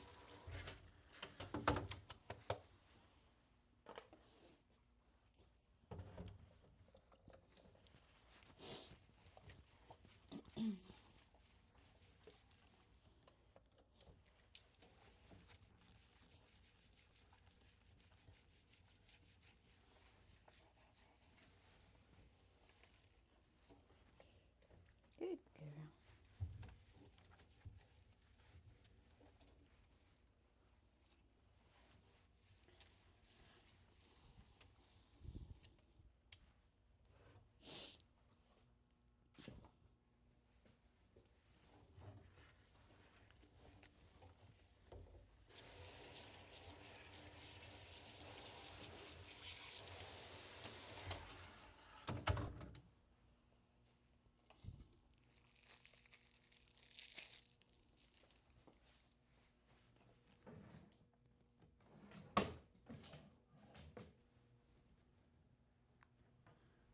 Ugh.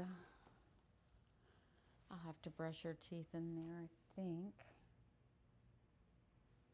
Let me see if I can squeeze just a bit more out.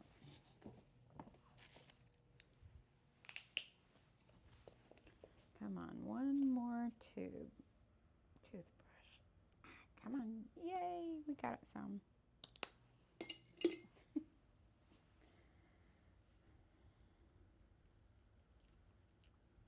Good girl.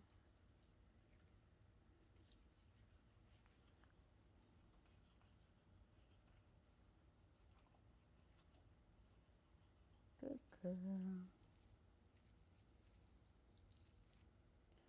My, what pretty teeth you have. Look at those white teeth. Just so pretty. Just so pretty.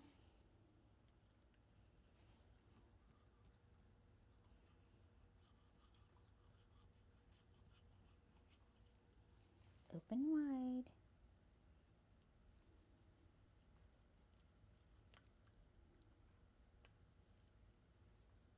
Okay. Good enough.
It's okay.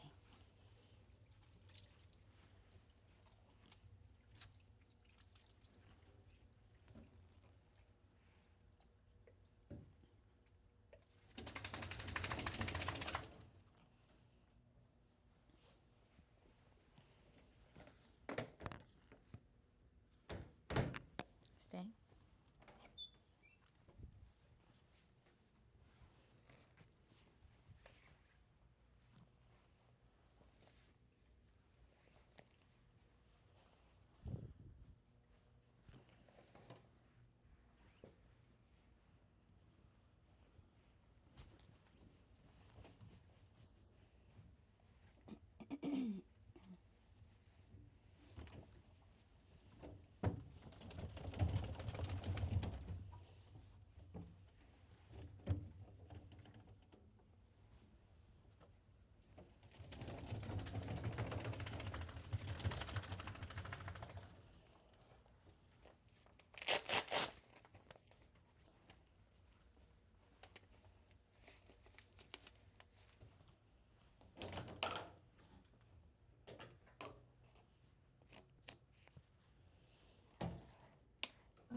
Good girl.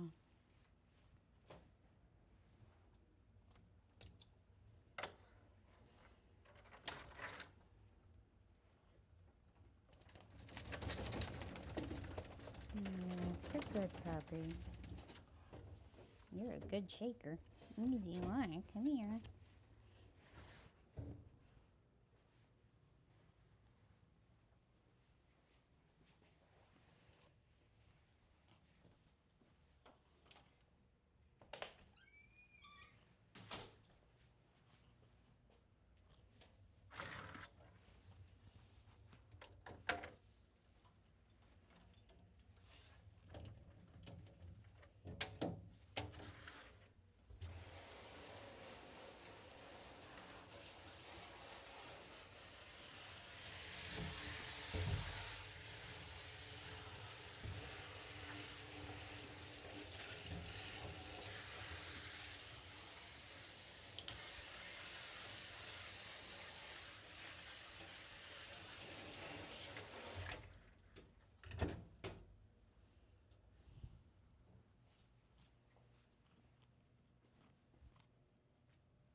Oh, wrong sprayer on.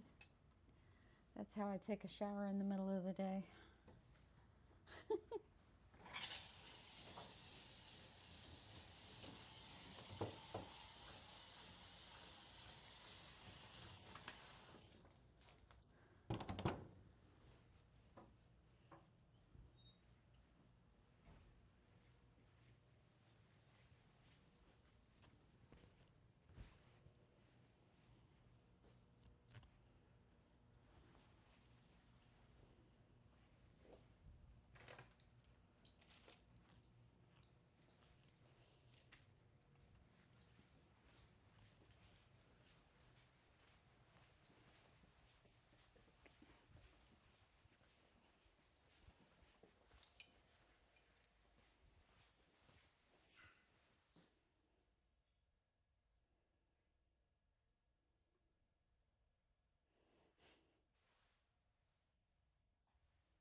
Welcome to Grand Style Dog Grooming. We are located in Tampa, Florida at the corner of Northdale Boulevard and Dale Mabry Highway.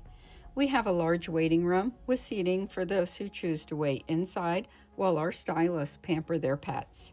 We carry iGroom hair care products along with dental, eye area, and ear care items. Our boutique has fancy dresses and rhinestone collars to dress your little one in grand style.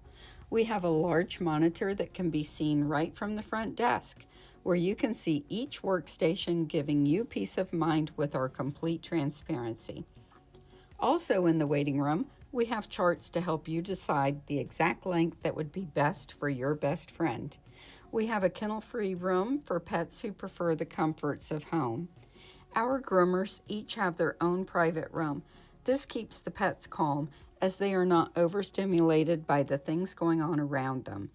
Each room is outfitted with security monitors, UV sterilization for the tools, and the Grooming Safer dog grooming harnesses for the pet's safety.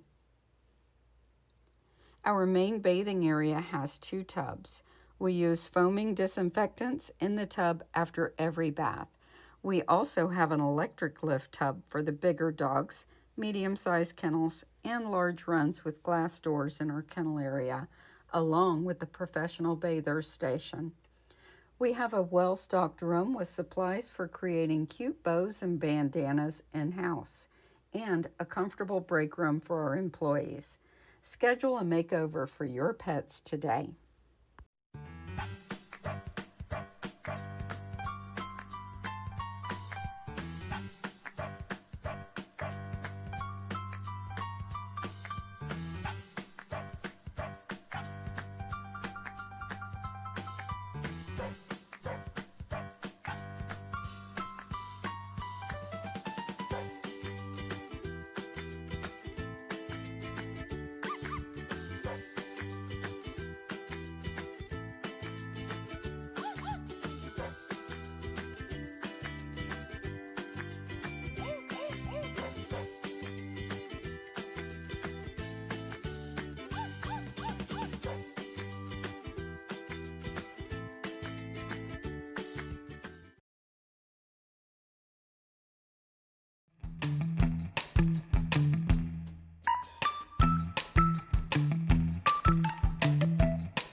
Just had to start some laundry real quick. Now we're going to get her dry.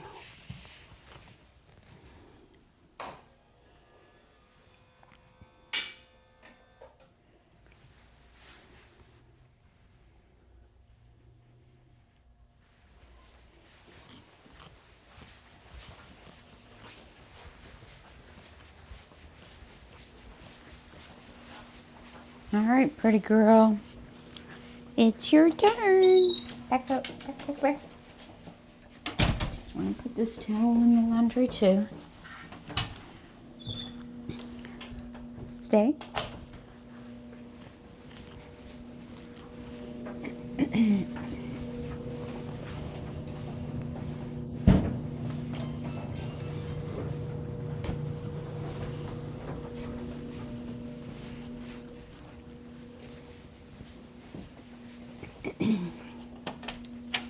Good girl.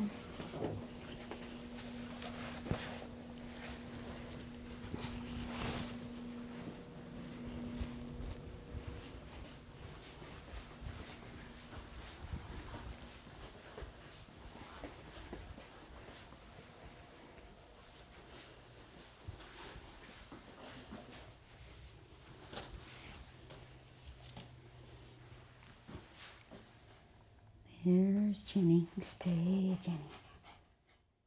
Stay put.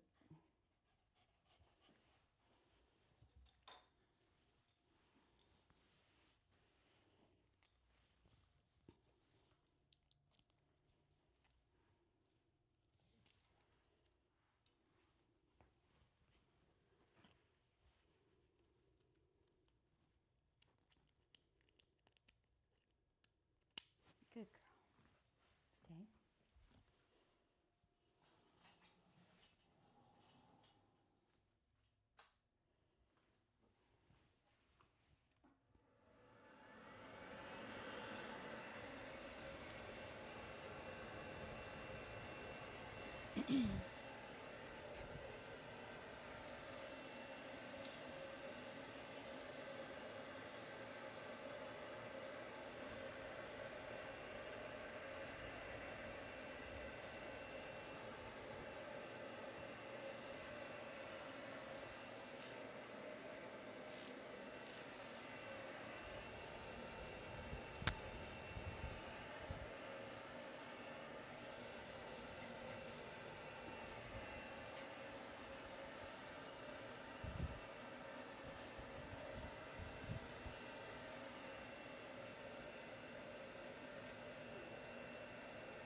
You're fun. You're fun. Yes, you are. You're fun, dog. You're fun, dog.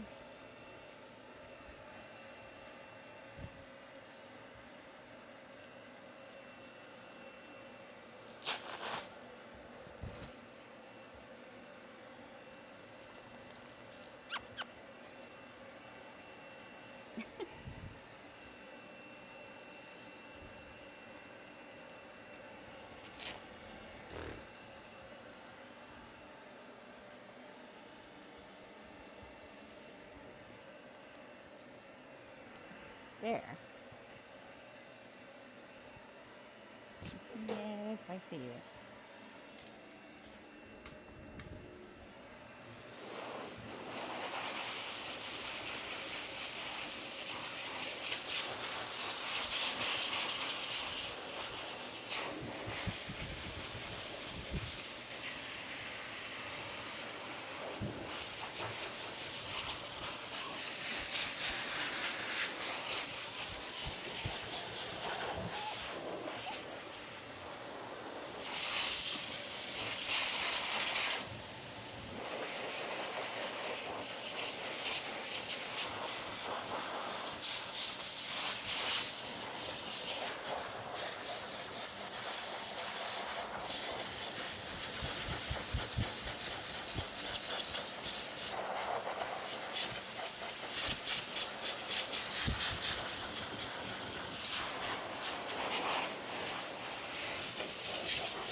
It's okay.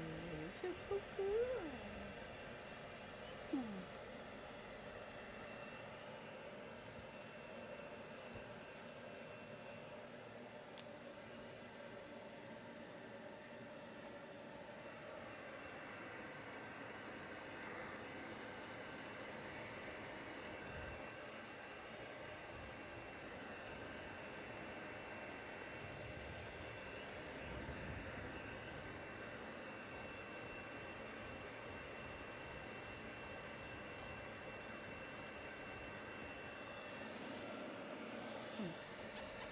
Annie. It's okay. It's okay.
Good girl.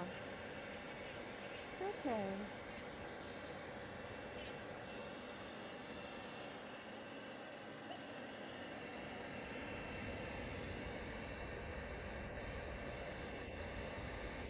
Good girl. It's alright.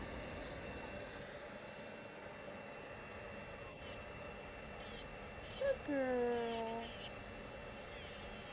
Good girl. See, it's okay. It's okay.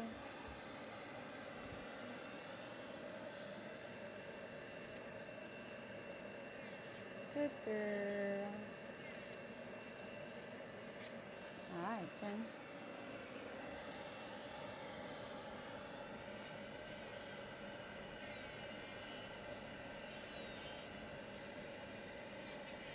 Good girl. Good girl. Yes. Stay.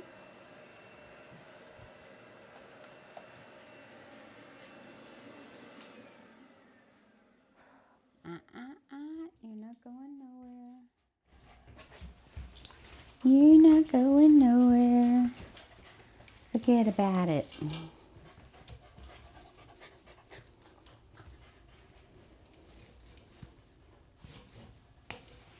Good girl.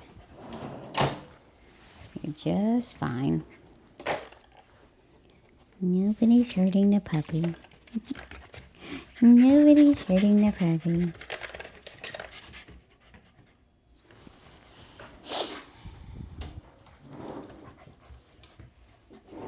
You happy, girl? Hmm?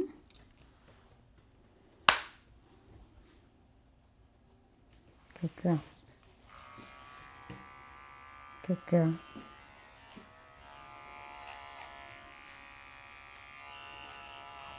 What a good puppy.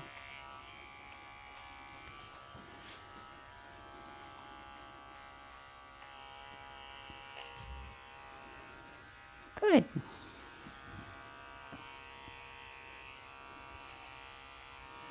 So she's got a lot of thin fringe underneath, like really thin. You can see there. That might have been from her spay. Or just might be puppy coat left on there. I'm going to tidy all that up.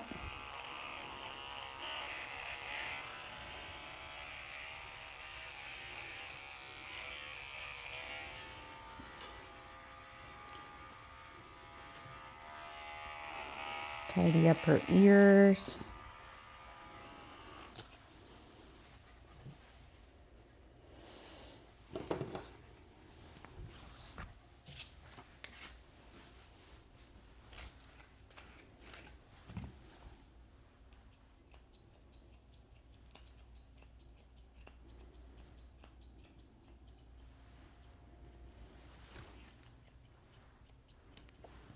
That's a good girl.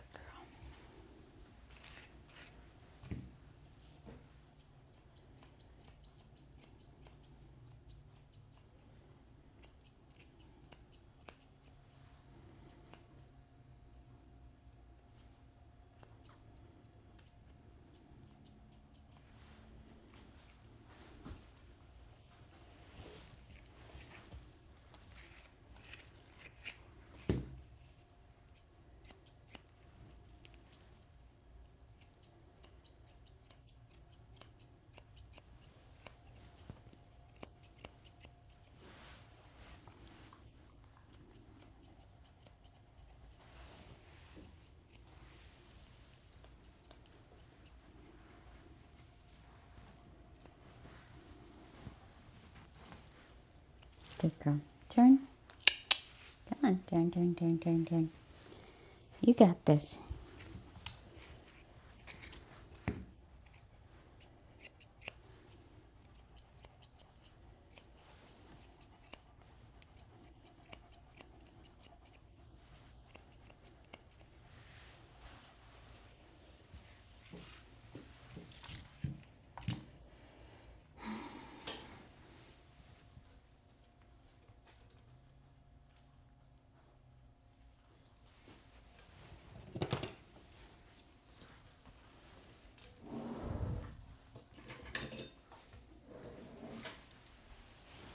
Stand.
All right. Turn, turn.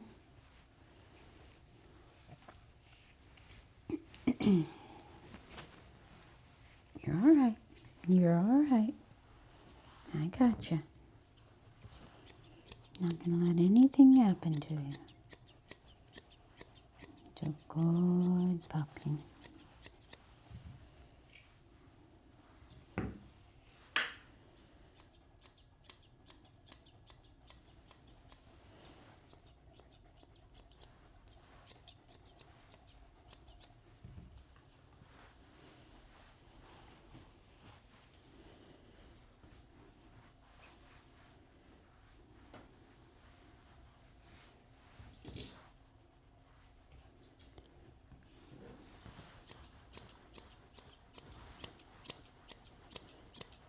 Trimming her pants to bring them in balance with her underline and her chest so that they don't look too excessive compared to the rest of her.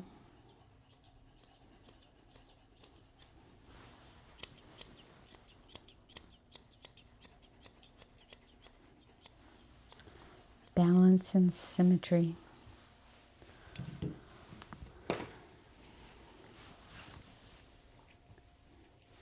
Back side of her pants, I'm going to thin out just a bit up here. Just a couple swipes at a time.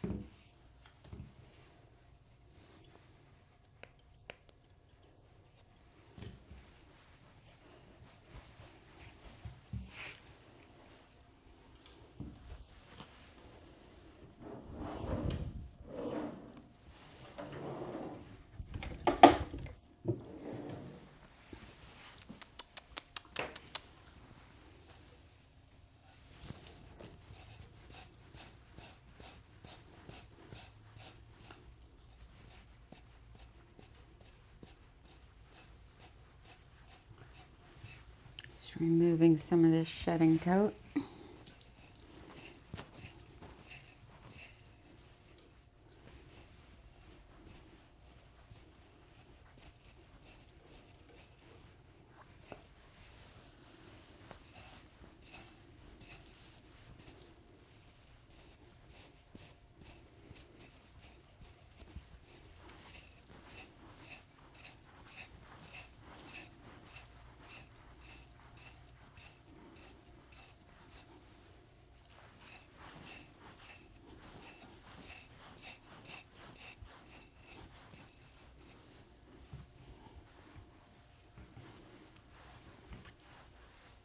Yeah, that's all yours.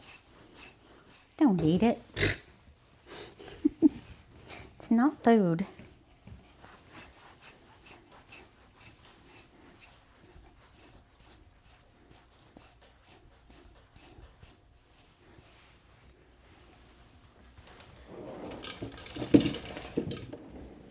Come here.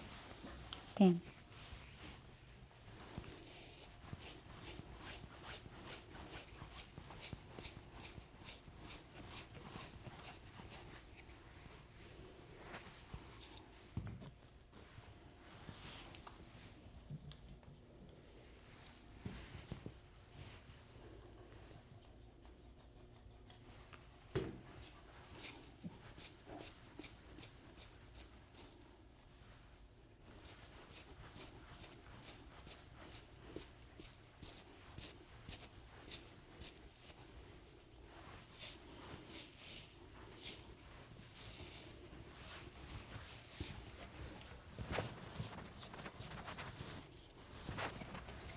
You're all right. Yes, you are. You know how to give a 5? Come on, give me 5. Give me 5. Yes, good girl. Yes, good girl. Oh, she's so smart. Oh, she's so smart. Yes, she is.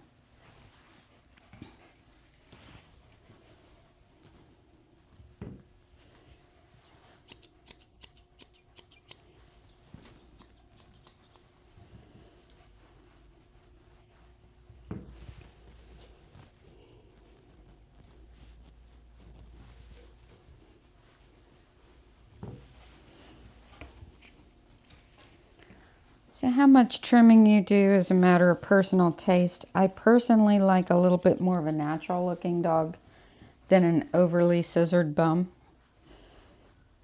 I don't want to change her look. I just want to tidy her up.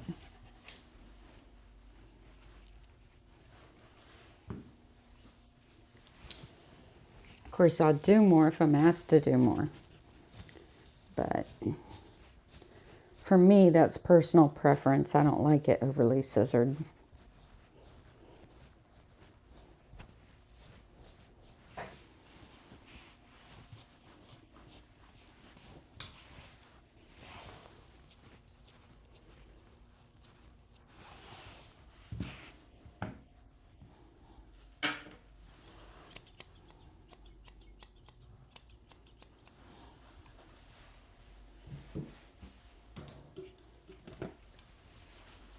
It's a good girl.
It's okay. Not gonna hurt you.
Next up after this one is Ziggy. And pet parent. He's just been getting touch-ups for the last several months. So pet parent wants him shorter today because he goes to doggy daycare and he plays on a something pad. I forget what it's called, but it sprays water. It's for dogs to play on. Splash pad. So he has a splash pad at the doggy daycare. And he's getting wet a lot. And he's like a Bichon mix. So we're going to take him shorter today. Just checking her ears. Yeah. We're going to take him shorter today. This hair on her bum is fluffed up because she just got blow dried. It's going to lay down in a couple of days and be nice and flat, hopefully.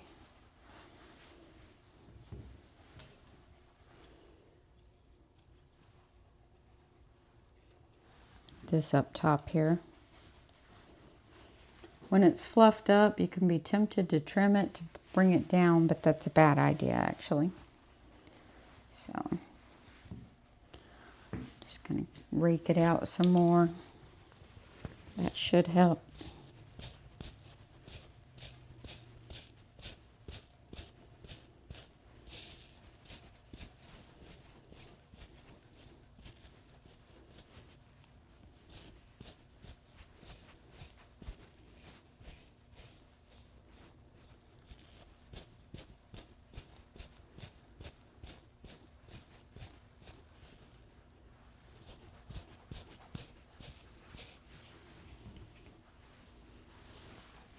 That's better.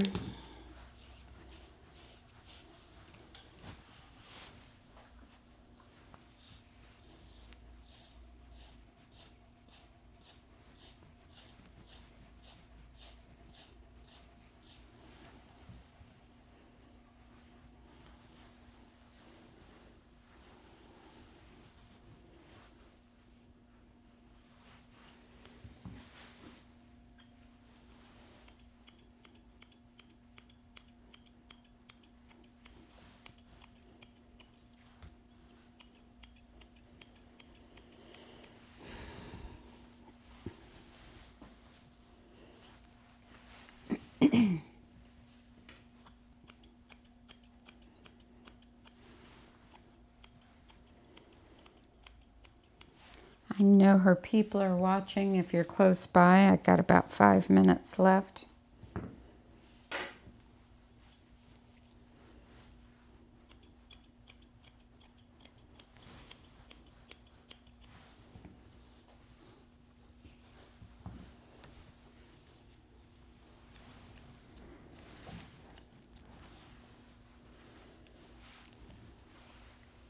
Yes. Because you have good parents. They're always close by. Always waiting on their babies because they love their babies. Yes, they love their babies. Yes, they do. They love them babies. Yeah. You lucked out. You got the best pet parents in the whole world. You did. You hit the jackpot, baby. Yep, you hit the jackpot with those people. Mm-hmm. You did. You did hit the jackpot. You got the best pet parents ever.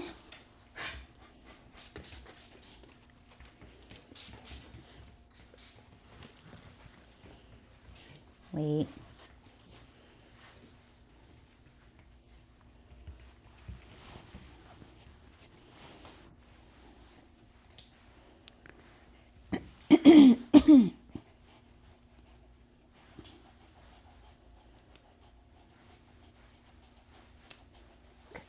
Turn. Look how pretty you are. You're making everybody want to go get a little Australian Shepherd. Yes. You're making all them people out there want one of you. Yes, you are. She's a lot like my lady dog. It's about the same size Lady was. Except Lady was white and red. Had a pretty tail. You remind me of my lady dog. Yes, you do. We loved our lady dog.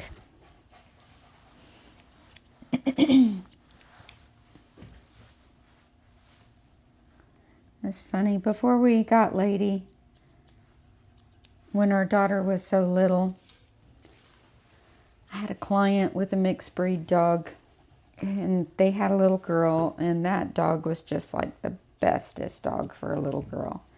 And I thought to myself, man, I'd love to have a dog like that for my little girl. Just a great little dog, you know. We had other dogs, but I wanted something like this for her. And then Lady came along, and she was a perfect fit. Yeah. She was a perfect fit. Let me see. I want to look at you. I don't want kisses yet. I don't want fives. I want to look at this.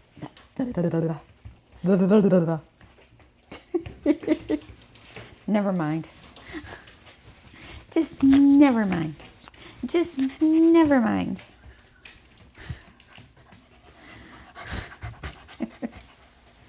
I think we're done.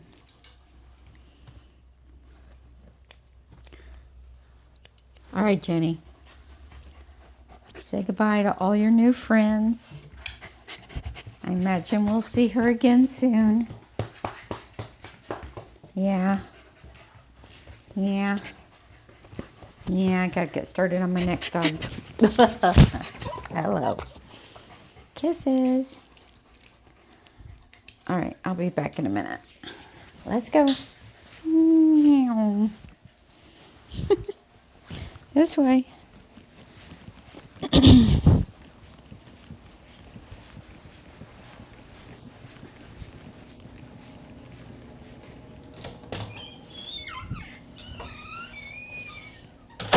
Good girl. That must be your mommy. You stay there. I'll be back.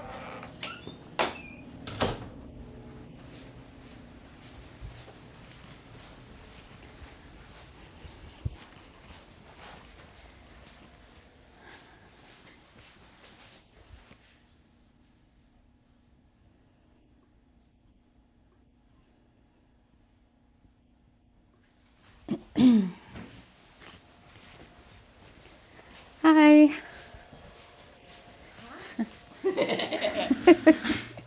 What a happy dog.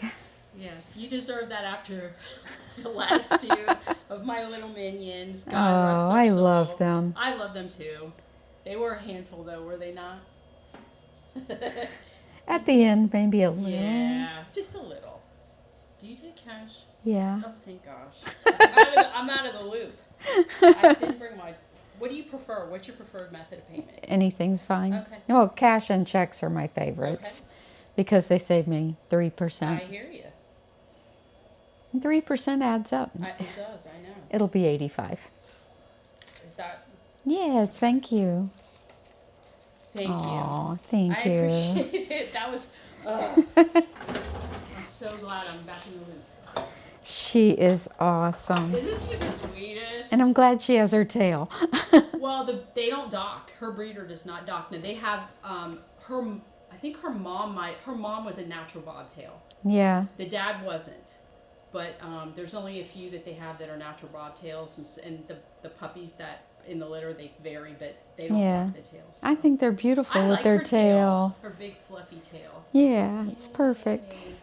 Well, thank you so much. Thank you so much. I'm thrilled to be back here.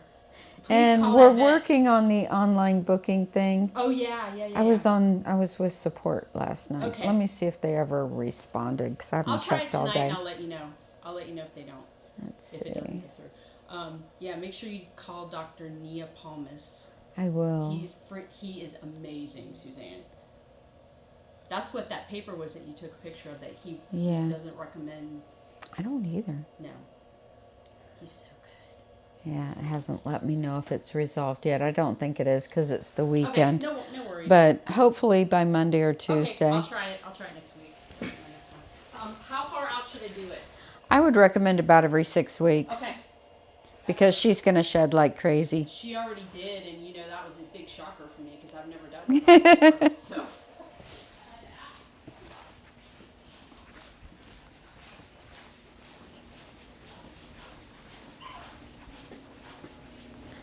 All right. We need your harness.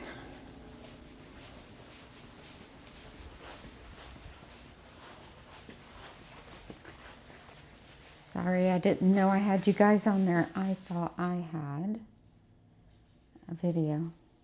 Let me put that on. I'll be right back.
We're gonna make him a cute tie-dye bandana. We basically just have every color imaginable kind of fabrics down here. When we do this, we line it with ribbon, and that keeps the edges from fraying. This gives it a really finished appearance. And then stretch elastic. We size it to about how big we think the dog's neck is. Right across the top. Now fasten it into a collar, and then it just stretch right over his head. We have stretch elastic for all different colors, so whatever we decide to make, we have something that matches. We have the ribbons that we make the dog bows. We do the same thing with the bows. Put them on stretch elastic. Just put a flower on there. So we do something like that for the girls. Now let's talk about making sure that your dog is prepared for the grooming. Make sure that your dog doesn't have any mats or tangles in its hair. Matted hair greatly limits the styles available for your dog. Make sure that your dog is trained for the grooming process. But first, let's talk about your dogs. One of the best ways to get the results that you are looking for is to make sure that your dog is prepared for the groomer. Dogs should be professionally groomed at least every 4 to 6 weeks. Dogs who are regularly groomed see the process as part of their routine. Dogs who are not regularly groomed see the procedures as punishment. This attitude from the dog often limits how much the groomer can achieve. Remember, it is your responsibility to train your dog for grooming. It is very difficult for the groomer to effectively train your dog to readily accept the grooming procedures. While most groomers are indeed excellent trainers, we spend the entire time with your dog grooming the dog, so we are not as effective as we would be if we were simply training alone. And keep in mind, we are not being paid to train the dog, we are being paid to groom the dog. Puppies should start learning to be groomed as soon as they come to live with you. However, it's never too late to start training.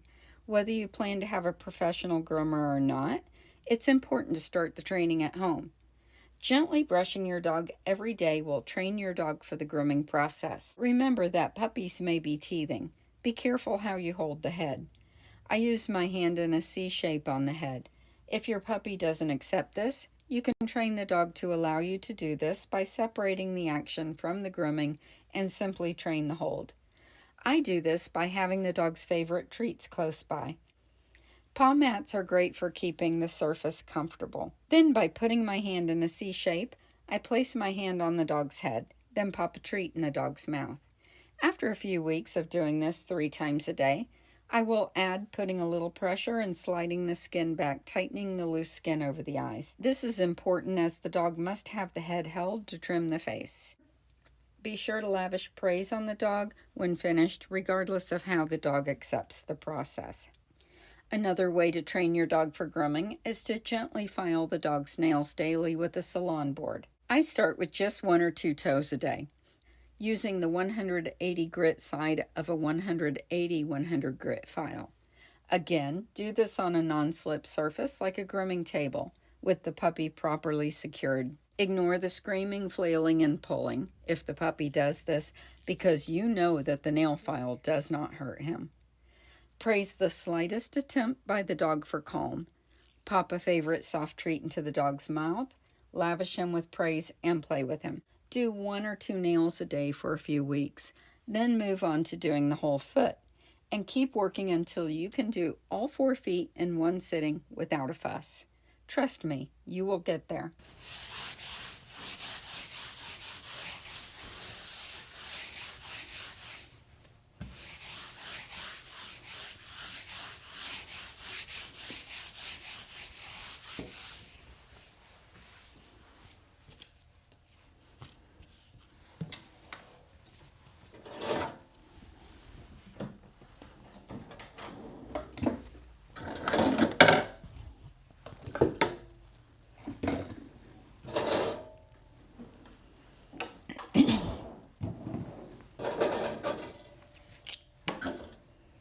Kind of fun. I was able to actually work in a few new clients today because it's an extra day that I wasn't already booked with regular clients.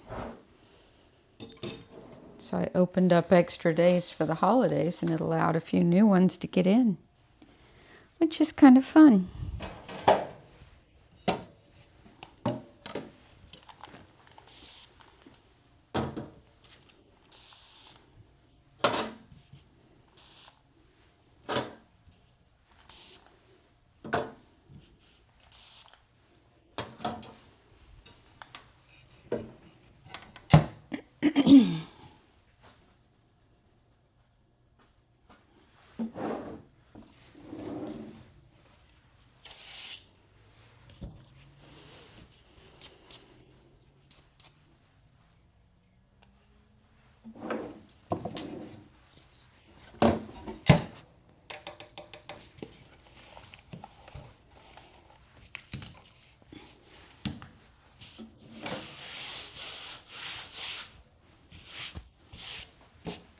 All right, it's time for Ziggy.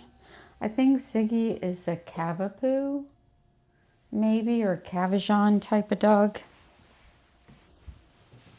He's little, smaller than the ones you usually see. Oh, yeah. Say hi, Ziggy.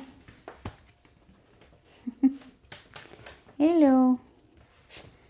So we're gonna go short today. Shorts. So you can get wet at the doggy daycare. Fun, fun. Get back here. Don't be such a whiny pants. Don't be such a whiny pants, Ziggy.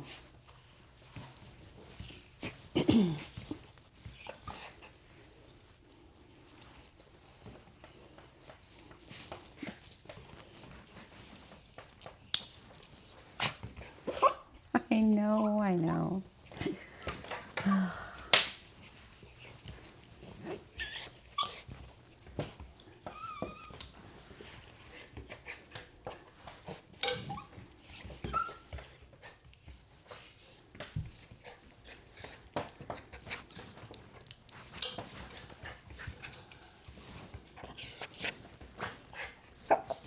I know.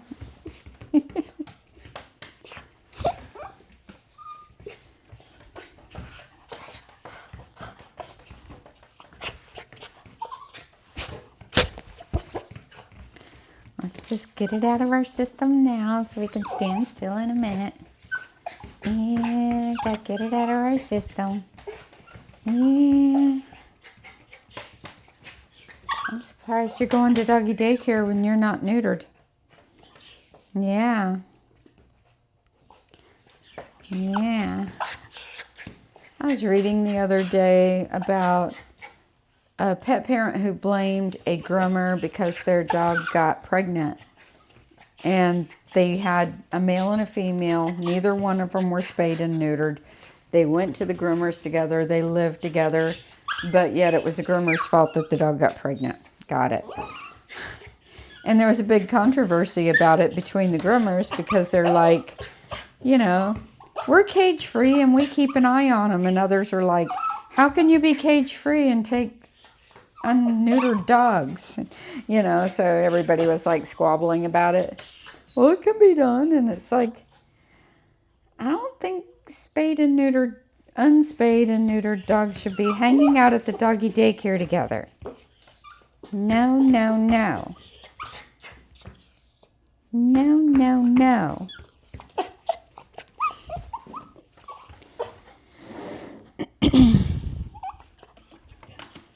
People saying they watch them is like people saying they watch their teenagers. Right.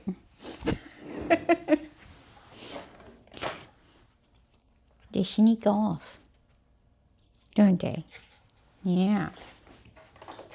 Them teenagers sneak off. All right, let's trim you.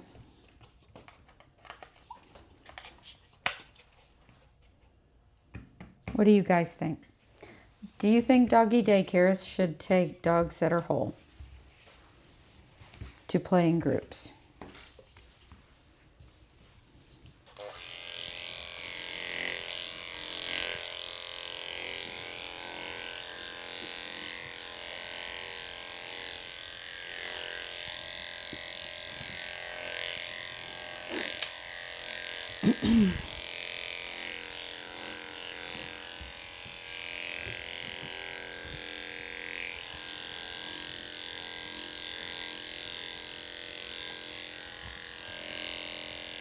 Quit eating hair. What is up with you guys today?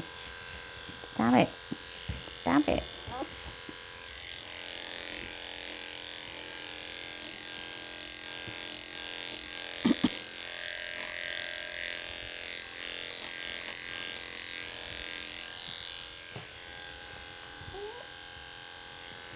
Stop it.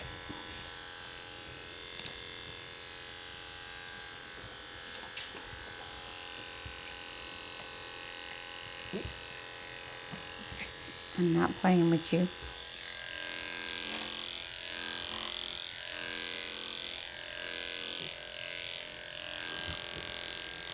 Ziggy is the last dog of the day.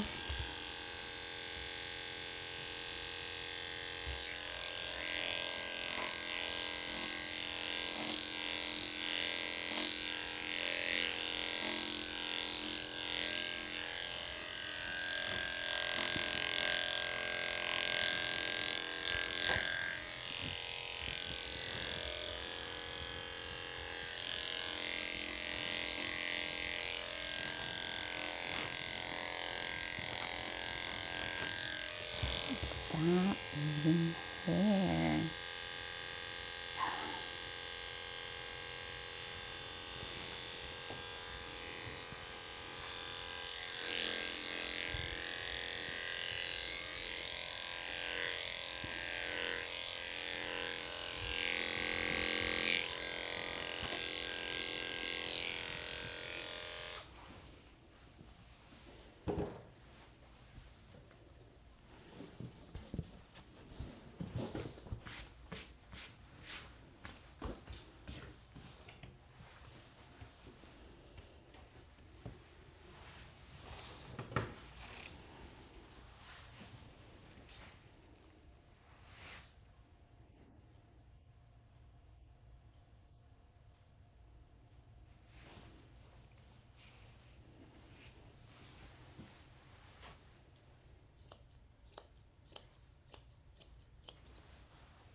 Considering his hair's been getting wet, the pet parent is doing a fantastic job maintaining it. He's been coming in here about every 2 weeks for a bath, but that wouldn't be enough to maintain it getting wet all the time, so they're doing a really, really good job.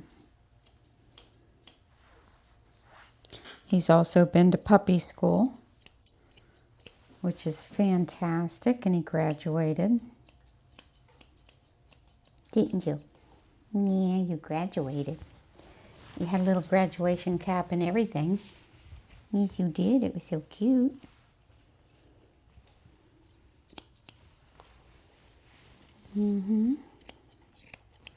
So cute. See, don't do that. Don't do that. No. All right, time for a bath.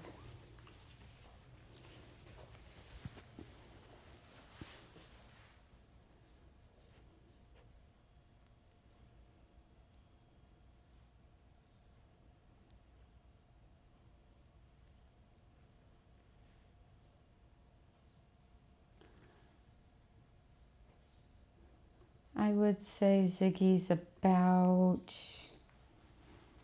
8 months old. Don't quote me on it, but about. He's still a puppy.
Good boy. You're being a very good boy.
Good boy. You're a very sweet puppy.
He's your sweet baby.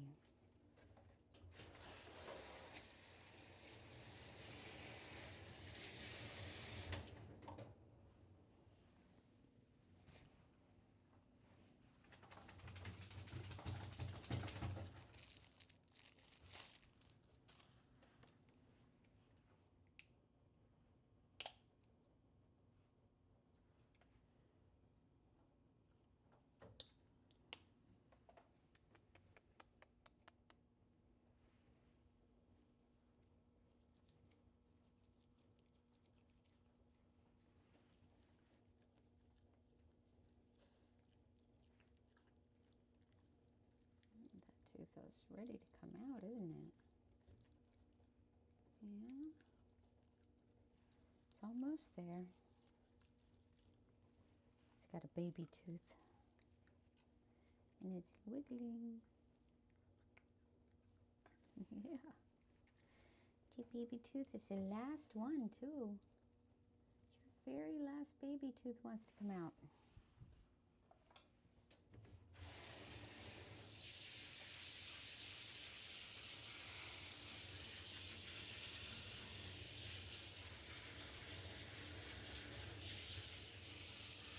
It's okay. Don't pout.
So I'm not going to keep harping on it, but I just want to bring it up like one last time.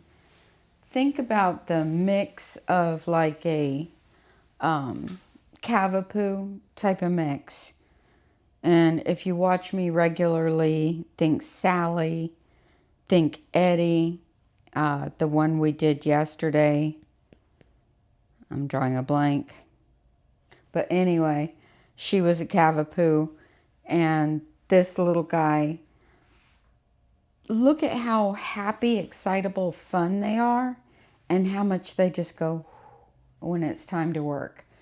The coat is easy and the personality is just to die for. So again, if you're thinking of a mix, that's a good one, because I haven't met a single one that wasn't super fun and super level-headed.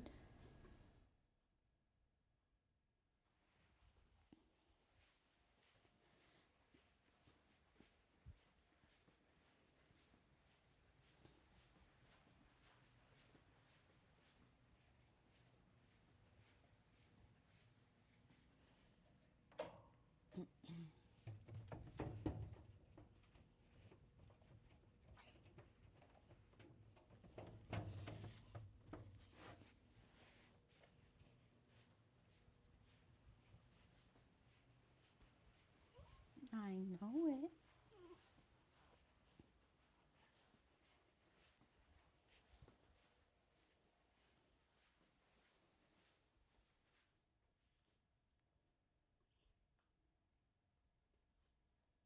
Yeah, Carly. I'm drawing a blank. Come here. Come here, Ziggy. I know. It's so exciting. It's so exciting.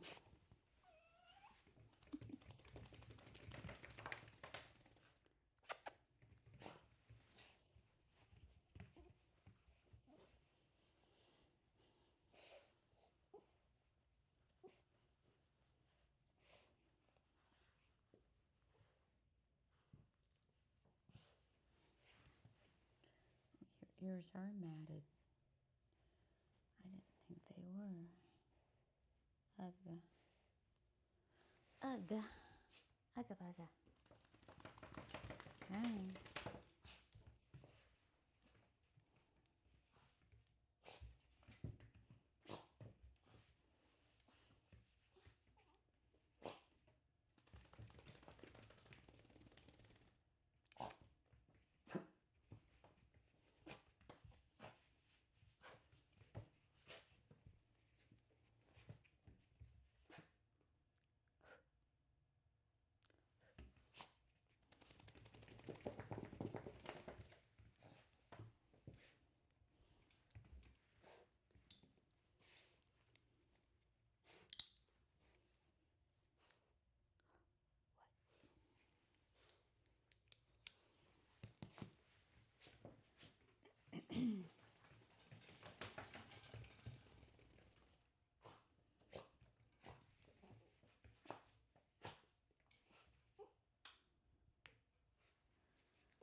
It's okay. Come on. Come on.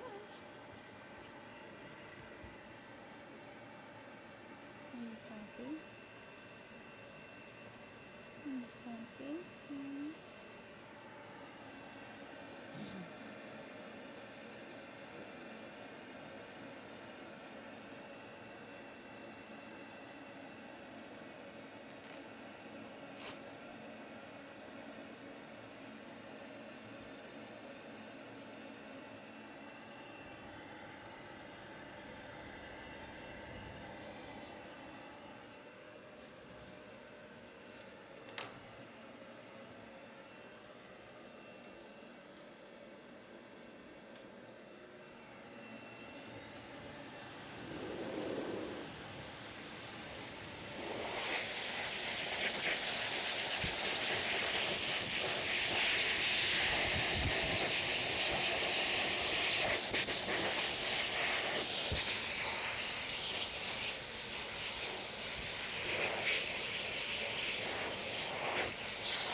Good boy.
Such a good boy, Ziggy Boo. He's a good boy.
sorry.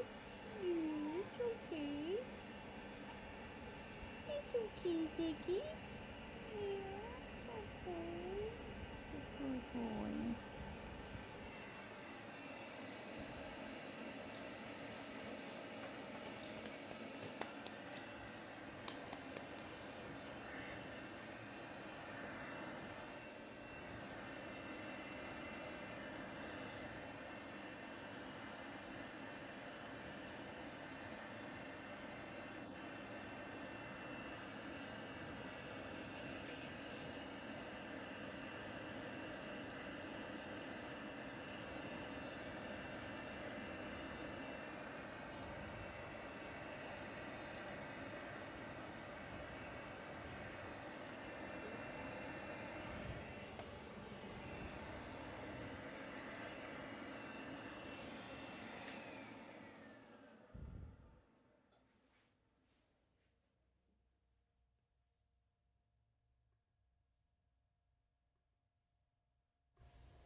There we go.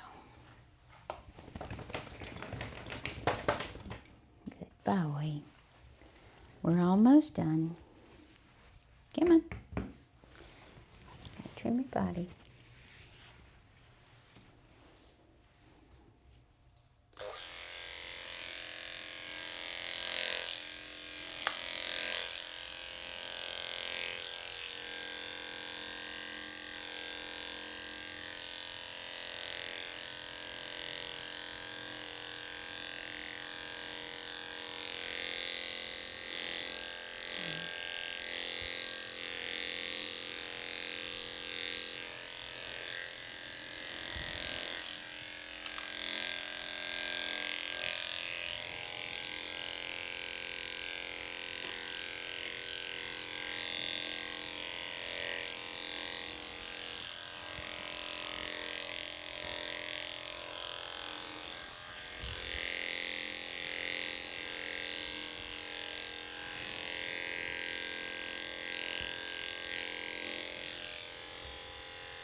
It's okay.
All right.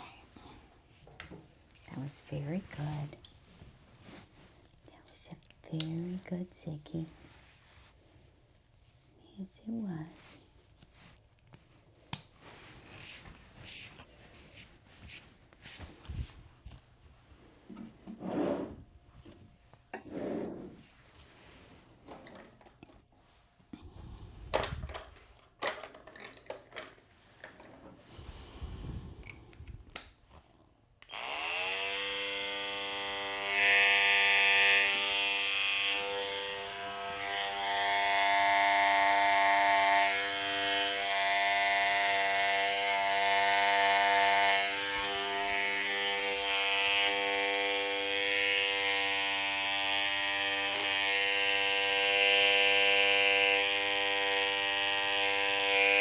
Good boy. He's a good boy. Okay. You're fine.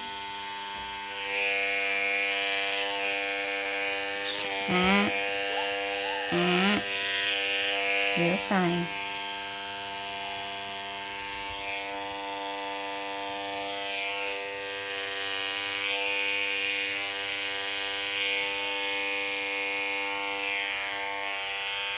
Up, up, up.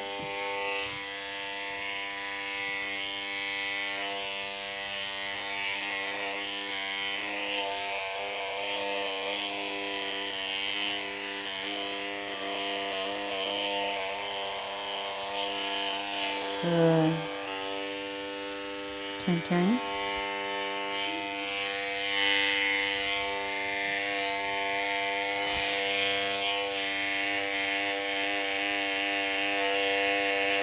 Good puppy. Very good puppy. Very good puppy. Do you need some wiggles? Do you need some wiggles for a minute? Yeah, you need some wiggles for a minute. It's just too long to hold still for a puppy. Yes, it's just too long to hold still for a puppy. Yes, it is. Oh my goodness, gotta get the wiggles out. Yeah, he's gotta get the wiggles out. Okay. I know, gotta get the wiggles out. Gotta get the wiggles out. Oh, he's gotta get the wiggles out. Puppies just can't hold still that long. No, not that long. Oh.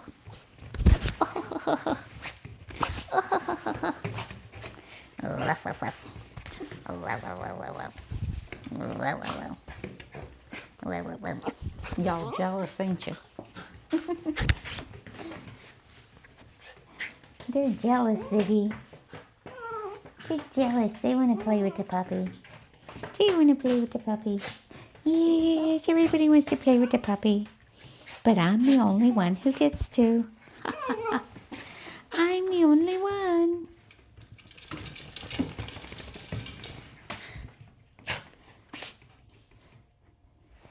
So when I give puppies release time like this while we're working, I teach them the phrase back to work. Because,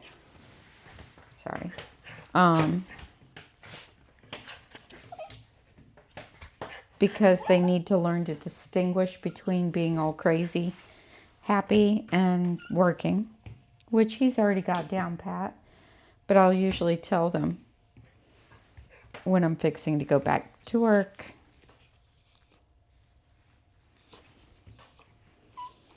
And then they know they have to hold still again.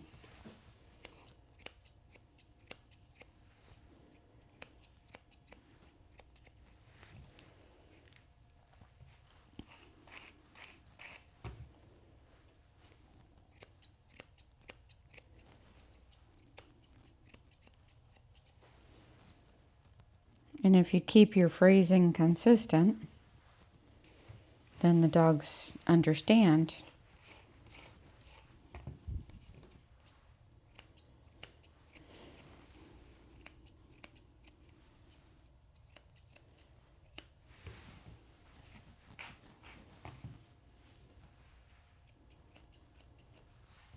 I think it's really important to let busy dogs, or especially puppies, but busy dogs in general, have a minute to get that out of their system a couple of times through the groom. Otherwise it builds up and they just can't hold still any longer.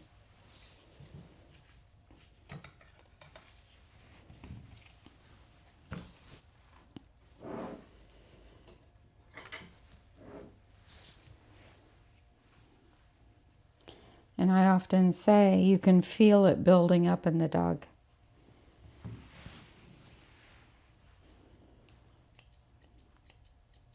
Some of them will literally start shaking like they're about to burst. They're like, I'm gonna do it. I'm gonna wiggle. I'm gonna wiggle. You better let me loose, 'cause I'm gonna wiggle.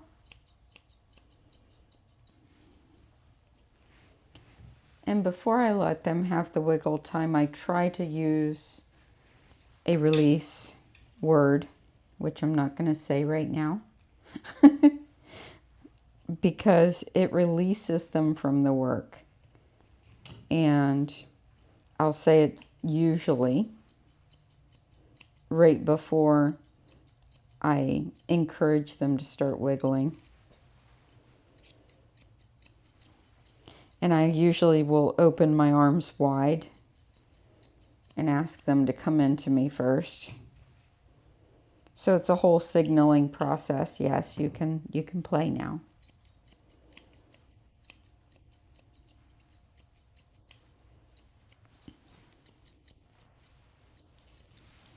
Good. It's okay.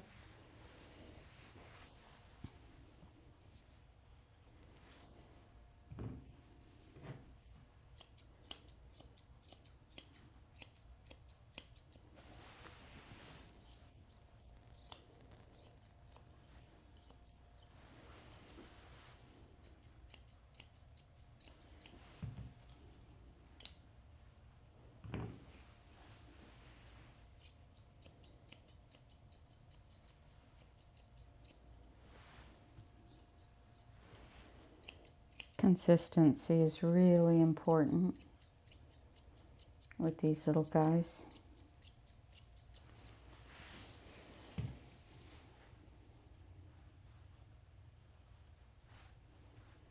I know you're going to fall asleep, aren't you? Have you had a busy day? Mm-hmm. Have you had a very busy day, Ziggy? Because you're about ready to fall asleep. Mm-hmm. You're about ready to fall asleep, Ziggy. Are you tired, puppy? I know. You tired, puppy.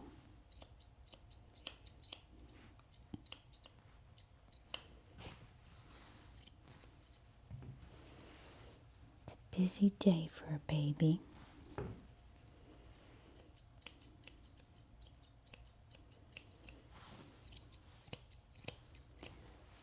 A lot of these puppies get tired easy, all the way up to about 11 months old.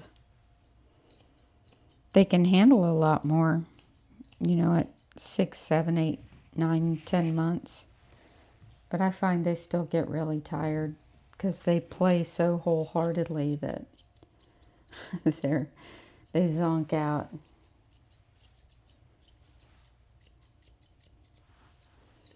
And that's why I always say don't give your dog anything thinking they're too wiggly for me, because they're not. I'd rather train them and work them through it, because it's much harder to work on a sleepy, tired dog than it is a busy dog.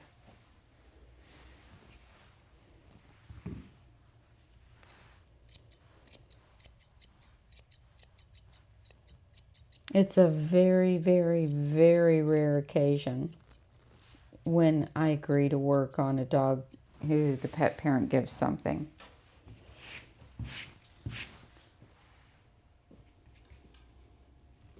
Good boy. There's been 2 dogs over the years that I can think of that it really helped. And they were senior dogs, and it was a senior type of sundowner type medication. But they were like over the top behaviorally. And it did help them. But it didn't make them tired. And I don't remember what the medicine was. But it was for sundowners type of stuff on dogs. I wish I had it written down, but it didn't make them wonky. It just leveled them out. All right, little man, we're almost done. And I hope my first dog on Monday comes in at 8 and not 7, so I can put off some of my cleaning.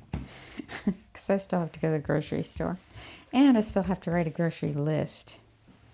So I don't feel like cleaning. But if my first dog comes in at 7, I have to. Let's see. Let me take a peek. That's today.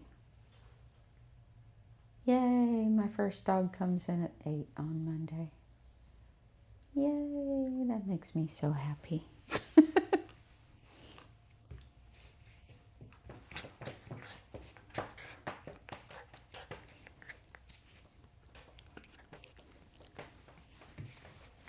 Let's not be so mouthy. That's not what we're doing here.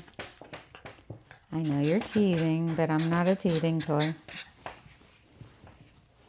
Let me see.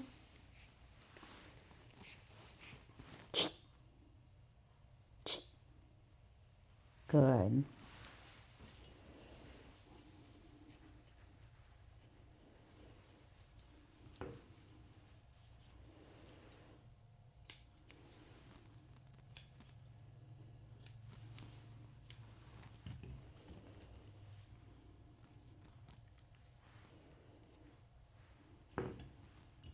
That's very good.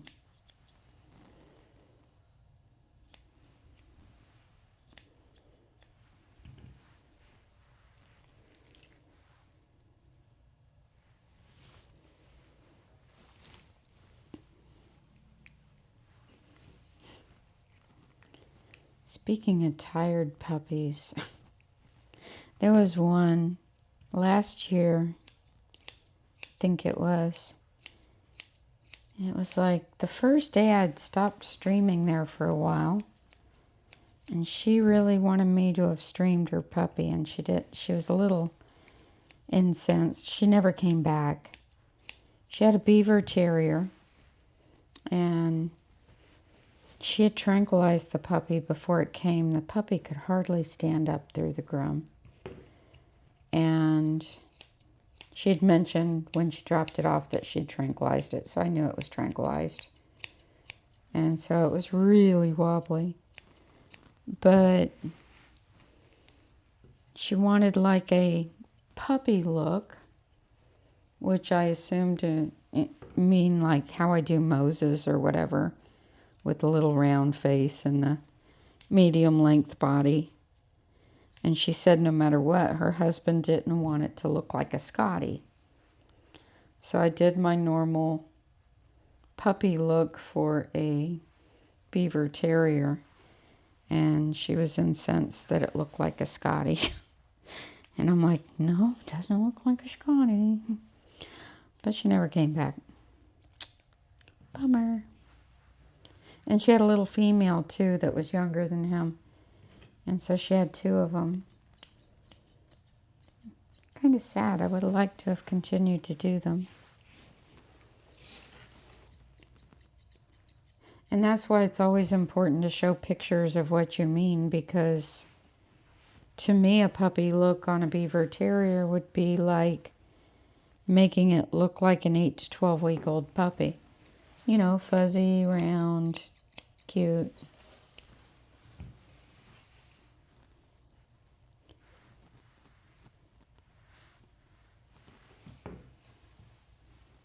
He's a good boy. But what she might have meant is like, don't do it like a Westie, not a Scottie. And a Westie would have that round head with the tipped ears. So maybe she meant Westie. If she would have said that, I wouldn't have rounded the head. Excuse me.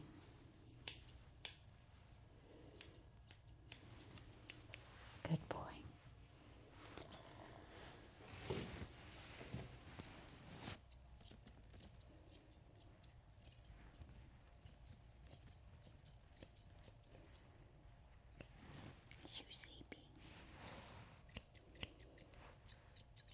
He's a very tired puppy.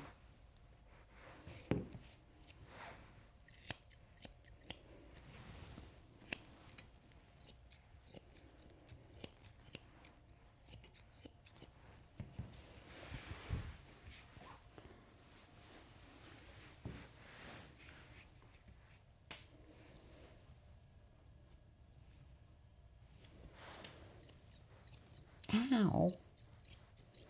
Stop teething on me.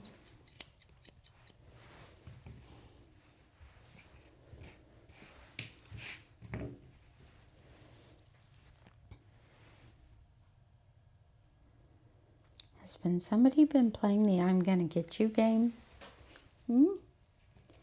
Have you been playing the I'm Gonna Get You game? Oh, you have. You've been playing that game.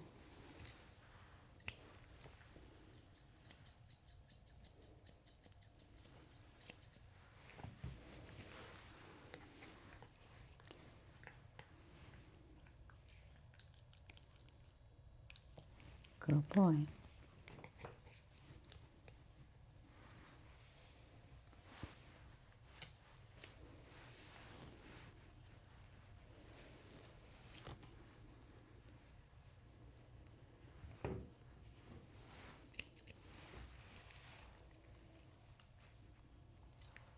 Shh.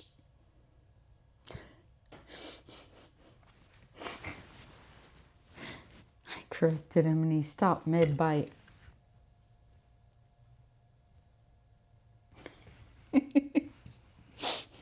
He just left his teeth there and was looking around.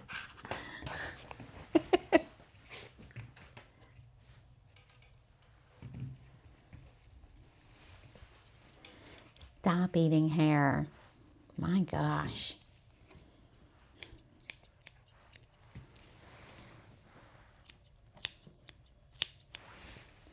All right, let's, no biting. Stop it. Ugh.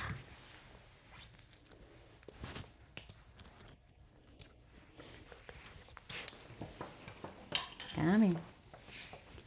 I'm having fun with you. Yes, I am. I like you.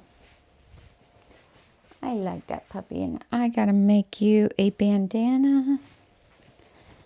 All right, you wait here. I'm gonna go make you a bandana.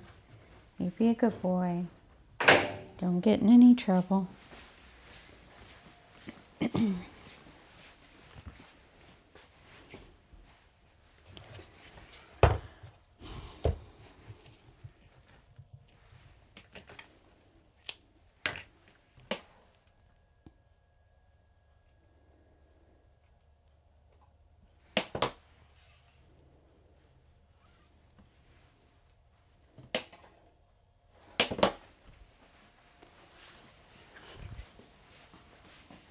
So cute.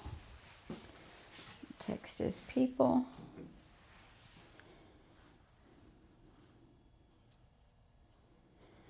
Dun, dun, dun, dun, dun.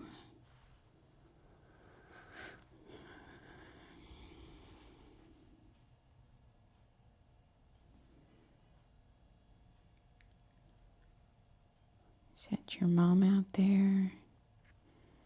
She must be watching because I just heard a car.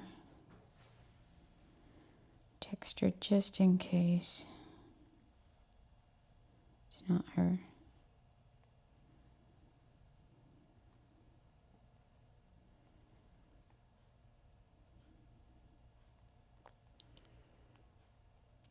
Here we go.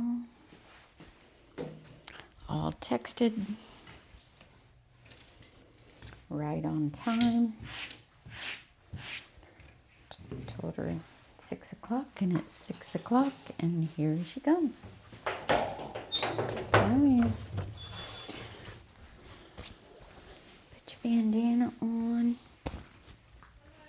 Be right with you. Alright guys, thank you for watching. Be sure to like this video, subscribe to my channel. Don't forget to hit the notification bell so that you don't miss my next upload. And I will see you Monday at 8 a.m. Eastern Standard Time. Say bye, Ziggy.